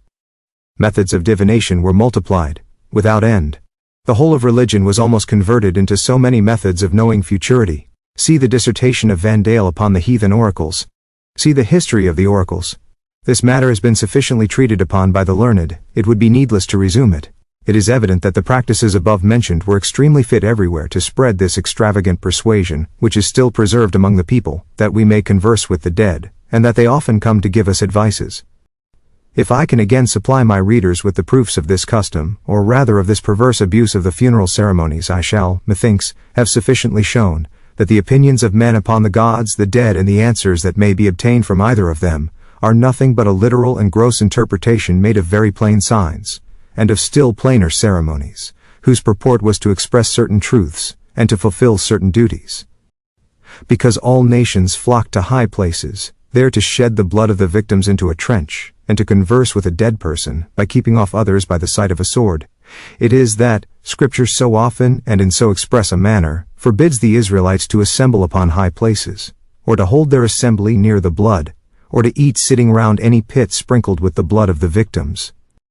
The 70 interpreters, knowing perfectly that this was what drew the people to the high places, having very well translated this passage of Leviticus 6:26, and other the like by these words, "Ye shall not go and eat upon the mountains." Here to eat is the same thing as to sacrifice. Masonic writers say, their brethren used to meet on the highest hills. This declaration applies to the predecessors of Freemasons, but not to the craft, whose assemblies were always held in a lodge room, guarded by a member at the door, with a drawn sword. The first word spoken, on raising the dead body of Hiram, was to be substituted for the lost Master Mason's word, provided it was not found upon him. This idea is evidently copied from the superstitious practices mentioned above, at the funeral anniversaries. In concluding my extracts and remarks on the interesting works of the Abbé Pluche, I will take some notice of what he says of the dog days, which are continually recorded in almanacs, when probably neither the authors nor readers know anything of their origin, or the propriety or use of their being retained in such registers. According to our author, the rising of the dog star was generally accompanied with what the Egyptians called the Etesian northern wind, that continued to blow for about 40 days in succession. When this wind failed to occur at this period, or was too light to be of use in causing the swelling of the Nile to a sufficient height, a general sadness of the people ensued. The probability, therefore, is, that while the inhabitants remained idle on the high ground, watching the progress of the inundation, these 40 days were passed very much in fasting and other acts of devotion to gain the favor of their gods in this respect. Indeed, the author relates a story that prevailed among the Cretans that corroborates this opinion, which is, that through the displeasure of the gods, this wind was not permitted to blow for a considerable time, but after repeated sacrifices the gods at length granted the return of the Etesian wind, and its constant blowing, during the 40 days that followed the rising of the dog star, called the dog days, which again brought abundance upon the earth. The people, he says, in another place, were warned to observe the dog days. Volney remarks that, about the end of July, during all the month of August and half of September, the winds in Egypt remain constantly in the north, and are moderate, brisker in the day however, and weaker at night. The dog days in calendars calculated for the United States are generally noted as commencing on the 30th of July, and ending on the 10th of September, making 42 days. It is highly probable that the Roman Catholic Lent has grown out of this ancient custom in regard to the dog days, accommodated, however, in respect to the time of its observance, to the circumstances of countries differently situated to that of Egypt. Such an essential change in the usual habit of living is no doubt very detrimental to health, and probably causes the premature death of thousands annually. The requirement of abstinence from meat on Fridays and Saturdays is founded upon the same principle. A breach of this rule of the politico-religious Church of Rome is placed in the list of damning sins in a ritual issued, even under the reign of the Emperor Napoleon, with his signature attached, ordering its observance by all Catholics throughout his dominions. Thus the fastings and mortifications originally got up to appease the fickle and vindictive gods of paganism have, without the least propriety or reason, been incorporated into the systems of some sects of professed Christians. By this establishment the Catholic is required to abstain from eating meat for 40 days, except by special indulgence granted by a priest. Those therefore to whom it is inconvenient to pay for indulgences are under the necessity of restricting themselves to fish and vegetable diet during the above term. I will here observe that personages which Mr. Pluche declares to be mythological, never having had existence, will be considered by other writers, quoted in this work, as real historical persons. Some of his hypotheses in other respects may also be contrary to the doctrines of authors here cited. I shall generally pass such discrepancies without comment, leaving the reader to form his own opinion. To Abbé Pluche's account of Egypt, I will add a few extracts from a recent and very valuable work entitled A View of Ancient and Modern Egypt by the Reverend Michael Russell, LL.D. Literature and Science of the Ancient Egyptians. In Egypt, the use of the hieroglyph was not entirely superseded by the invention of an alphabet. For many purposes connected with religion, and even with the more solemn occupations of civil life, the emblematical style of composition continued to enjoy a preference, on a principle similar to that which disposes the Jew to perform his worship in Hebrew, and the Roman Catholic in Latin. There appears also to have been a mixed language used by the priests, partaking at once of hieroglyphics and of alphabetical characters, which, in allusion to the class of men by whom it was employed, was denominated hieratic. Hence, in process of time, the Egyptians found themselves in possession of three different modes of communication: the hieroglyphic, properly so called, the hieratic, and the demotic or common. This distinction is clearly recognized in the following well-known passage extracted from the works of Clemens Alexandrinus. Those who are educated among the Egyptians, says he, learn first of all the method of writing, called the epistolographic; secondly, the hieratic, which the sacred scribes employ; and, lastly, the most mysterious description, the hieroglyphic, of which there are two kinds, the one denoting objects, in a direct manner, by means of the initial sounds of words; the other is symbolical. Of the symbolical signs, one class represents objects by exhibiting a likeness or picture, another, by a metaphorical or less complete resemblance, and a third, by means of certain allegorical enigmas. Thus, to give an example of the three methods in the symbolical division, when they wish to represent an object by the first, they fix upon a distant resemblance, such as a circle, when they want to indicate the sun, and a crescent when their purpose is to denote the moon. The second, or metaphorical, allows a considerable freedom in selecting the emblem, and may be such as only suggest the object by analogous qualities. For instance, when they record the praises of kings in their theological fables, they exhibit them in connection with figurative allusions which shadow forth their good actions and benign dispositions. In this case the representation is not direct but metaphorical. Of the third method of symbolical writing the following will serve as an example. They assimilate the oblique course of the planets to the body of a serpent, but that of the sun to the figure of a scarabaeus. In reference to the knowledge actually acquired of the literature of ancient Egypt, by means of the late discoveries in hieroglyphics, we are not entitled to speak in boastful or very confident language. The wasting hand of time, which has rendered its effects visible even on the pyramids, has entirely destroyed the more perishable materials to which the sages of Thebes and the magicians of Memphis may have committed the science of their several generations.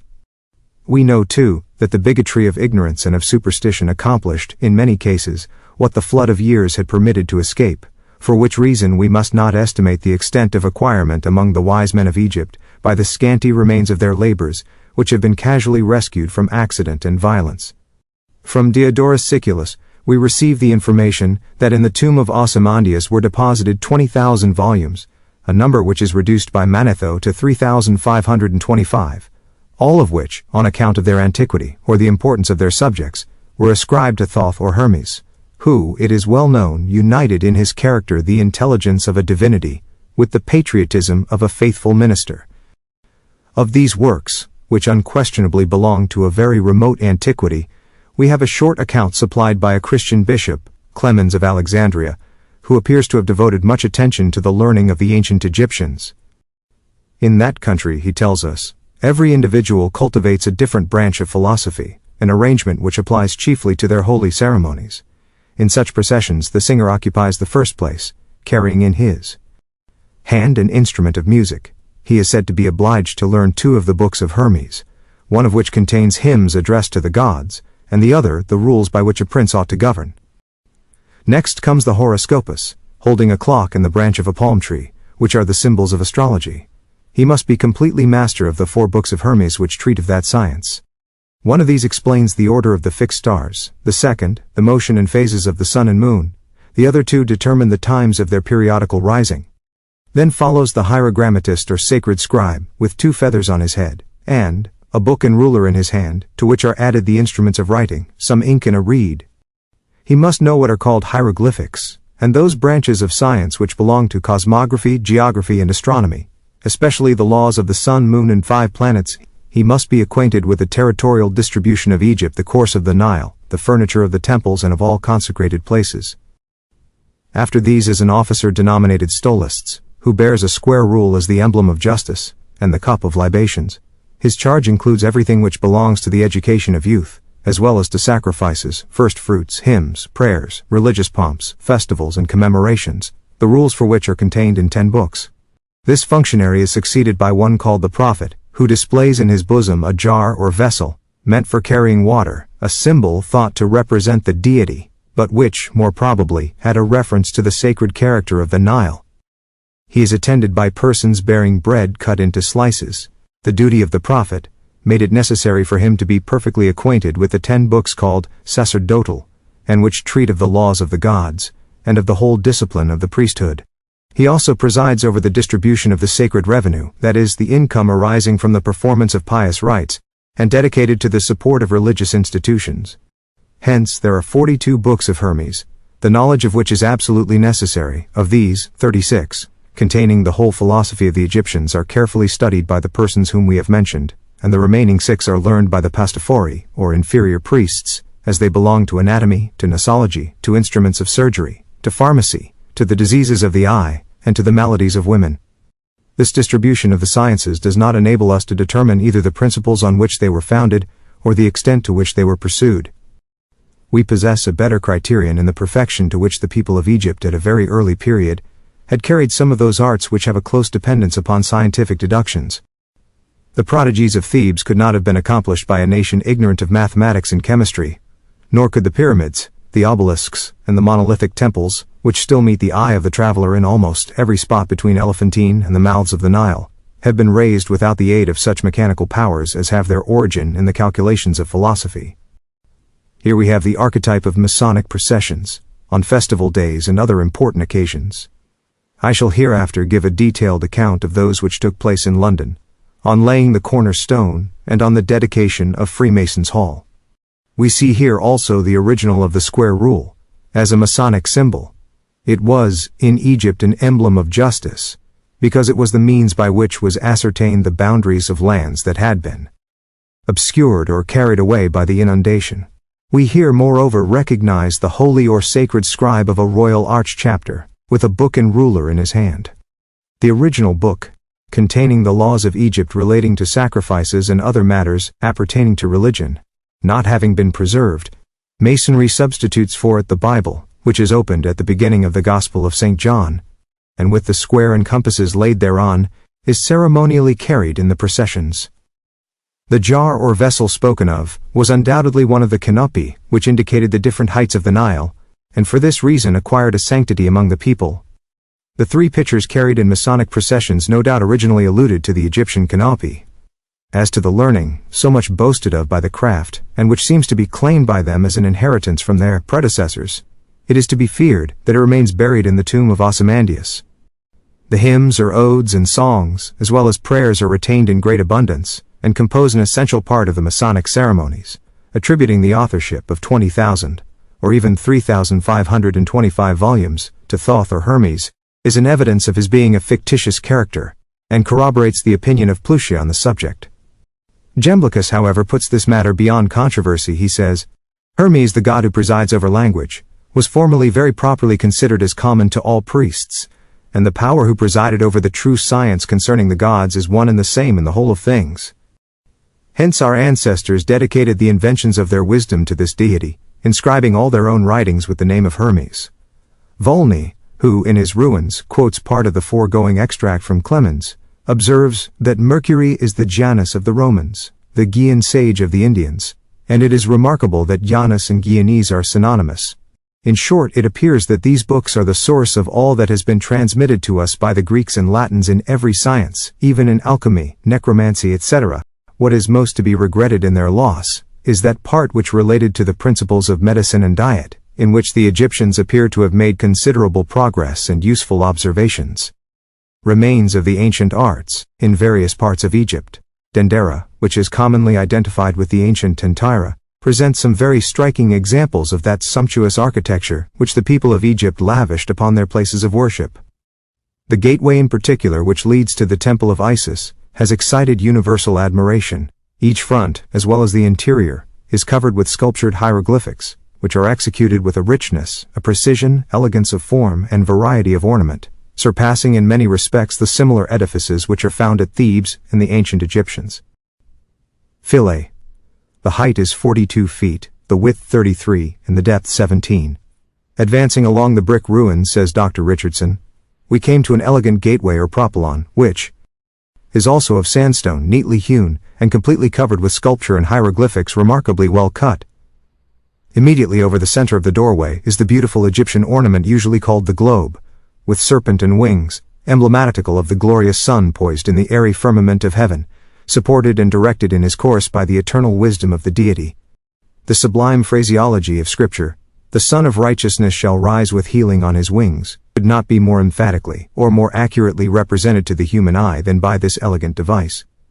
The temple itself still retains all its original magnificence. The centuries which have elapsed since the era of its foundation have scarcely affected it in any important part, and have impressed upon it no greater appearance of age than serves to render it more venerable and imposing. To Mr. Hamilton, who had seen innumerable monuments of the same kind throughout the Thebaid, it seemed as if he were now witnessing the highest degree of architectural excellence that had ever been attained on the borders of the Nile. The knowledge of astronomy leads to the interpretation of hieroglyphical characters, since astronomical signs are often found on the ancient Egyptian monuments, which were probably employed by the priests to record dates. On the ceiling of the portico of the temple among the ruins of Tentira, there is a long row of figures of men and animals, following each other in the same direction. Among these are the 12 signs of the zodiac, placed according to the motion of the sun. It is probable that the first figure in the procession represents the beginning of the year. Now the first is the lion as if coming out of the temple. And it is well known that the agricultural year of the Egyptians commenced at the solstice of summer, the epoch of the inundation of the Nile. Then if the preceding hypothesis be true, the solstice at the time the temple was built must have happened in the constellation of the Lion. But, as the solstice now happens 21 degrees 6 north of the constellation of the Twins, it is easy to compute that the zodiac of Tentira must have been made 4,000 years ago. Dis, on Mech, of the Hev, by Mrs. Somerville. Here were concentrated the united labors of ages, and the last effort of human art and industry, in that uniform line of construction which had been adopted in the earliest times. The portico consists of 24 columns, in 3 rows, each above 22 feet in circumference, 32 feet high, and covered with hieroglyphics. On the front, Isis is in general the principal figure to whom offerings are made.